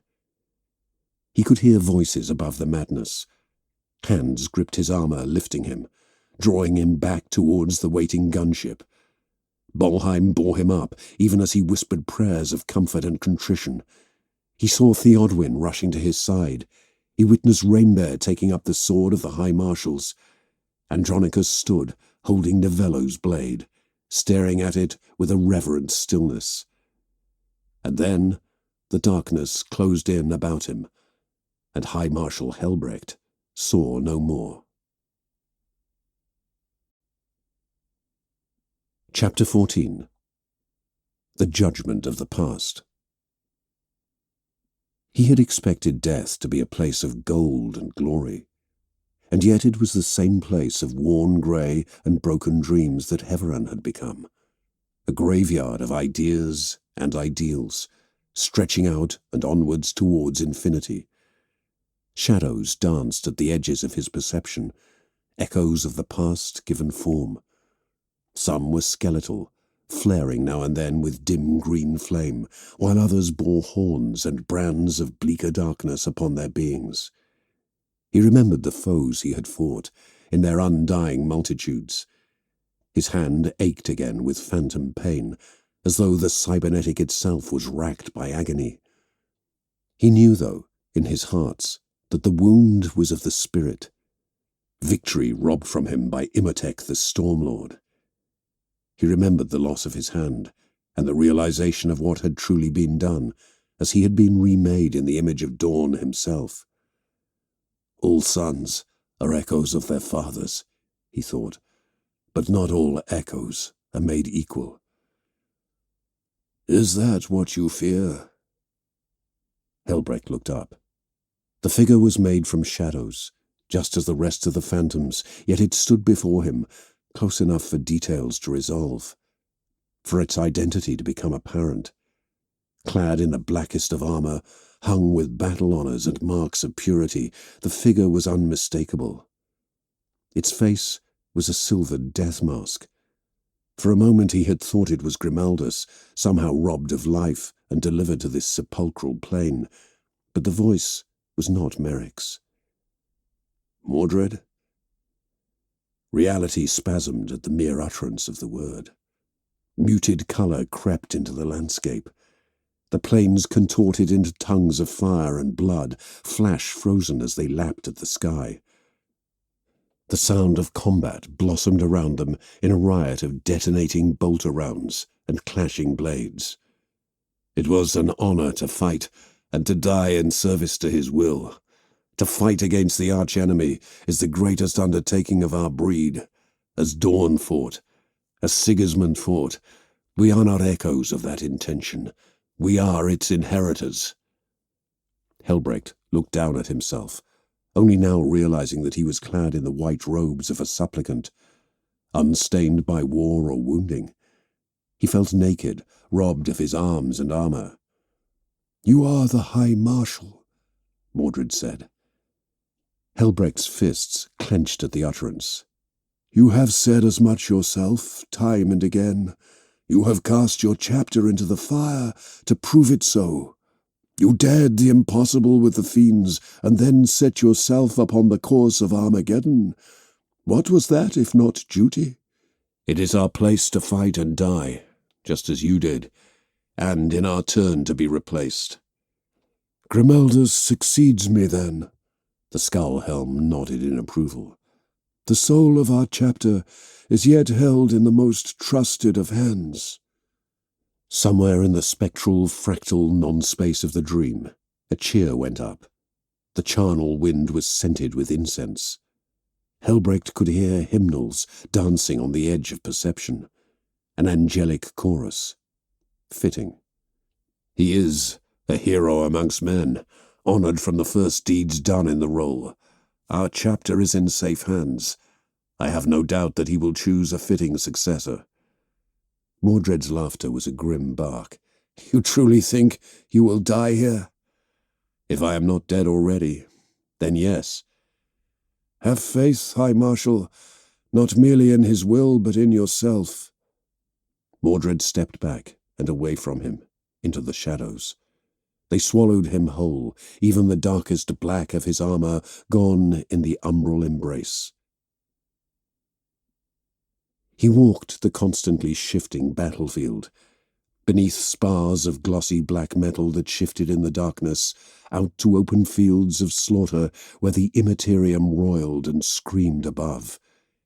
He had stood toe-to-toe against alien tyrants, defied princes of the warp with naught but a combat blade, liberated Cephian IV. Time and again he had earned his laurels, being confirmed by the judgment of his betters. "And we were not wrong to do so," Dadin said. Marshal Dadin looked at him with the same rough-hewn paternal scrutiny he had worn in life, fully armored as he had been when he had led the Cephian crusade. "You were the most suited for the task. Amongst the youngest ever to rise to the position of sword brother," interjected another voice. High Marshal Cordell stepped from the mists. He was pristine, perfect, The axe wounds which had ended him were thankfully absent. His armour glimmered with dark light, catching on the honour marks and gilt. The two warriors moved around Helbrecht as they observed and scrutinized. "And then a marshal, and then high marshal. You have served. You will continue to serve. I have stumbled blindly into the nest of the enemy. Brothers have died." Helbrecht was on his knees in the dust and ashes of the dream. He had not dreamed when he crossed the Rubicon. The Emperor had spared him his intervention. He had wondered why. This was more like the shared vision of Heveran's traitorous past. To be High Marshal is not to be invincible, or even truly to be an exemplar.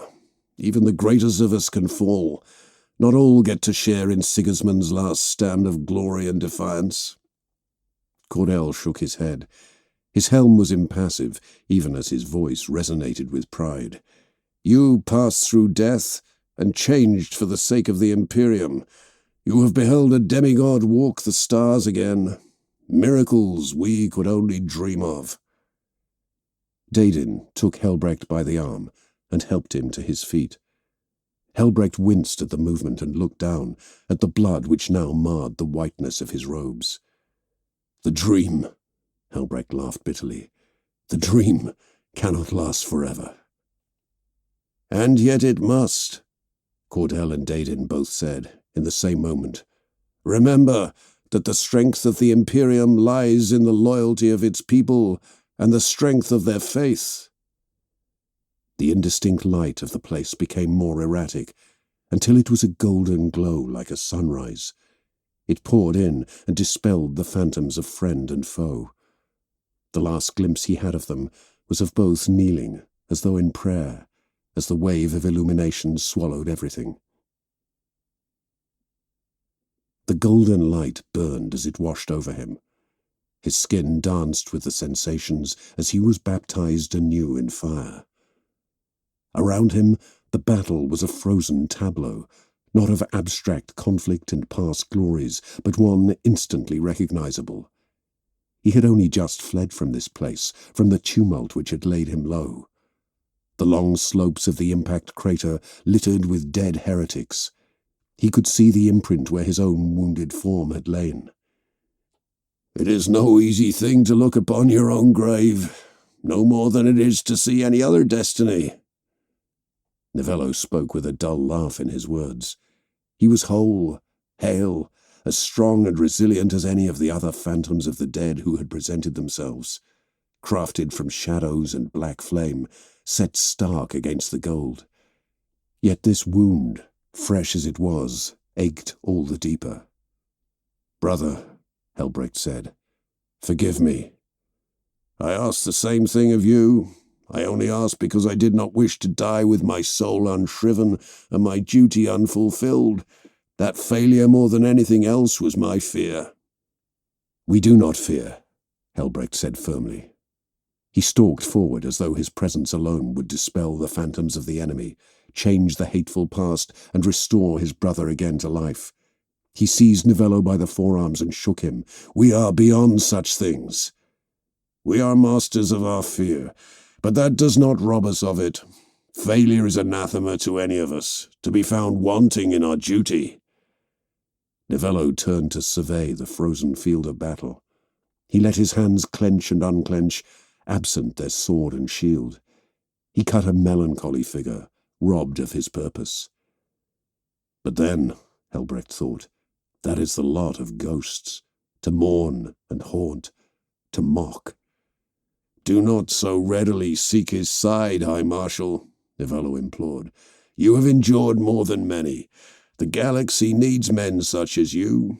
It was an honor to stand at your side and in your shadow, and watch you as you rose through the ranks." "The honor was mine," Helbrecht said. "You have ever been my sword and my shield. We shall meet again, brother, when the galaxy is brought to heel, when the beast is slain, when at last my appointed hour comes, then we shall meet again at his side, to fight his wars forevermore." Novello knelt in the dust, amidst his own spilled blood. The fallen warrior did not look up again. The world seemed to convulse anew at his gesture. The wind began to wail again, ripe with the scream of artillery. Helbrecht could see darkness clawing at the gold of the dream.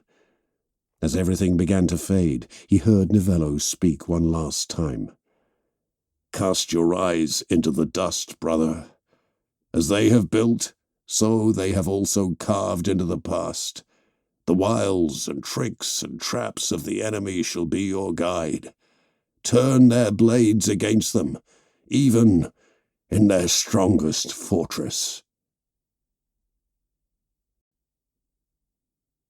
Chapter 15. From the Brink of Death.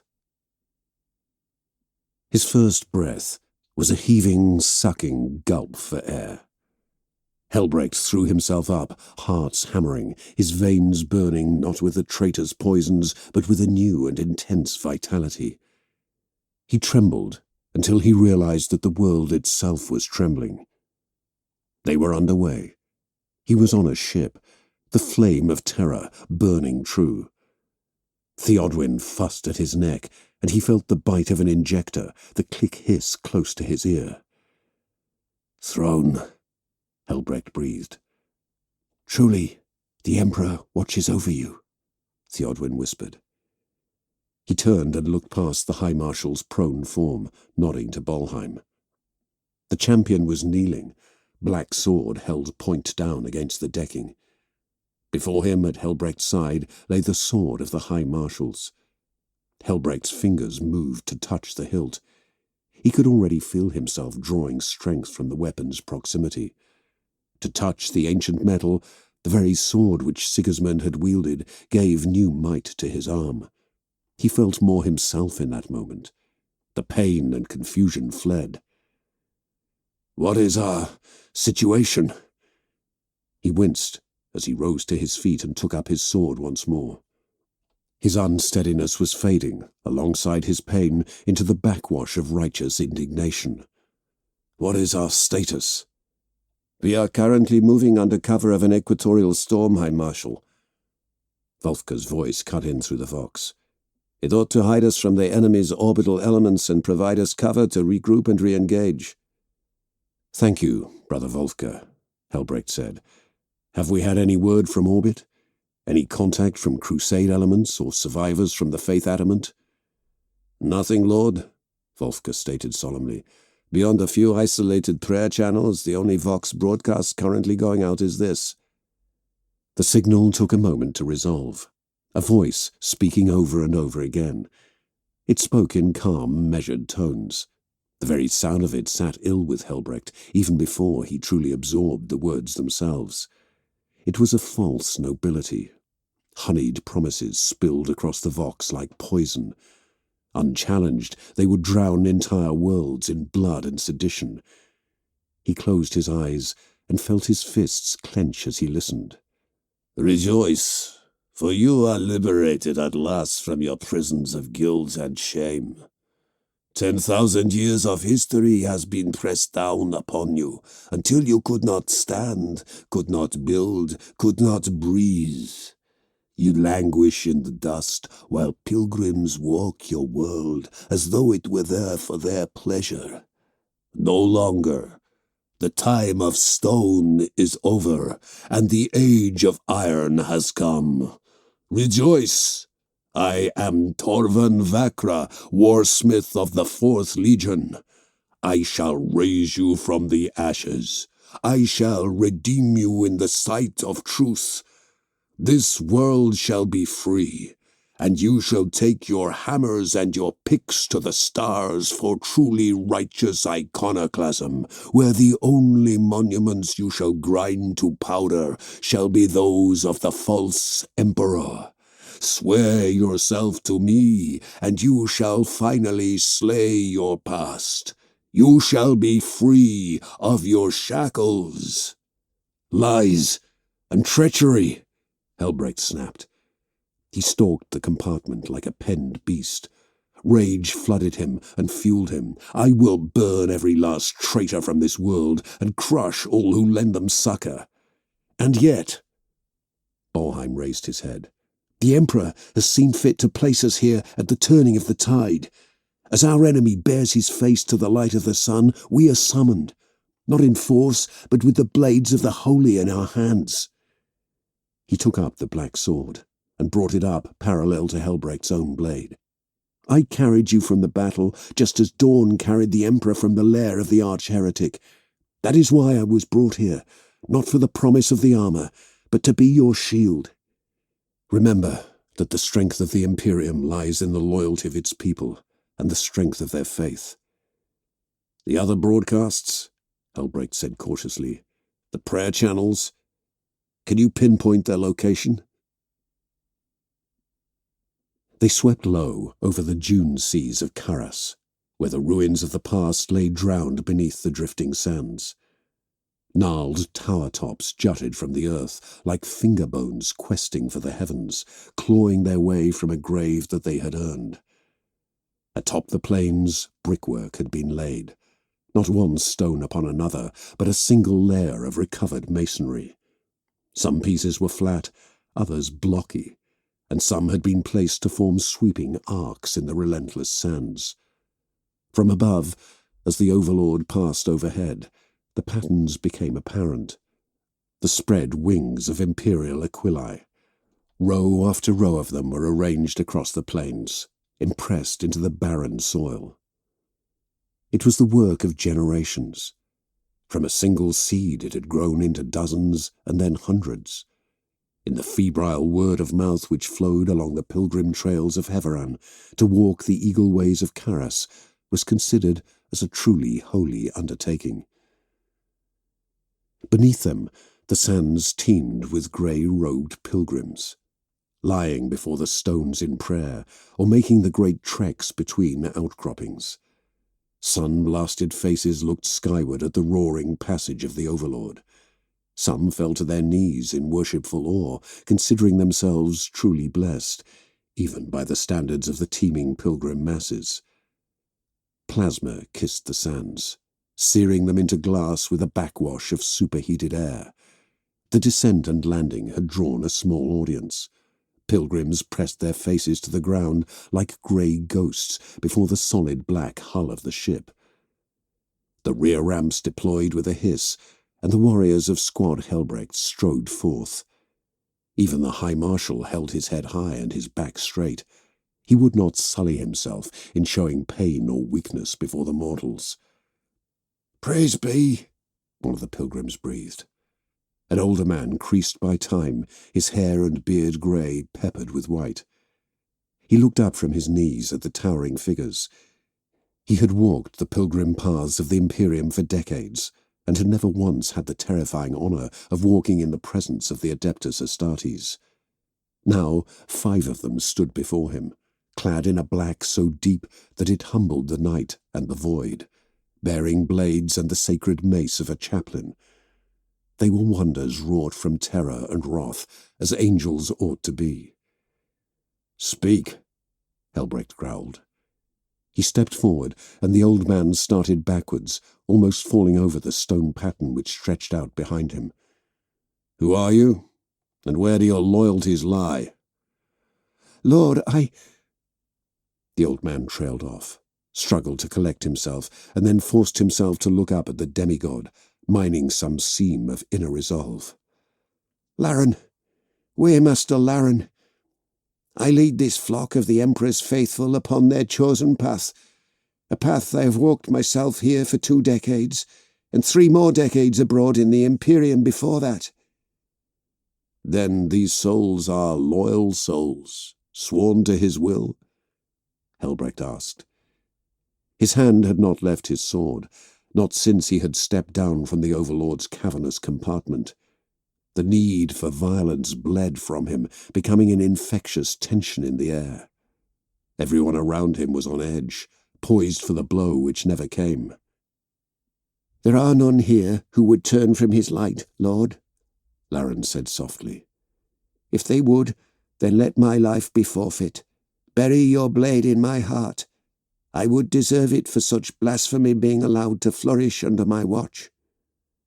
"And yet," Helbrecht growled. "This whole world is diseased, riven through with taint, suborned by the arch-enemy." That declaration drew murmurs of surprise and shock from the gathering flock. Someone made the sign of the Aquila upon their chest. Another began to weep. "Hush, Pavra," Laren whispered indulgently. "This is not a time for tears." He looked up and met Helbrecht's gaze. "This is a time of struggle, of holy war." Despite the wounds and losses which had haunted them, Helbrecht allowed himself a smile. He liked this man. In him the old truths of the Imperium yet lived. Faith backed by fury, the fuel of the eternal crusade. "From the mouths of the faithful flows the truth," Helbrecht intoned. "How many souls do you shepherd?" "I could not say for certain, my lord." Laren scratched at his chin. 200, perhaps. There are many other pilgrim caravans abroad across the plains. I do not have command of or contact with most of them. "That will suffice," Helbrecht said. He strode past the prostrate waymaster and regarded the milling pilgrims. Their eyes darted over his armoured bulk and then snapped away quickly. He knew that he was an object of awe and fear to them, just as he was throughout the Imperium. That was the burden of the Adeptus Astartes, the exemplars of humanity's empire, yet forever apart from it, rendered into a totemic force, able to turn the tide of entire wars by their presence alone. The scalpel cut, not the hammer blow. "I want you to gather the most able of your number, all those who would wield pick and hammer in the service of the Emperor." "It will be done, Lord," Laren piped up eagerly. He rose to his feet unsteadily, coated with the cloying dust of Heveron's ruin. For a moment he was rendered as much an apparition as any who had haunted Helbrecht. "What is the Emperor's will for us?" "The same as he has willed for me, Waymaster Laren," Helbrecht said. "We go to war." Chapter 16. A War of Ghosts. The roar of engines and fire from black wings heralded their arrival. The cultists, squatting in their rough-hewn bunkers, trenches and dugouts, looked skyward as the Black Templar's gunship screamed overhead, even as its bolter-rounds tore into the ground and the nose-mounted melter carved new glassy furrows into the earth. The bravest amongst them fired impotently into the sky as the Overlord moved off and away, back into the cover of the storm. A strike of shock and awe to distract them from the quiet death that approached. Every time the cultists caught sight of the enemy, the same emotions overwhelmed them. Even masked and helmeted, robed and armoured, the iron-clad devotees could not hide the soul-deep fear which radiated from their bodies. Their stances changed, became erratic, and they could do nothing except shout or scream, firing blindly at the figures that loomed out of the storm. They looked like revenants, vengeful ghosts, dragged up from some primordial hell. The dust that clung to them like smoke and ashes did little to obscure the deep black of their armour. They moved faster than should have been possible, their movements licked by the flash of lightning and the pulses of weapons fire that never seemed to find them. It sparked the flame of fear in the dry kindling of the cultists' withered souls. This was wrath and ruin, sent down upon them by the Emperor himself. Their false patrons had led them astray and played them false. Vengeance came with sword and fire, with bolt and hate. Every sweep of Helbrecht's sword was a cleansing one. It exorcised doubt in a baptism of spilled blood and rent flesh. Human debris and detritus clung to the Black Templars as they moved through the cultists like a scythe through wheat, barely stopping to appreciate what they cut down. What were such things to warriors such as they? The enemy did not even deserve the moniker of men. They were merely an obstacle to be overcome, another bulwark made of skin and bone that lay between Helbrecht and his prey. In the wake of the Space Marines came the men and women who had once been pilgrims. The crucible of battle had remade them, not as mere followers, but as warriors in mankind's ultimate war. The struggle had made them lean and hard-edged, jagged beings with their robes pared away, rendered functional for the relentless pressures of combat. They carried their picks, axes, and reclaimed lasguns with new purpose. Upon the brow of each, by Helbrecht's own hand, was marked an ashen cross, the chapter's mark. They were pilgrims no longer. They were crusaders. Laren hefted up his hammer, a brutal double-headed idol-breaker, as though in imitation of Rainbear's martial stance, like a child imitating a parent. Helbrecht almost laughed at the disparity. Rainbear was yet young in his role, one of the new breed of Primaris chaplains. Younger than the eager yet bedraggled Waymaster, yet the older man looked to the chaplain with mortal awe, and Rainbear barely acknowledged him, save as an instrument to turn against the enemy. It was a dichotomy which Helbrecht had seen repeated over and over across the Imperium of man. The doubt of baseline humans meeting the rocky determination of the Astartes. Waves forever lapping at the shore, wearing them down by degrees across the span of millennia. The galaxy had changed, time and again, and yet that truth remained static. The demands of mortals upon the warriors of the Adeptus Astartes were relentless, example and exemplar both, a station to strive to, angels to be worshipped. They were many things, to many men.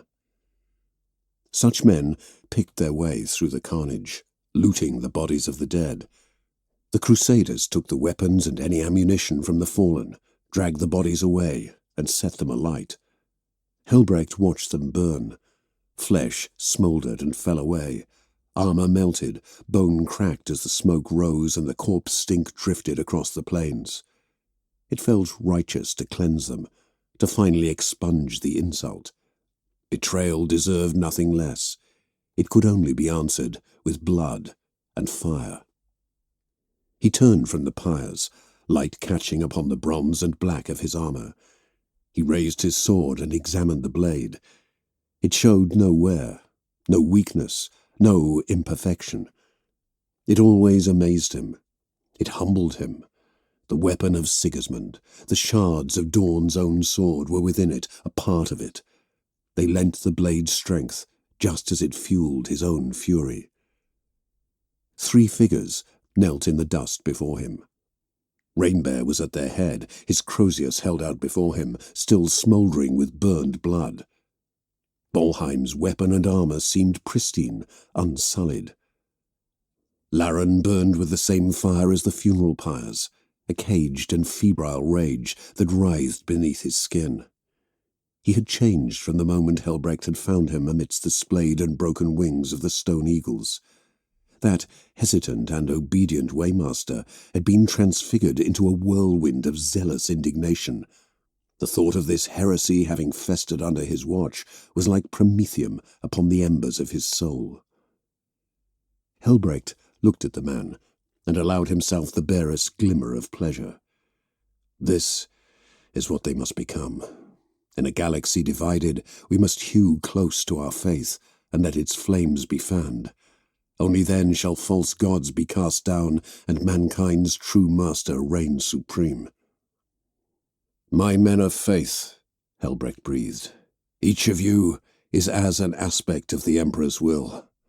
His wrath, he nodded to Bolheim. His wisdom, he said with a gesture towards Rainbear. The chaplain straightened at the acknowledgement, invigorated by the praise. And his humility. Laren's wizened features creased into a smile, and he looked down again, tears glistening upon his cheeks. Their passage washed away the layers of grime, ash, and blood which clung to the man's weathered skin. Our trek has not been easy, or without sacrifice, Helbrecht said simply. The other 3 nodded. We have bestrode this world not as conquerors or kings, but as the hunted and accursed. Our enemy has sought at every step to humble us.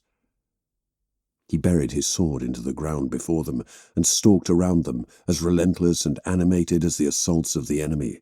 Yet we endure. The blood of the foe is upon you. The world is cleansed by our passing and vindicated by their end." "Praise be," all said in perfect, quiet unity.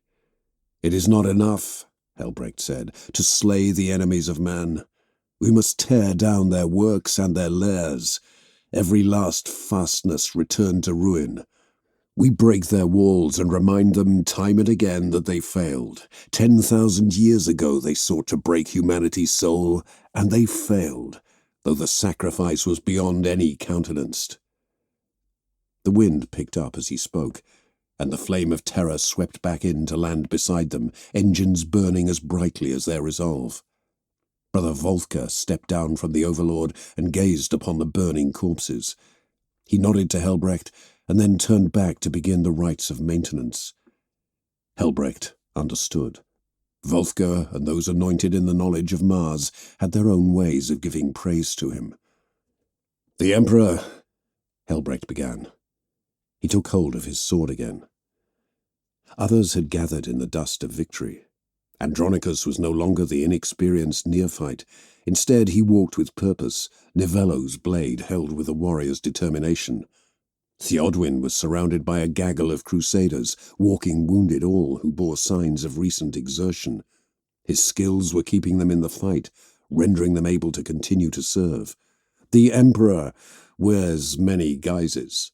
He appears to us in many forms and takes upon himself many roles: warrior and leader, healer and scientist, creator and destroyer. The crusaders gathered closer and in greater numbers. 10 became 20, 50, 100. They had dragged themselves up from the sands and from the begging, scraping adoration which had characterized their durance upon the ruin world. Now they were made mighty, transmuted. The enemy, the true enemy, waits beyond. He thinks himself a builder, a shaper of men's lives and fates. The Emperor demanded that this world be reduced to nothing, and so it shall remain so. Only by the hand of the faithful may it be redeemed. It shall not rise in service of tyrants. "Only the Emperor's grace can redeem such a place," Laren said, nodding in agreement. He pushed himself up from his knees to gaze upon Helbrecht's mighty frame. The High Marshal was ragged and battle-scarred, but unbroken. The wounds in his armor had been patched, but still showed plainly. Grit had accumulated in every crevice. His skin was worn rough, but his will was unquestionable. Laren seemed to draw strength from this. "We bring his wrath," he finished. "We bring his wrath," Helbrecht affirmed, "from the deepest desert to the strongest mountain. We are his fury given form." He turned away from the light of the pyres and the rising stench of burning flesh. He moved to stand with Bolheim, and the champion rose to face his liege. "We shepherd a war of ghosts," Bolheim said approvingly, "raised up from nothing, just as the first reunification of terror began with so few. A kingdom shaped by intention alone, the dream of humanity's dominance. I have seen that dream time and again, played out behind my eyes, drawing us ever forward, together, as it was intended to be." Helbrecht was quiet for a long moment. "Vestige is where we will meet their might, head on." Bolheim nodded. His helm was impassive, but his voice quivered with rapturous anticipation. He took hold of Helbrecht's shoulders. "As we fight, in the presence of these noble souls, the fog lifts, the light returns, and our path becomes clear." "The Emperor chooses the moments of revelation," Rainbear said. If he yet held doubt in his abilities, it was subsumed in the righteous prosecution Heveran had provided them with. When he spoke, the Crusader throng listened. Where he directed them to war, they marched without question or fear. Helbrecht had watched them fall upon the convoys of the enemy like a pack of wolves, and leave nothing but corpses in their wake. "Has the Vox traffic changed?" Helbrecht asked, though he already knew the answer. "If anything, the broadcasts have intensified," Andronicus cut in. Vakra rallies his defenders, though his own personal guards seem limited in number. The neophyte looked to his blade, as if considering just how many of the true enemy he would be able to dispatch with it. It is ever their way to hide behind thralls and slaves. Collaborators, Helbrecht spat. We will march upon their stronghold, even if we are outnumbered 100 to 1. We shall avenge their slights against us. We shall punish the unworthy. That is his will.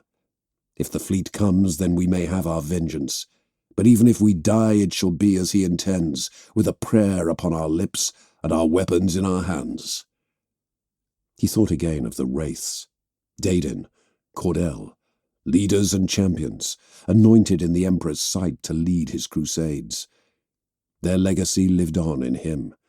They had shaped him as leaders and as mentors, molded him to follow their example, just as he led men in the void above Armageddon, the defense of the shrine worlds, or even here on this forgotten world. We shall drive them out, Helbrecht vowed, no matter the cost. Chapter 17. Gates of Iron. Augustus Clath had never been in a vehicle before. Even the basic dust bikes and dune runners had always smacked of the impious and the unnatural to him. If he had to go anywhere, then he would walk, and if it was too far for him to walk, well, then it was not worth the effort to begin with. In his role as an administrator, he had always relied upon masses of underclerks and runners, uplifted from the base work of iconoclasm to serve his whims. Now he found himself moving at the urging of another, by a means he did not understand or trust, into the heart of danger. "You are a fool," he muttered to himself. "A damned fool. You have supped with demons." If his fellow travellers heard him, they gave no indication. The Taurox hit another uneven block of shattered masonry and lurched abruptly. He stopped himself from crying out, ashamed at the very thought of being unmanned so in front of these men. The occupants of the compartment held their peace. The iron bones rattled against their armour as the vehicle moved off again, jangling with the slightest of movements. He swallowed hard and tried not to look at the skull visages which had been soldered into place over their helms. Nails had been driven through the material to hold them firm. Blood had congealed around the barbs, hard and black. Is this the price of freedom? Do I still pay it gladly? When their benefactors had first descended, he had thought it a blessing. Finally, an escape from the grinding tedium of service. A new world had beckoned, crafted from iron and rising as inexorably as their new stoneworks. Ruins such as Vestige had begun to grow again, crawling their way back to life. Yet all blessings are barbed, and every cup is poisoned, he thought grimly. As the change had swept the ruined and wasted districts of the world, so it had begun to change their people.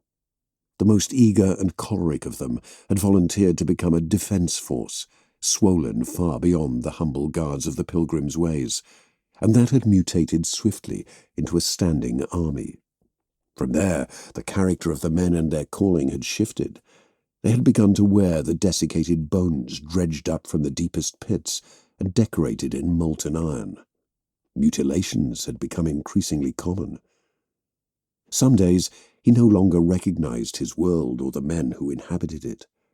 That would have made him fear, if not for the persistent presence of Torven Vakra. His long shadow, dense and dark though it was, had its own peculiar warmth. Now he was drawn again into the orbit of that dark star. The Taurox ground to a halt, and he clambered out as its ramps descended. The exterior had long since been scoured clean of any Imperial insignia, and the repair scars of old battle damage spoke of its origin in other wars. So much of what the Iron Warriors had returned to Heveron had been sourced from elsewhere, rendering it yet more other. Clath made his way across the vast open courtyard of Vestige's central keep, weaving between the constant flows of work crews and soldiers as they manoeuvred huge iron support beams into place.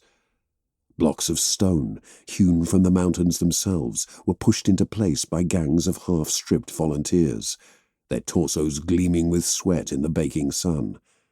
The light, for all its comfort and cruelty, was a passing fancy. When Clath looked at the horizon, he could see the truth. A storm was coming. The mountain face had begun to be carved, just as on the ground countless workers and thralls scuttled up and down the scaffolding and brought their chisels to bear. Where once they had broken idols, now they carved immense representations of their saviours. Half a helm glowered out, mighty in its ancient dominance, and the makeshift workforce pushed themselves to render it yet more perfect for their masters. The keep itself was set into the weathered stone, its entrance flanked by the emerging statues, while its height striated the substance of the mountain like rot. At the peak of its powers it had commanded a world, and now it was a mere echo, a whisper. Vakra had told Clath of the fortress as it had been, as though he himself had been there. Perhaps he had. He spoke of it with such an ingrained adoration that he must have had some role in its conception. They called it the Citadel of Sighs, for its guns spoke in a whisper. God and gilded, as so much of this beautiful world once was. Oh, you ought to have seen it. It was not the fire and madness of Scripture, which decried the rule of iron as the puppetry of the demonic. It sounded beautiful. A world without want, without privation, without the constant bite of the dust storms and the ache of necessary duty. He had chafed for so long at such chains as the Imperium had made him wear. Even his title was a joke, to be the highest authority on an entire world and yet be nothing more than a clerk, a glorified bookkeeper, keeping count of how many pilgrims came to wonder at the ruin of his home. To think themselves blessed to walk in the footfalls of wrathful demigods who would have struck even them aside with little regard. And now those demigods had returned.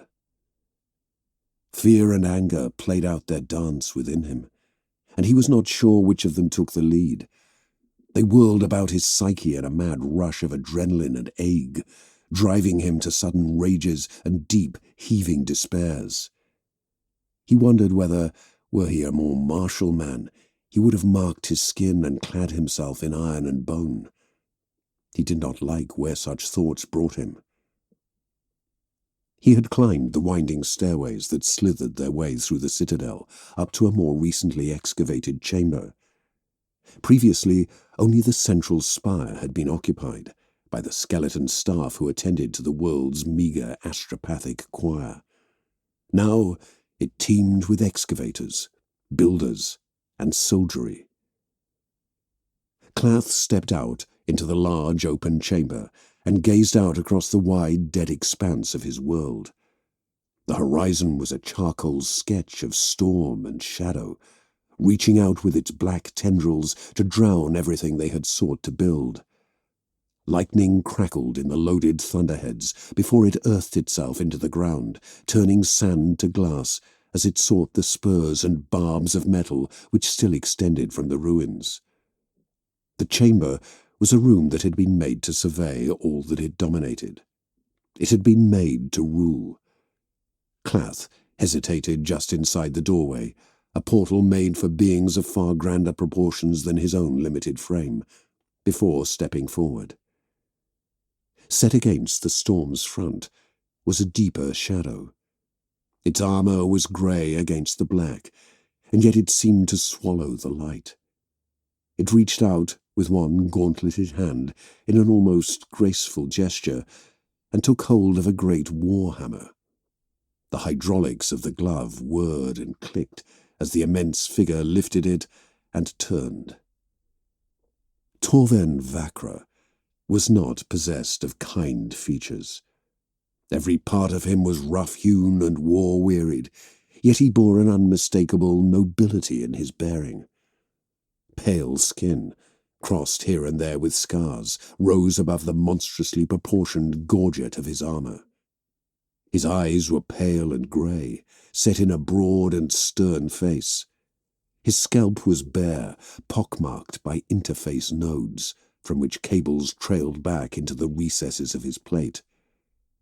He had been built to make war, to end civilizations, to shatter worlds as easily as Heveran had been shattered.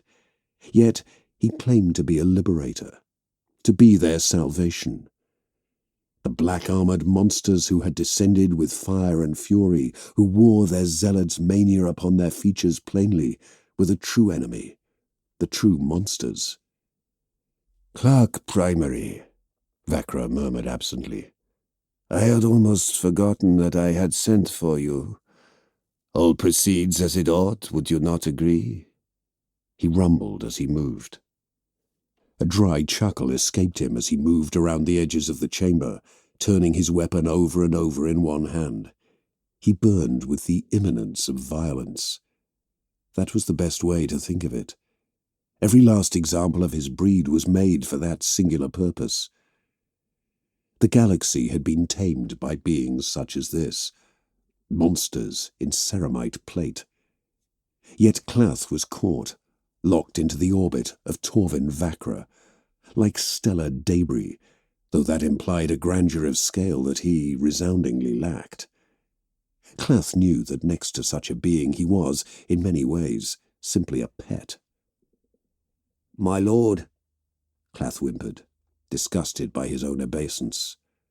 "Come now, have we not reached the point where we might consider each other friends?" Vakra asked. The insincerity of it was plain. In his distraction, poised between victory and frustration, Vakra's patience for dissembling was fading with each passing moment. "It is important that we all stand together in this moment, a clear sign of cooperation as we strive ever onwards." "Of course." Klath wrung his hands and swallowed again. He blinked away tears where the grit had found its way into his eyes. His head ached. He had never been this high before. He didn't like it. The pressure wound about his skull and buried itself in his chest. He couldn't breathe properly. Klath tried to look up at Vakra and draw strength from the warrior's martial bearing. In his full plate, and with a demigod's might, Vakra seemed indefatigable, as though even the ravages of their broken world could not humble him. "Everything here is worn down, pushed into the muck, yet they stand and they rise, stronger than stone. That is the glory of iron." "You do not sound entirely convinced," Vakra rumbled. He snapped the hammer back upright, leant forward to examine the head, and then smiled. His fingers played across the ignition rune, and the killing face of it was wreathed in fitful lightning. "Do you fear them? The zealot pretenders to Dawn's bloodline? Those who would bring back your shackles and your shame?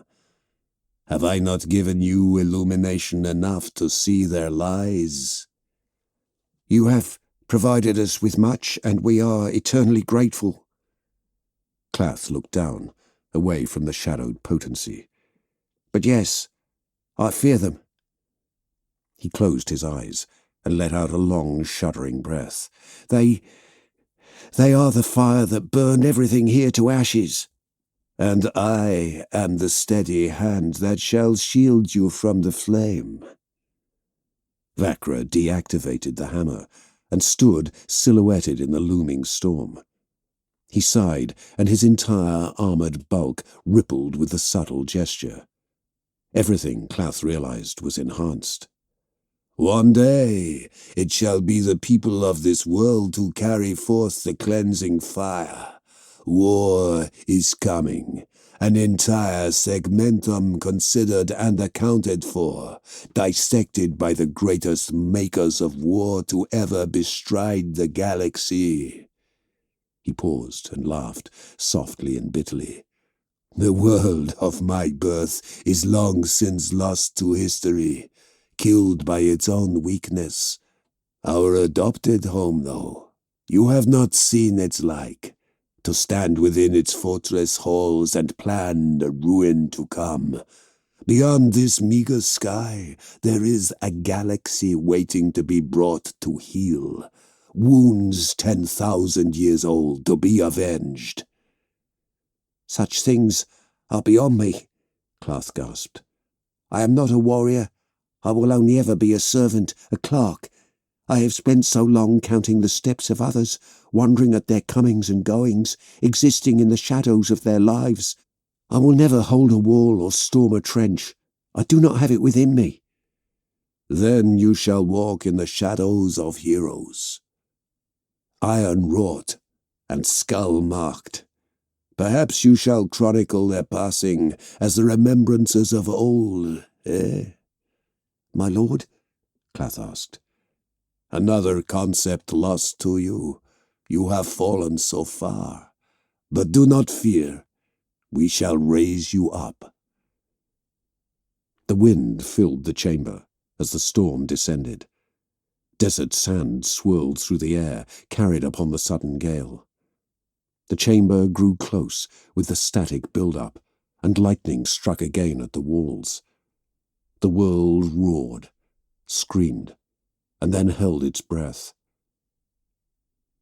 In that moment of silence, Clath heard it. It had been hidden beneath the wind's fury and the storm's wrath. A low growl building to a roar, as artificial and unnatural to him as the Taurox's engines. This was a guttural bellow compared to that timid beast. The storm's howl rose again, reverberated with the new sound, and lent its own tortured voice to the cacophony. Encouraged by the intrusion, stirred up by the fitful thunder, the storm built to a crescendo. Lightning split the skies again, and he could see it now. He could see it. Black against the darkness of the storm clouds, lit only by the heaven's own fury. The shape tore across the sky with fire and thunder as its hymnal. Ah, Vakra breathed and raised his arms before the onrushing gunship. At last.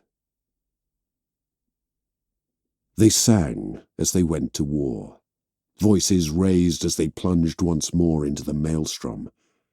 Helbrecht led the chant, lending his strength to the chorus. The battering wind and acid rain could not harm them. The lightning would not ground them. Within the confines of the vessel, their weapons burned in sympathy, already ignited. The two holy blades blazed like tamed infernos. Andronicus's borrowed weapon was aglow and eager to bring vengeance. Rainbear's Crozius shone with light like starfire, a beacon in the muted shadows within the Overlord. O Emperor, deliver us from ruin and return us to glory. Shield us with fire and gird us with wrath, for we shall rain vengeance upon the unworthy and the unclean. Rainbear led the chant as the ship shook in the storm's fury. Even without the sacred refrain, Helbrecht would have known the truth. The Emperor rode with them. His was the storm that shielded them and the lightning that danced anew in their veins. The blade light caught against Helbrecht's armor, and the Templar cross upon his chest seemed to burn, to smoulder with that same holy fervor. It burned with the pyre-light of the Scyther Fiend's charnel home-world, and with the sulphurous embers of Armageddon. It sparked and spat like shipfire in the void, and kindled with the cold grandeur the braziers of the Temple of Dawn contained. I am his fire and his wrath, Helbrecht intoned. The Overlord shook as it banked, and its weapons finally opened up. Las cannon and heavy bolter rounds raked the enemy's outermost walls. Masonry exploded to powder. Troops burst in clouds of crimson mist, soiling the rock with their heretic blood. The ship fired again. The nose-mounted melter spoke in a lance of light and heat, gouging into the gates behind which the enemy cowered. The metal glowed red and then split asunder. It slumped and ran in torrents of molten iron. Below its unremitting rain, the heretic soldiery cried out and caught fire. Robes burned. Armor was eaten through. Even the ironclad bones they wore shattered under the sudden onslaught of heat. Beyond the walls, from the wastes, a cheer went up. The pilgrim throng, grey-robed and dust-coated, rose up from their hiding places and advanced in a sudden wave. The crack of lasfire echoed out across the sands. More men tumbled from the wall, caught in the sudden crossfire. The return volleys were solid shot. They lanced down from the walls, detonating amidst the dust and ruins. Some of the defenders turned their guns skyward, seeking to tear the gunship from the sky. The flame of terror wheeled about and returned fire. The walls shuddered again. Where shots found their mark, the Overlord was suddenly wreathed in a crackling aegis as the defensive shields triggered. It plunged through the fusillade of fire, trailing golden light, before it dropped without warning.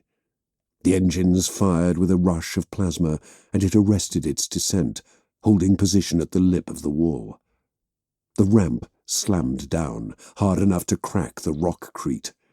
The squad hurled themselves forward out of the ship and into the fray. Helbrecht was at their head. His sword was raised. The moment he hit the wall, he was already turning, swinging the sword of the High Marshals. A head rolled free in a rush of sudden gore. No pity, no remorse, no fear. Chapter 18. The Wrath of Angels. They moved with one will as they spread out across the wall. Behind them, the flame of terror made its roaring ascent back into the tortured skies, rekindling its own personal war even as the storm broke around it. The heavens finally opened and deluged attackers and defenders alike in hissing acid rain, which stung at the exposed skin of the mortals and coated everything in a cloying, acrid stink. It was the tepid lifeblood of a corpse world, slowly draining away, nourishing less with every diminishing cycle. It was everything wrong with the pustule that the planet had been allowed to become. Helbrecht hated it. He hated the weakness of men that had brought this world to ruin twice over. He despised the feeble defiance of the slave soldiers, motivated by nothing more than broken oaths and fear for their worthless lives. They chanted as they fought, spewing forth their litany as though it could protect them from righteous judgment. The battle became a blur. He split another of the iron-wrought soldiers with an overhead strike, blood sizzling to powder against the power field. He moved onwards, through the unfolding carnage. Helbrecht backhanded a screaming cultist off the wall, hearing the sickening crunch of bone as the man met the ground, and a moment later the detonation of the melter bomb he had been brandishing. Bullets and lasbolts cracked and spat against his armor, the plate proof against all assaults, as inviolate as the ancient walls of the Imperial palace. He was a living bulwark, the will of the Emperor made manifest and set forth into the cosmos to fight and to die for humanity's dream of domination. Nothing else mattered. Not the dreams of the beast or any notion of hunting for it. Penance withered beneath the cleansing flame. Old shames and defeats bled and burned away in the fire of battle, as it always was. To stand in the heat and roar of it was to be purified, baptized anew, remade each time as surely as though he was crossing the Rubicon once more. They rushed at him, only to die, and die, and die again. Bodies were hurled from the walls, knocked to the ground, crushed underfoot as they tried in vain to resist his onslaught. Rainbear was at his side, his encouragements ever at Helbrecht's ear. "Into them, for the glory of him on terror! Cleanse them from the face of creation! The Emperor is with you! He is in your every deed!" The milling throng of pilgrims cheered his vox-amplified words and echoed them. They plunged into the fray on the ground below the Space Marines, aping their martial deeds as they surged through the gate. Hammers and picks rose and fell. Weapons snapped and pulsed. For every one of them that was lost, another instantly took their place in the line, fighting and firing, killing and dying. Helbrecht paused for a moment. His fist closed around the throat of another struggling cultist, and looked down at the line of grey-robed, muck-covered pilgrims as they fought. Not the steel of the Astartes or the Astra Militarum, but each one of them fought with zeal and passion. They had learned at the feet of the Black Templars, and been marked with the Crusaders' cross. Each of them, young or old, man or woman, now bore the sigil upon them, marked on their brow in ashes, cut into their robes, pinned to their flesh. They bore their devotion as a brand until the symbol itself was immaterial, for they had become the symbol. The strength of the Imperium is in its people, in the flock who give themselves to the creed. An army girded in true faith has no equal. It can overturn the galaxy if its heart is pure and sworn unto him. More of the enemy swarmed forward in a living tide. Iron rattled against ceramite as they threw themselves at Helbrecht. They clung to his armor, tried to bear down his arms, weighing him beneath a wave of bodies. Knives scratched along the plates, embedding themselves between the gaps as they sought a way through his defenses. He let the cultist he had been holding drop from the walls as the others beat at him. Helbrecht moved. The simplest gesture sent the weakest of his foes tumbling. He drew up his sword, and the blistering heat of it seared the flesh of the cultists nearest to him, driving them back. Iron armor ran molten. He thrust out his fist and felt the resistance as it met flesh and bone. The flesh tore. Bones broke. Beside him, a skull split as Rainbear's Crozius mace staved it in. The chaplain struck again, forcing the gouting corpse to the ground so violently that its knees broke, humbled in death. Helbrecht felt a savage grin break across his face. He was wild, rain-slicked, blood running from him where it had not stained his tabard. The blade sizzled in his hand with the constant downpour and the spilled blood of the foe, and he rejoiced at the sound.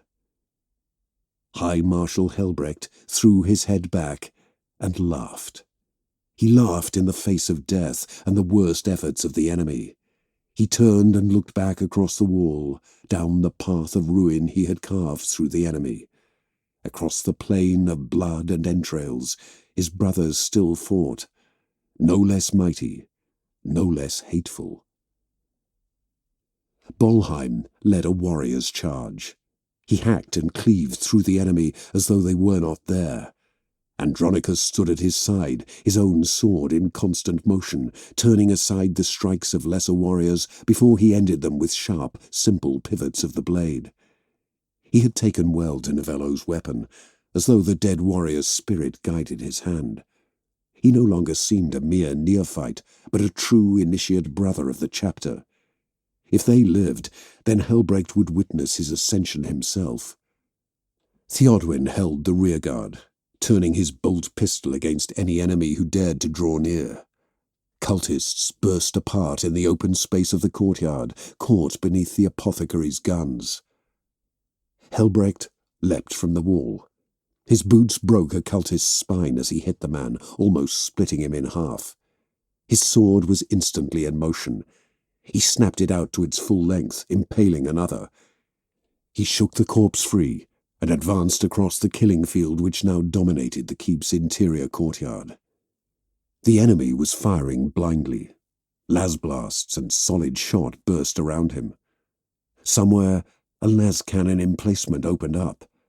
The beam went wide, through ineptitude or panic.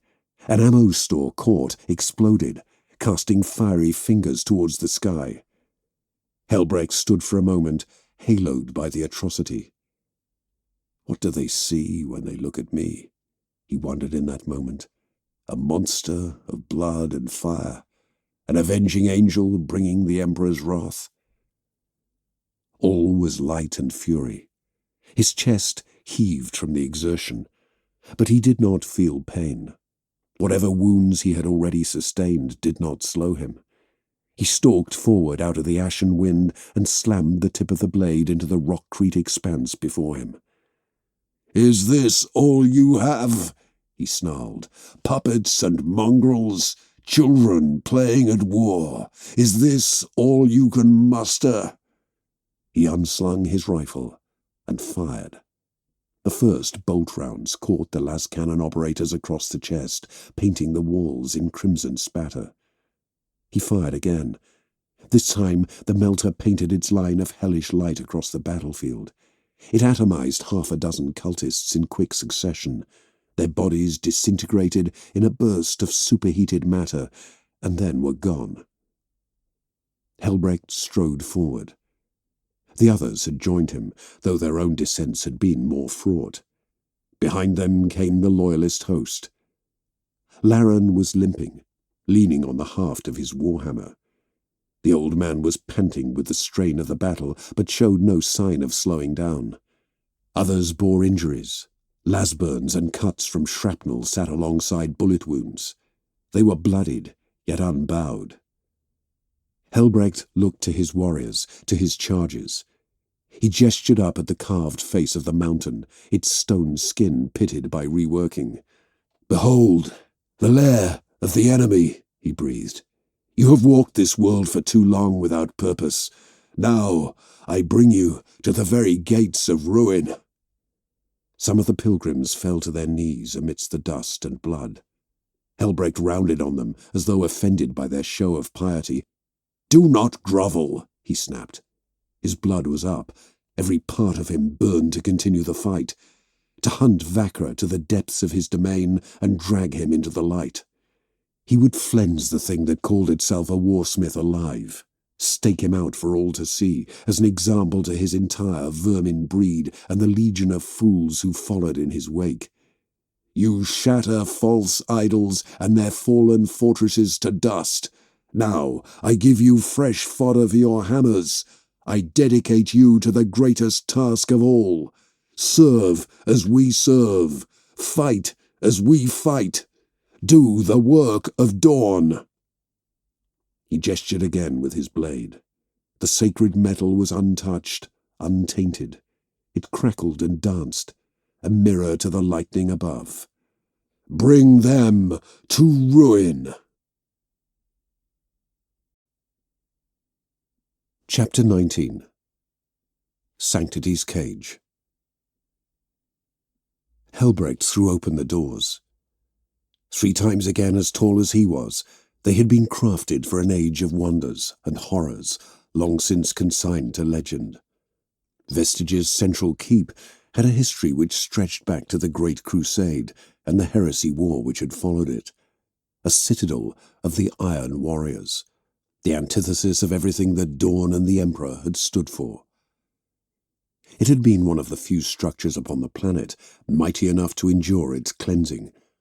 The central spire had weathered orbital bombardment, bracketed as it was by the mountain's stone. Time had rendered it into a half-crude fastness, the kernel of imperial authority upon the planet, a place where the meagre bureaucracy of the world could commune with the Imperium which had forsaken it. The hall would once have been the centre of any defence, yet now it was barren and hollow. Plinths stood empty, devoid of arming racks or cogitator nodes for command and control. Everything still carried a coating of dust, either accumulated down through the epochs of disuse or dredged in by the coming and going of the traitor forces. Paths had been worn into the patina of age, leading off down winding, nebulous side passages. If it had ever fitted a standard imperial pattern, then those days were long since lost to it. The Iron Warriors had made their mark upon the structure and twisted the nature of its soul, whether from madness or pride.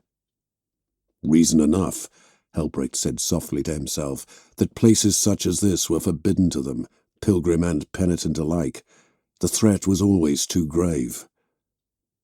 Had the rot begun here, dredged up from the darkness to pollute their minds?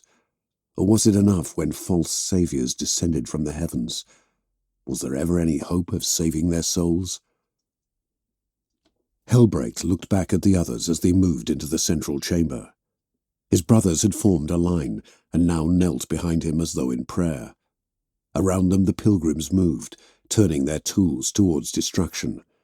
They gouged at the walls where the hint of ancient murals or symbols threatened to show through. Helbrecht turned from them and regarded the single object present in the room. Towards the back of the hall, flanked by staircases which curved up and away into the shadows, sat a throne. A simple thing, proportioned for a warrior of the Adeptus Astartes. It had been hewn from black iron, so rich and dense that it drank in the light. It had not been made here. It bore none of the marks of a dead and meagre world such as Heveran. Helbrecht doubted it had been created entirely within the Imperium. It was a fane as much as it was a symbol of rule. To sit upon it, to use it, was to give homage to those that dwelt beyond, to false gods and demon kings beyond comprehension. He raised the sword of the High Marshals, turned it in his hands, and exhaled. The blade flashed down. Where it struck the throne, there was a moment of resistance. Sacred steel met unholy iron. The storm without was mirrored within.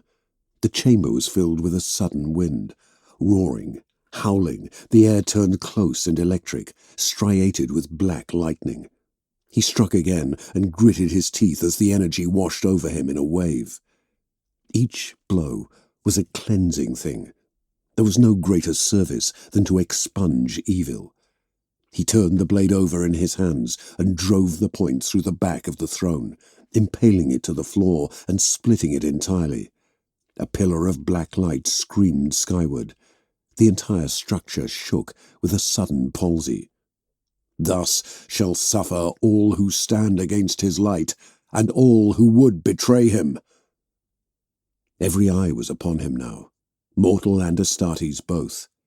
It was as though a great weight had been lifted from the chamber and its occupants.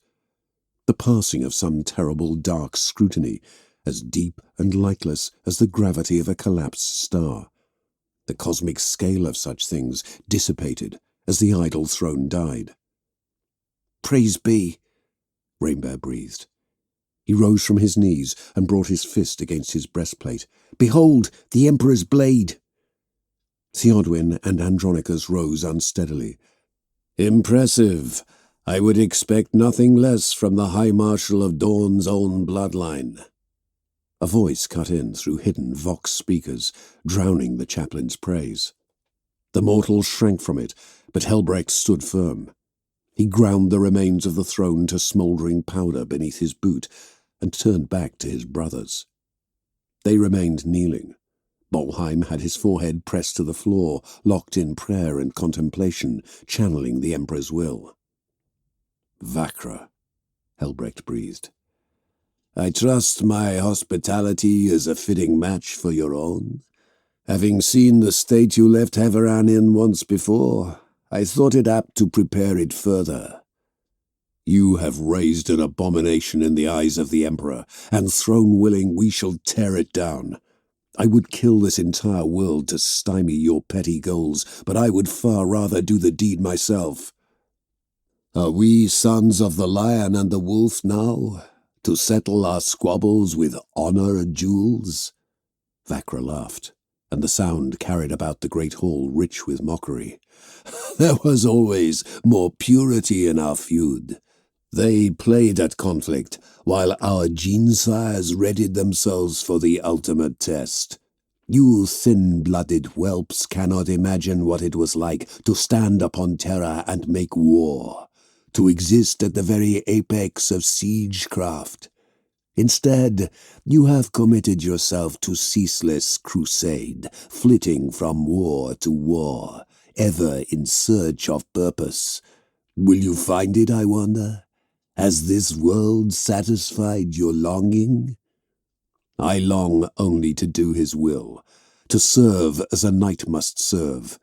Life is duty, duty is strength, and strength can drive back even the deepest darkness. If you truly believe that, then I pity you," Vakra scoffed. War is coming. The Imperium is broken, and we shall shatter it further. 1,000 hammer blows, 10,000 salients, wars beyond count, and battles without end. That is the glorious future that awaits you. The Lord of Iron need not bestride the galaxy in fire when he can reduce it to rubble, a world at a time. And we shall be there to face him down. We do not fear him. We do not fear you. All demons shall be laid low before the faithful and repaid for their treachery in blood and fire. Is that why you have come, High Marshal? To face me down? To make an example of me? Helbrecht looked to the gathered mortals. Laren returned his gaze with abject fear. The hammer in his hands trembled. His legs gave out, and he slumped to the floor. Where once a psychic miasma had hung over the chamber, now it was merely the lash of petty mortal terror. "All tyrants fall," Helbrecht stated bluntly. "You will be no different. Your legacy is failure. You failed at Terra. You failed here." "And at Sebastus?" Vakra's laughter returned. "Oh, we wounded your legion there. You had pride before that, to be resolute and unbroken, to never submit. After that, you were nothing. Yet more whipped curs for the avenging sun to shape as he saw fit. Now he walks abroad once more. I wonder if you have learned to love the lash as keenly as your Primarch did, or the first captain of old, the Emperor's champion." Bolheim looked up as Vakra's taunts echoed about the chamber. He rose unsteadily and moved to stand beside Helbrecht. The armour of faith was scored and battered. The black sword was still in his hand, burning with its own furious intensity. He nodded as he drew even with the High Marshal, content to listen for now. Vakra's voice did not come again. "They taunt us with the lies of the past, as though they could prise open old wounds," Bolheim said. There was a meditative quality to his speech. With every passing moment, it seemed that less of the apothecary remained, subsumed into the wisdom of ages. When he spoke, it was with the true gravitas of a champion. "Vakra knows he cannot break you in open combat." "And so he thinks to unman me with taunts and jibes? I had expected better of one who bears a lofty title, even by the standards of the 4th Legion. Such men are hollow things, animated only by the spite of their past. They have seen fit to betray their purpose, to betray him. There is no salvation for such beings. He shall show them no mercy come the end." He looked down. "And the end is nigh." "You have been gifted with a vision," Helbrecht said. "You have seen truth in revelation." "I was sent here to tend to your soul and guide you from the penance you believe you deserve. You have sacrificed more than many others. You have given of yourself. You shared in our first vision and saw heaven aflame. Now you know why that came to pass. We walk in the shadow of that great war, itself a mere echo of the greatest of conflicts, an ancient enmity. And now we rise to meet the foe. We drag it from its towers and cast it to the rocks." "No." "No?" Helbrecht laughed. "It is the Emperor's will that you deny me? The miasma of the enemy has cleared. My mind and sight are once again his to illuminate." Bolheim bowed his helmed head solemnly. "We came here for a reason, guided by his hand to seek it. Even with all that has come to pass, that truth remains." "The relic," Helbrecht said. He almost laughed at the thought. "The armour. Here, of all places? The enemy is voracious.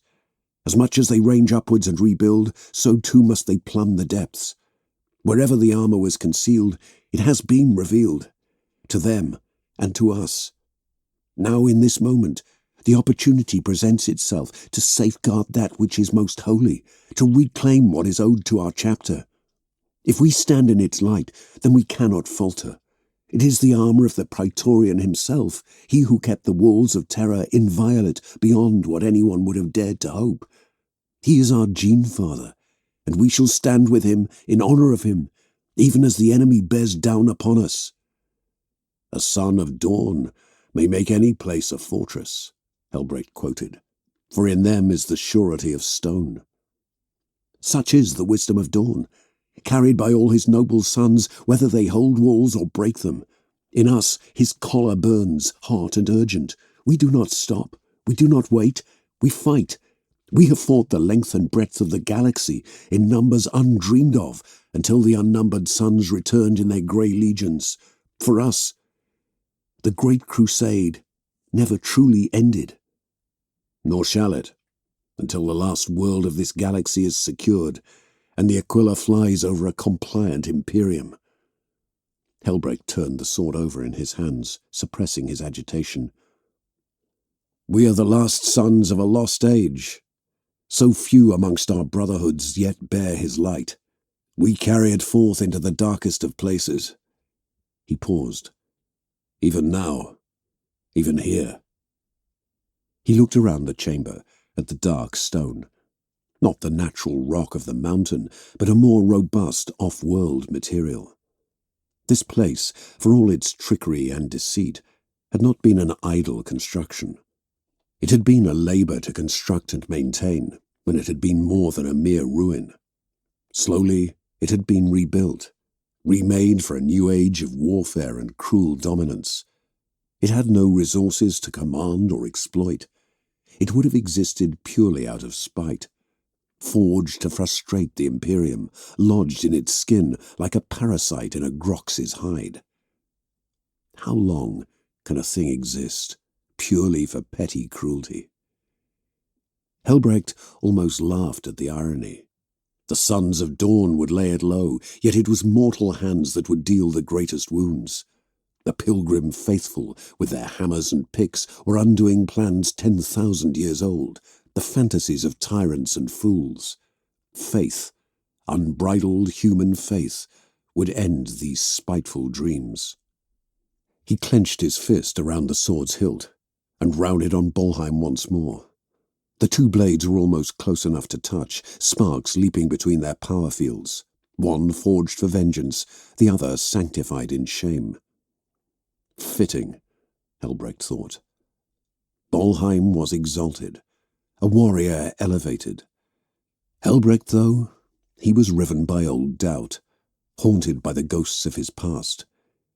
It had not fallen to Bolheim to stand before the Primarch and defend his actions, nor had the champion led the charge against the traitors as they assailed the holiest sites in the Imperium.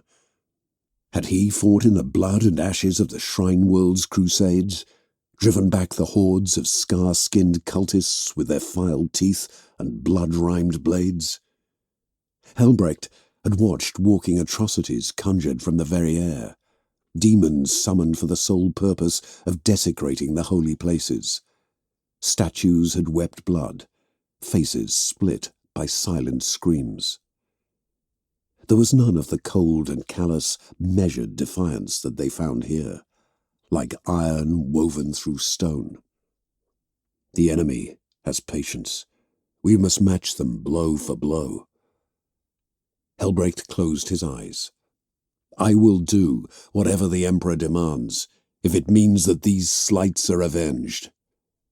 When we set out upon this course, you wished a solitary pilgrimage, to walk this world alone and to find the relic. Bolheim smiled, but there was no warmth in it. You may yet have your prayer answered.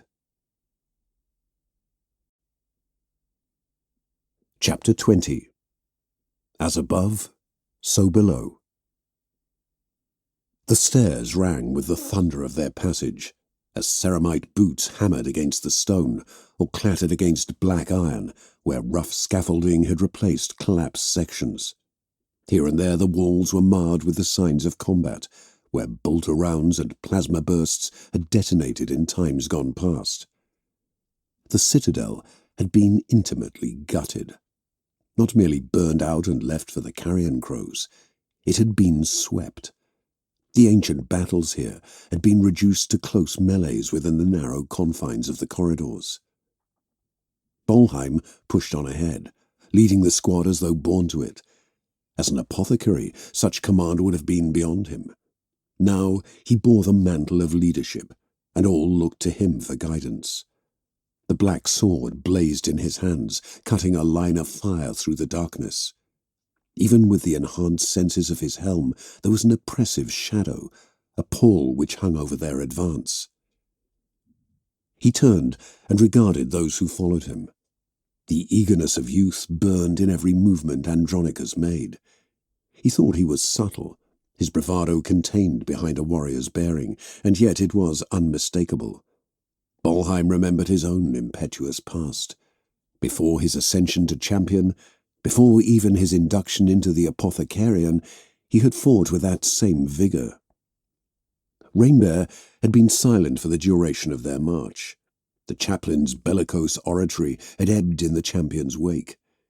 His thoughts, Bolheim was certain, lay with the High Marshal, and the task that awaited him alone.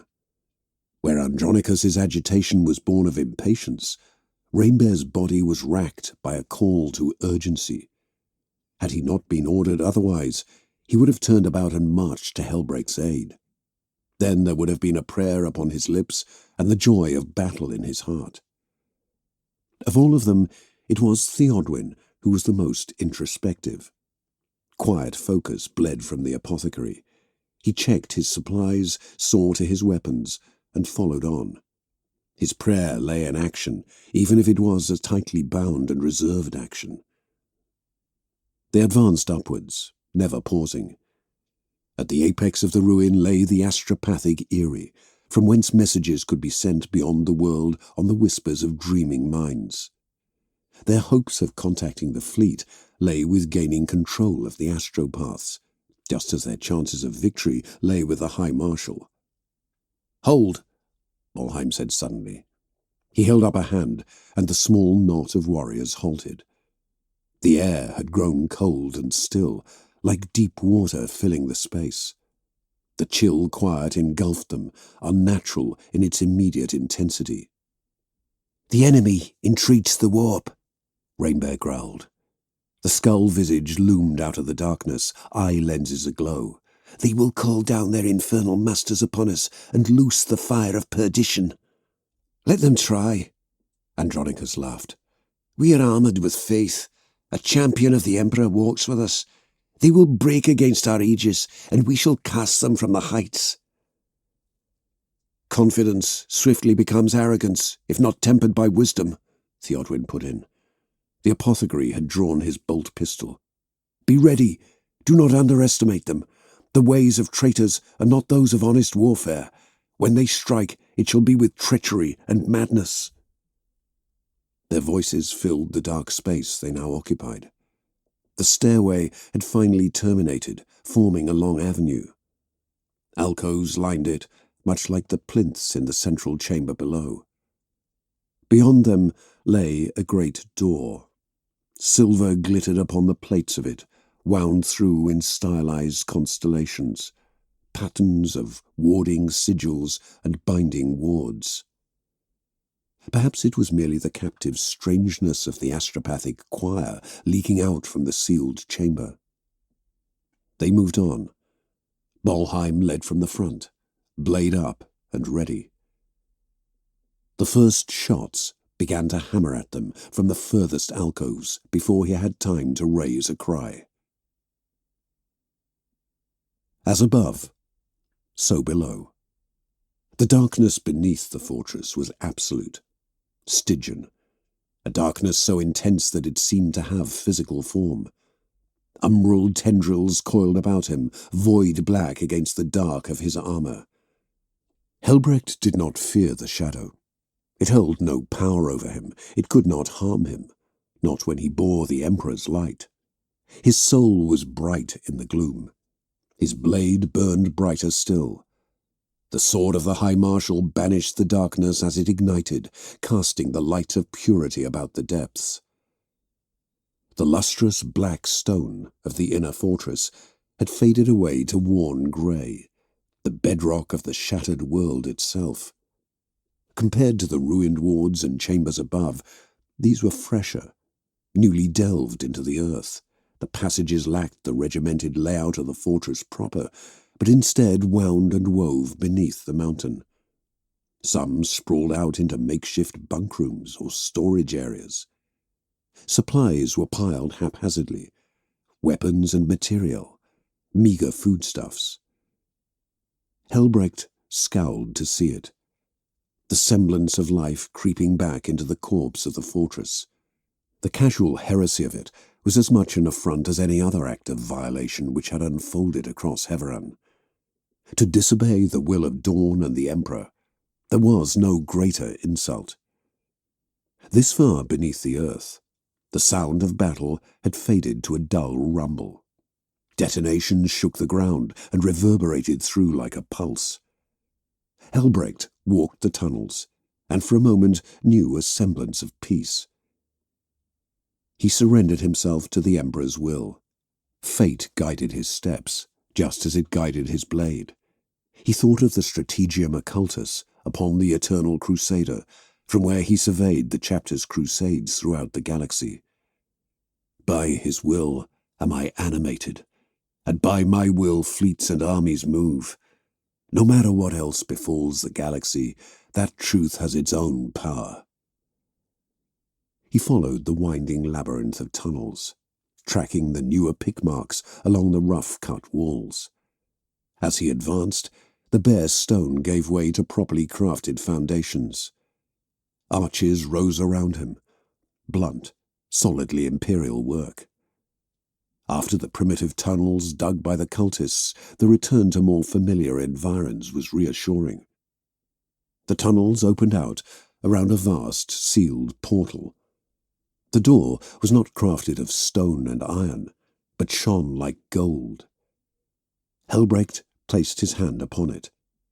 It did not yield, nor display any signs of weakness. Burn marks marred the exterior where they had attempted to cut into the sacred material. It had yet to be violated. Auramite, Helbrecht breathed. The entire chamber was a vast reliquary, precious beyond reckoning. At his approach, the doorway seemed to respond. A small hatch unfolded to his right, displaying a brace where a limb could comfortably sit. He leaned forward and placed his arm into the waiting device. Mechadendrite tendrils coiled about his limb, slithering over his armor like something alive. It felt as though he were being enveloped by deep-sea life, something tentacled and blood-hungry. He winced as the machines bit at his armor, wending their way through gaps in the ceramite plate. Feeder tendrils finally found his flesh and drank of his life. "Gene line confirmed," breathed a mechanical voice from around him. It was a sigh of canted satisfaction, its duty finally done. 7th Legion Astartes, lineage, Rogel Dawn. Maglocks disengaged with a solid thud, sliding back into the edges of the sealed chamber. Light spilled out as the door began to open. Helbrecht felt it wash over him in a cleansing wave, as bright and comforting as the distant rays of Sol itself. He closed his eyes as it embraced him. When he opened them, he beheld. Chapter 21. Undervault. The walls were lined with gold, and etched with scenes that seemed lifted from Scripture itself. Helbrecht knew not what had carved the golden walls, yet the care and craftsmanship shone through, even in the liminal darkness beneath the enemy's very feet. A narrow corridor, barely wide enough for him to pass alone, led out into a wide gallery of columns. Graceful yet robust, they did not strain as though burdened with the weight of the world, but instead radiated placid strength. He recognized the warriors carved into the pillars. They stared down from gilded veneration impassively, regarding him with the indifference of idols. Yet their renderings were unmistakable. Their armour had been reproduced with an artisan's careful hand, capturing every detail as though they had been entombed alive in gold, trapped as insects in amber. Yet these were not slumbering rulers awaiting the hour of direst need. These heroes had taken their place in history and walked into legend. Sigismund, first captain and high marshal, looked down from one of the pillars. Hands clasped around the hilt of his sword, the length of it held with the point down before his armoured form. The golden rendition stole none of the ancient warrior's vitality or zealous fury. It glowered down, lit by the lambent glow within the chamber, cast by low-burning lumens. Helbrecht's breath left him in a ragged sigh of awe. Despite the circumstances which had brought them to this moment, there was still something to be savoured. He moved past the golden pillars, all 7 sets of them, and stood before the central plinth at the chamber's rear, so like the reliquary plinths within the Temple of Dawn itself. It too was golden, though it glimmered with the pale blue light of the stasis field it generated. Within it, suspended in the light, was the relic, the shard of armour. It was more beautiful than the vision could ever have imparted. There the golden light had faded from it as soon as it was hewn from Dawn's body, but it had lost none of its lustre. It had been part of a pauldron once by its lines. It had been worn away, scarred by cuts, and by the action of what could only have been teeth. "Praise be," Helbrecht whispered. The quiet had grown near monastic, reverent, separate from the material world of war and tumult. This had been raised in secret to honour the sacrifices of the 7th Legion as they had brought worlds to compliance, fighting to scour the traitors from the Imperium and burn them from out of sight. What holy hands built this place, with love and adoration? The moment of perfect peace passed. Helbrecht felt the world convulse, even this deep, even in the shielded structure he now occupied. His senses passed the impacts as they resonated through the bones of the planet. The stasis field seemed to flicker for a moment, in terrible sympathy with the lumens, but held steady. Shelling, he realized. The enemy was shelling its own fortress in desperation or in arrogance. Perhaps they considered their efforts here expendable if it meant that Helbrecht and his cohort were expunged. Perhaps the Lords of the Fourth believed that they would be untouched by the fire and storm of the bombardment. He thought at once of his brothers. They had the strength to endure the tides of fire and death. They were warriors with a champion at their head. Surely they fought and struggled still. Why else would the enemy rain down ruin upon its own works? The motivations mattered not. They were under siege once more. Helbrecht turned and looked down the central avenue of the sealed chamber. He saw it as though for the first time, with fresh eyes. This close to the relic, his mind was aglow with the caged lightning of his faith. It saturated his very being. Every part of him, every facet which had passed through the Rubicon and been remade, was alight. He held the sword before him in mirror of hallowed Sigismund. He lowered his other hand to cradle the grenades belted at his hip. He knew what must be done. The enemy had not presented itself, not truly. Cultists threw themselves from the hidden alcoves and sallyports which riddled the corridor, eager to die against their blades. Bolheim killed until the killing became reflex alone. His blade was ever in motion. The others were the same, a knot of defiance amidst the carnage and the chaos.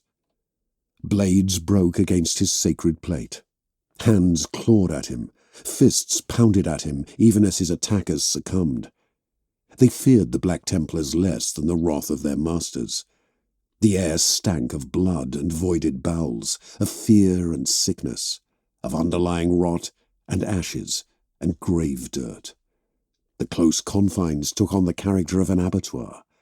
It was slaughter. He hacked them apart in bursts of blood and organs. He turned the black sword about and cracked skulls with the pommel.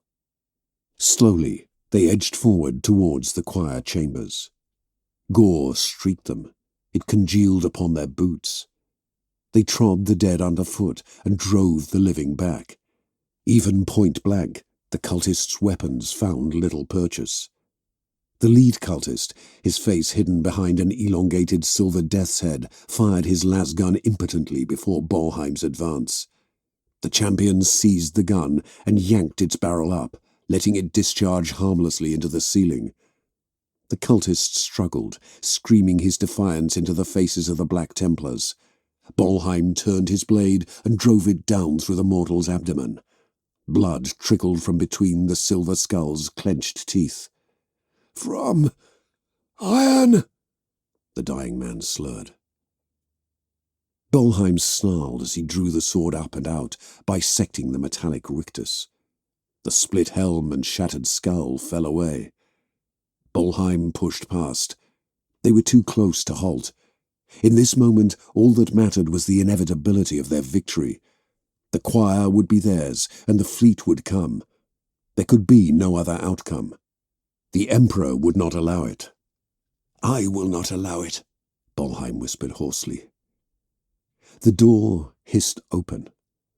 The stench of it bubbled forth, stronger now. The chamber within was dark, save for the low light cast from the walls by the runic patterns which smouldered there. The script wound across the cold iron walls of the chamber, illuminating the figures which writhed beneath them. Bolheim's lip curled in distaste as he looked upon them. The astropaths had been elevated from the human flock by selection and soul-binding, ethereal and distant, but these examples had descended into true depravity. Their lank frames had stretched and distended. They were bound to their couches. Leather straps held them at their wrists, ankles, and throats. Another had been wrapped around their hollowed eye sockets, digging into the flesh.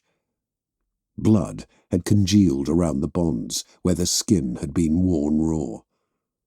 Their breaths exuded from them in a sickly rattle before dissolving into tinkling laughter. Their dreams rippled in the air, ephemeral and incandescent. Serpents of light wove and danced above them before bursting apart into clouds of iridescent insects or crashing to the ground in glittering rains. Bolheim strode into the midst of it and turned his sword over in his hands again. He held it by the hilt, its fielded surface ablaze. The flare formed the sacred cross of his brotherhood and cast the Emperor's light upon the unworthy. What must they see with their witch sight? He let the thought wash through him as he brandished the blade. A giant of black armor and golden light, his light? Do they see me burning with the fire of faith? Their supine indolence changed in a heartbeat. They were suddenly ramrod straight, backs tight against the cool metal of their support cradles. They whined and keened, snuffling at the air like frightened beasts. "I bear his light. Look upon it." He slammed the tip of the blade into the chamber's marbled floor, gouging into the stone. "Look at me. If your wretched minds can bear any truth, then let it be this. The Emperor's servants have returned to your world. Sing of that before I end your pathetic existence." Their whimpering built into a scream. The room shook with it. The sigils etched into the stone burned brighter, trapped in the firmament like captive stars. "Heveran! Heveran! Heveran!" The howling of their minds buffeted the warriors like a hurricane, filling the chamber with the thunder and gale of their terror. Minds reduced to a single thought, a single place, bereft of sense or coherence. Bolheim stepped back, bracing against the wave of force. Lightning danced in the air, clinging to his armour in a sudden flare of witch fire.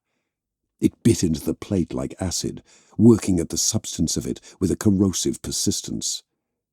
Concepts themselves had become toxic and had been loosed against him, no longer the idle fancies of tame minds, but the hate-laced desperation of the damned.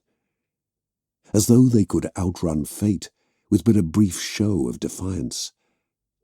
Bolheim hated them. They had been loyal once, as surely as any of the others he had butchered. They, though, had been sworn to the Emperor, bound to him truer than by oath alone. Whether they had been perverted by others, or had chosen their own damnation, they had betrayed a sacred soul vow. He looked about the chamber, at the charnel totems that had been made of those who had chosen death rather than damnation. Skulls were nailed to the walls or to the cradles, bones cracked underfoot. Dried skins billowed and blew in the sudden rush of the killing winds. The traitors had been thorough in their desecrations. They had savoured it. There could be no mercy for such a betrayal. Bolheim raised his sword and brought it down upon the first of the astropaths. It wore a crown of golden electrodes, wired into its bald head as though it were something regal and noble. Its lips drew back around the worn nubs of teeth, and the eyeless sockets flexed beneath their binding, as though in anticipation. Breath hissed from it in a rush of escaping air. Finally! Release! Release! Release! Release! The word took form, as the chamber vacillated between stillness and storm. Someone fired, and the shot detonated another skull. Arcane mechanisms in the walls finally burst asunder, and fire rained from the ceiling. Their roiling minds stirred the ashes, creating the mad patterns of their dying thoughts. Andronicus barged forward and lent his own blade to the task. As the astropaths died, their grief transmuted from the base babble of madness to the ardent last scream of a mortis cry. It was beyond sound, a howl of immaterial rage and loss that spiraled up through the tower, through the fortress, out and into the waiting void. Everything was aglow with fitful lambency as the dire power earthed itself through the stone and rushed out, away. Bolheim staggered back, eyes closed against the hellish conflagration. Pain flooded his nerves. Everything was aflame. He could feel his armor seizing. He fought it. Prayers died upon his lips as he struggled to regain control. "Enough," he hissed. "By the Emperor, let it be enough!" He had barely finished speaking when the first artillery shells struck the fortress. He could hear the grinding of the exterior walls sloughing away, the carved figures upon them crumbling to ruin. Everything shook. The chamber was in sudden motion as the enemy's self-destructive fire came again and again. Then everything succumbed to a mad rush of fire and gravity. Chapter 22. Stone and Iron. The echoes of atrocity filled the tunnels. Above, there was only screaming and death. He did not know if it was his own pilgrims turned crusaders or the hosts of the enemy who suffered. Helbrecht knew only that battle had once again been joined. The howl of artillery coloured everything, and the world shook with its passing. And in their vanity and wrath, they turned their weapons upon themselves and wounded themselves to the core. It was ever the way. Mankind's enemies were the alien and the insane. Their plans and weapons always turned against them. Whether it was now or 10,000 years past, the ways of the traitor led inexorably to failure. He stood alone against such evils. He stood upon the threshold of the golden light of a more reverent age and gazed at the works of madness. The sprawl of tunnels, makeshift storehouses, and barracks. Did they think they would tame the world with such pretense? They are not men, he whispered to himself, alone in the darkness. They cannot build nor master. They can only corrupt and destroy. There will be no end to it, save in blood. Is that what you believe? A voice rumbled from the shadows. Helbrecht bristled at the sudden intrusion. He could hear the mockery behind the words. His sword was at his side, blade driven into the cold rock. He held his rifle idle, as though he had been simply waiting for this moment. Providence had not disappointed him. The figure emerged from the darkness beneath the world and rolled its immense shoulders. Its form was almost a reflection of Helbrecht's own, but distorted, as though through a child's looking-glass. Broad shoulders were made broader still by the ancient cataphracti armour it wore. It went helmless, displaying the pale cruelty of its features. It bore a sneer, as though born with it. Torven, Vakra, Helbrecht said at last. The figure could be no other. Behind him followed his odious court. Helbrecht could see the predatory shadow of Lycas, armour still as burn-scarred as its flesh. Its wounds seemed more odious now that fresh outrage had been painted across them. The creeping scar tissue met old sutures in a hateful contrast, red and angry upon its rotted pallor. Where before it had fought with animal savagery, in the presence of its master it was reduced to a tamed hound. There were two others with it, giants in the plain iron of the 4th Legion, silent and impassive as they waited for their warsmith's word. Horns rose from their helms in a commingled riot of bone and iron, curving up like those of a ram. "High Marshal Helbrecht," Vakra acknowledged, with a bow of his head. "I should thank you for your presence here. It is not often that so young an undertaking is blessed by such an august personage as yourself." He laughed dryly, and his immense bulk shook with the tiny gesture. "It is not every day that one can sanctify the foundations of their dream with the blood of a legend." "You will have no such opportunity," Helbrecht snarled. "He is with me." "So you claim," Vakra said. "Where is he?" He gestured about him. "Was he here when Heveran burned? Did he shatter its towers, break its people? I was there. I saw the world drowned in fire and petty vengeance. I did not see your emperor, only his praetorian. We built this world up from nothing." He snapped suddenly. His hammer crackled in his grip, and his features twisted into a rictus of hate. "And your mongrel kind ground it into ashes in days. The punishment for your treachery, the end result of your folly. Dawn would have drowned the galaxy in blood if it meant he could wash away but a fraction of the guilt he felt. He failed at Terra. He failed at the great task laid before him. He failed to hold his nerve when Gilliman reshaped the Imperium to suit his whim, and world after world suffered." He chuckled darkly.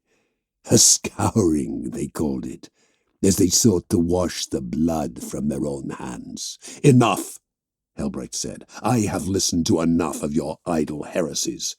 "You would lecture me on heresy?" "Ha! Ha! Ha!" Vakra's laughter rose as a cruel bark, echoed by his cohorts. "You cleave to a god who shuns you, who censored legions for acting as you act. Do you think he is proud of you, entombed in gold, watching as you flit across the cosmos like faithful mayflies? He cares nothing for your worship. He is unworthy of it." Enough, Helbrecht repeated. He had occupied them long enough. The crack grenade embedded in the tunnel's wall finally detonated, spitting loose detritus and shards. As the Iron Warriors turned to react to the explosion, he was already firing. The melter blast cut across the close space of the tunnels like a scythe blade, sweeping above their heads. Rubble tumbled in, drowning the meagre light even as it crushed two of the Iron Warriors. The full weight of the fortress came in upon them. Armor broke beneath the pressure. Vakra shouldered his way through with a snarl, and Lycus followed in his wake like a predatory shadow. Helbrecht let the rifle fall and took up his sword again. The sword of the High Marshals ignited with a static snap, filling the undervaults with light and heat. It whipped out, and the powered flat of it knocked Lycus sideways into the tunnel wall. Its head hit the stone with a sickening crack, and the warrior wheeled about, spitting blood. The creature hissed like an enraged serpent and swung its axe in a disorientated arc. Helbrecht sidestepped.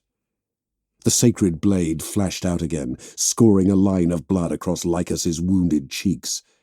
It reared back, cursing, as the sutures in its mutilated visage burst open. Blood and rancid meat spilled down Lycus's face. The cut had torn the corner of its mouth, reducing its speech to a slurred bellow of rage and hate. The Iron Warrior threw itself forward, mindless in its anger. Helbrecht's gauntleted hand seized the haft of the axe, and he slammed his face into Lycus's. It screamed and staggered back. Its face was a mask of blood, gouting from a mutilated mouth and broken nose. The axe came round again, and this time struck true. Helbrecht grunted as it caught him across the shoulder. He felt blood welling within his armor, felt the sting of the blade's poison. His body rallied now, inured to the toxins of the enemy. "You," Helbrecht snarled, "have no power over me. You are nothing." He drew back and drove the sword through Lycus's breastplates. He felt the death resonate down the sword. He felt the monster's heart burst. Helbrecht slammed his fist into Lycus's shattered visage and smashed it to the ground. The hammer swung in a dizzying arc that caught Helbrecht across his wounded shoulder, staggering him. The blow cracked his pauldron, deforming the chapter sigil which graced it. That was almost a greater wound than the strike itself. He spat blood and brought his blade up just swiftly enough to repel the next strike. Vakra hurled himself forward and brought all his strength to bear. By-blows reduced walls to powder. He swung like one of the iconoclastic pilgrims of the wastes. Intent upon breaking Helbrecht like a statue, he attacked without care. The tunnels quaked. When he struck, it was with the fury of artillery and the enmity of ages. Hate, long cultivated, was finally vented. When Vakra made war, he was still fighting a battle 10,000 years dead. He fought the siege of Terra and the breaking of Heveran. He fought with the spite of the iron cage in his veins. Helbrecht defied him. The sword met the hammer. Stone met iron, even as he was driven back through the darkness and towards the light, back into the reliquary chamber. Vakra took hold of the warhammer's haft with both hands and drove the head into Helbrecht's breastplate. He felt something break within his armor. The solid mass of his fused ribcage cracked. He gritted his teeth and bit back his pain as he stumbled backwards. He ducked the next strike, and the sweeping hammer blow shattered the warlike features of Sigismund. "This is what you grovel for?" Vakra laughed again. "False idols and graven images, it will be a mercy to end you." They stood before the plinth and its sacred cargo. Helbrecht felt the cold energy of it against his back like the lapping of a distant sea. Blood loss had wearied him, and yet, this close to the relic, he felt new vigor burn within. Dawn would not falter in such a moment. Sigismund would not cease his vigil. They endured. They fought no matter the odds. In the madness of the siege, they had risen to every challenge. The enemy had closed in, raised their own works, and sought to bring them low. They had never turned from duty. They had not shirked from him. Helbrecht brought his sword up, almost by instinct, and turned aside another withering hammer strike. He stalked forward. The momentum of the battle shifted. He burned with righteous fury now, dredged up from generation after generation of Dawn's bloodline. Mordred's hate blazed in his return strikes, as did Cordel's might and Dadin's zeal. They were with him. Every warrior of the Eternal Crusade, bound by common cause, their souls sworn to him. He fought for every scattered brotherhood. He fought for duty.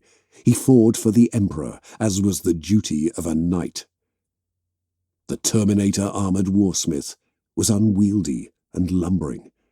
Helbrecht weaved about him, ducking around the pillars, cutting and slashing with the great two-handed blade. The hammer glanced him or missed. It impacted the pillars or slammed into the floor, but Helbrecht trusted in his speed and his endurance. He dropped low, and the hammer swung overhead, shattering another pillar. The chamber shuddered. Helbrecht brought his sword back up. The weapons collided with another ringing clatter. The warring energy fields cast up sparks again. Fortitude, even in the face of ruin. He did not allow them to part. Instead, Helbrecht forced the blade closer against the warhammer, hooking it behind the weapon's cruel head. He pulled the weapon closer. The whine of competing fields built, yet he knew he could weather the storm. He could endure. The sword would endure. 10,000 years of war and struggle had not dimmed its fire. The hammer's field flared and blazed, yet the sword burned hotter. He heard the sputter as the hammer finally failed. He drew back and then slammed his blade against the deactivated weapon. It detonated in its master's hands. Shards of it embedded themselves in his face, and Vakra reared back, bellowing and swinging blindly. His fist soared past Helbrecht's head as the High Marshal moved round and beyond him. The holy blade cut through the cold iron of the plate. Servos juddered to a halt, and muscle fibers bunched in futility. Helbrecht ducked low and swept the blade across the back of Vakra's legs. The Iron Warrior grunted as he staggered, falling backwards into a forced crouch. The armor locked. He strained against it, pale flesh coloured with impotent rage. "Torvend Vakra, warsmith of the 4th Legion," Helbrecht hissed, "I bring you death in the name of the God-Emperor of mankind, who you betrayed, who you abandoned. May your soul burn in the fires of perdition." "You," Vakra breathed, "are a slave, a puppet from iron cometh." Helbrecht bellowed his hatred as he swung the blade. He felt the brief resistance as it met Vakra's spine, and then the warsmith's head tumbled free. The world shook. The ceiling heaved and deformed.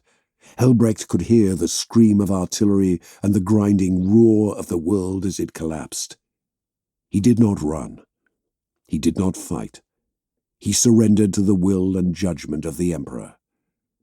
"Praise be," Helbrecht intoned, as he sank to his knees. Chapter 23. Inheritors.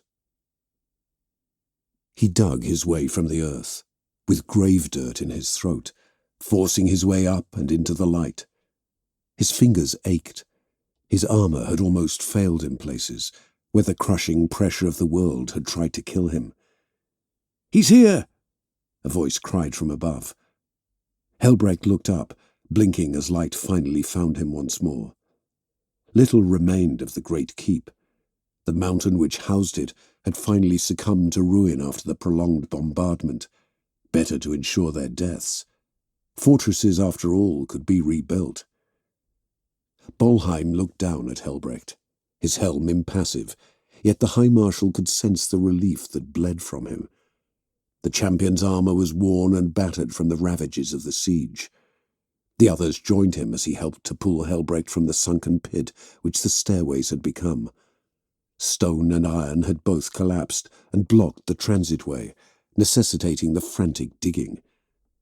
Andronicus was sheened in blood and sweat, his features blank, as though he could not believe he had survived the ordeal. Rainbear stood, impassive in his skull helm, like an echo of Grimaldus and Mordred. The dusting of powdered rock and masonry gave his armour a ghoulish cast, as though in truth he had not outlasted the guns of the enemy.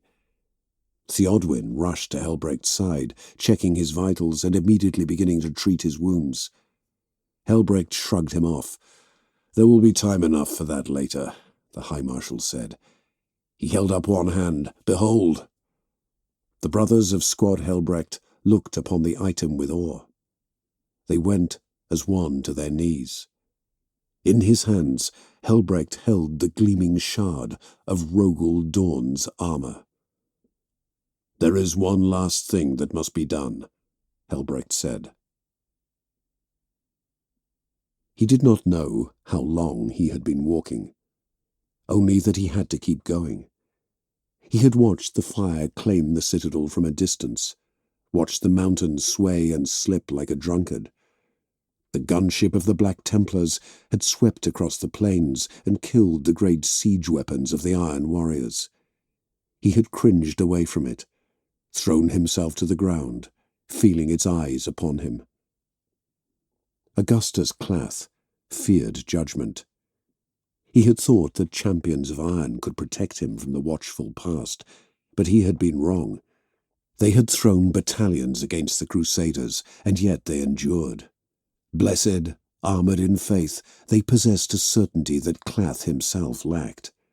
He lacked the courage to take up a weapon, or to wear iron and bone. He had served in his own way. He had been an instrument, a mouthpiece, a useful puppet. Now he was a fugitive, a heretic. He was... The crack echoed across the desert, and he heard it before he felt it. He was on the ground before he was even aware that he was falling. Blood and pain blossomed in his lower spine, where the shell had struck and burst. He could not feel his legs. He could barely breathe. The agony was absolute.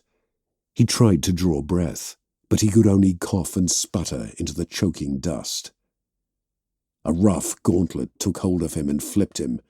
He looked up at the figure with eyes already clouding. He tried to speak, but the pain would not allow it.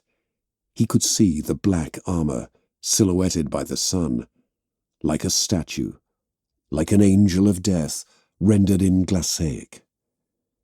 The High Marshal looked down at him, and then raised his sword. "Sic semper traitoris," the High Marshal said.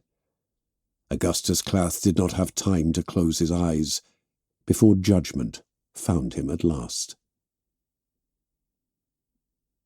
"Bring forth Laren," Helbrecht commanded. The old man was ushered through the kneeling ranks of pilgrims. They gathered before Helbrecht in what remained of the keep's courtyard, a tide of grey before the black-armoured exemplars. Laren was blooded, and his breathing was laboured, but he yet lived. Helbrecht was impressed. "You have fought well," Helbrecht said. "Thank you, my lord. We have only done as you have shown us. We serve as instructed, and as duty demands." "Duty will demand much more of you," Helbrecht said. He stepped forward and placed a hand upon Laren's shoulder. "The traitors who tried to take this world are dead. Their collaborators are being put to the torch. We do not know when the Crusade fleet shall find us again. Thus, this world must be made safe. I entrust it to you." The old man started as though struck. "My lord, I am not worthy." "Enough," Helbrecht growled. "You are worthy. You fought where others fell into darkness, yet your responsibility is not merely to rule." Helbrecht looked at the relic. It had been placed on a bed of fine white cloth. "I grant you license to once again build upon this world. You will shatter the works of the enemy, and from the untainted stone you shall raise chapels in his name. You shall cultivate the people of this world and show them the way of the warrior. You shall, in time, send forth men of faith to serve in the Astra Militarum and redeem this world's place within the firmament. That is my commandment." "And it shall be done, Lord." "Go then. Bear the mark of the Crusader out into the wastes. Cleanse those who do not submit to the Emperor's justice, and raise up those who would serve." Laren nodded with forced eagerness, and hurried off down the ranks. The kneeling pilgrims rose and followed in his wake like a litter after their mother. Helbrecht smiled as he watched them go. "This will not be without consequences," Bolheim interjected. "It was the will of Dawn that this world be left in sacred ruin." "And what did it accomplish?" Helbrecht swept his arm out. The collapse had not been kind. The central courtyard was almost entirely gone, drowned in the debris of the fallen mountain.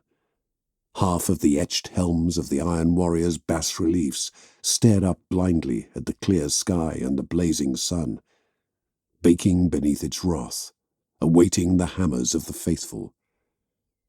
We chained them to their past, and they learned nothing, save new ways to succumb to their own weaknesses. Men like Laren and his flock will give this world another chance at grace, but to do that they must have the trappings of faith. He sighed. "Let them lay one stone atop another, so long as what they build is of worth, dedicated unto him. When we are able, we shall send word to the fleets and to the other sons of Dawn, not only to impart your judgment, but to spread word of the relic. Decian and the others will not fight long upon this matter." Helbrecht nodded decisively. "In this new age of darkness, we must be more than we have been. There can be no half measures." His fingers closed around the hilt of the sword of the High Marshals. He barely felt its weight, nor the mantle of responsibility. As he remade the world, he felt only the conqueror's pride. It is not enough that there is only war. We must ensure that there is only ever victory. Epilogue. The knight stood in the heart of sanctity, and gazed upon the divine. Helbrecht wore his armour. Restored and renewed, it had taken the artificers an entire week of toil to rid it of the wounds and wear brought by the trials upon Heveran. Now the black plate glistened, worked with oils and lapping powders. The Templar cross shone at his breast. He was a symbol in this sacred moment. He had eschewed suggestions that he should stand the vigil alone. The chaplains came in their multitudes, raising their voices in rapturous prayer that filled the grand space of the Temple of Dawn. Firstborn and Primaris were both joined in sacred song. Cherubs shook incense burners and flicked anointing oils from aspergills. Grimaldus led the rites from the front, as he always did. The reclusiarch seemed to burn brighter before the plinth as he chanted the rites of interment and committed the armour of Dawn to the care of the chapter. Compared to the golden prison which had been raised around it upon Heveran, the eternal Crusader was a more fitting resting place. "Praise be unto the God Emperor!" Grimaldus boomed.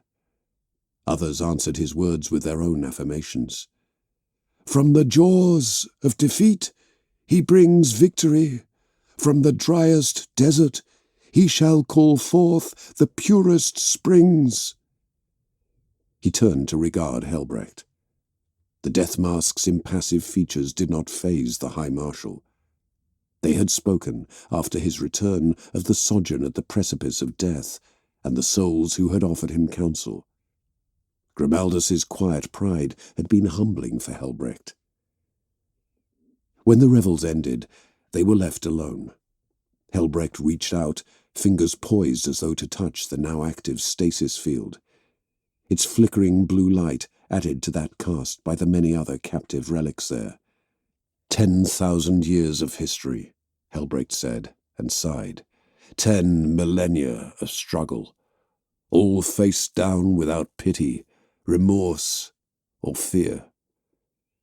As it has ever been, Grimaldus affirmed, a tradition that yet holds, a deed as worthy of note as any of our sacred past. You endured a storm of heretics and their treacheries. You avenged yourself and the honour of Dawn. Another old grudge laid to rest. The reclusiarch paused, as though considering his words. Old grudges, Helbrecht laughed bitterly. You worry that I will again submit myself to the chase. Am I wrong? Grimaldus asked simply. Time and again we return to this moment where duty meets desire. You have made your oaths to our Primarch, to the Regent, to the Emperor, and yet we always find ourselves retreading the same path. I ask you, has your sojourn taught you nothing? Will you again pursue the beast of Armageddon? I have walked in the dust of shame, brother. I have clawed my way back from darkness and death, not once, but twice now. Where I have seen the shadows, I have borne his light. Helbrecht turned away from the relic and stepped forward. They were face to face now, brothers, equals. Helbrecht reached out and placed his hand upon Grimaldus's shoulder. If the Emperor sees fit to deliver the beast unto me, then he shall do so.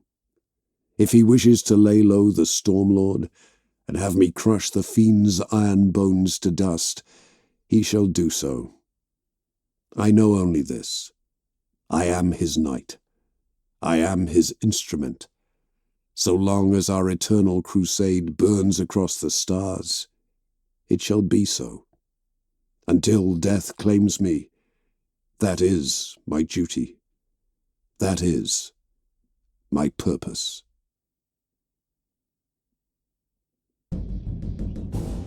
That was Helbrecht, Knight of the Throne, by Mark Collins, read by Christopher Kent.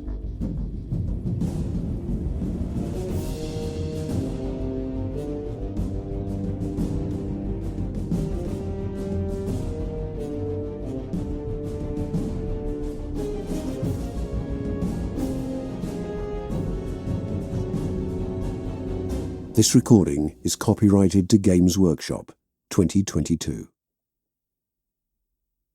Audible hopes you've enjoyed this program.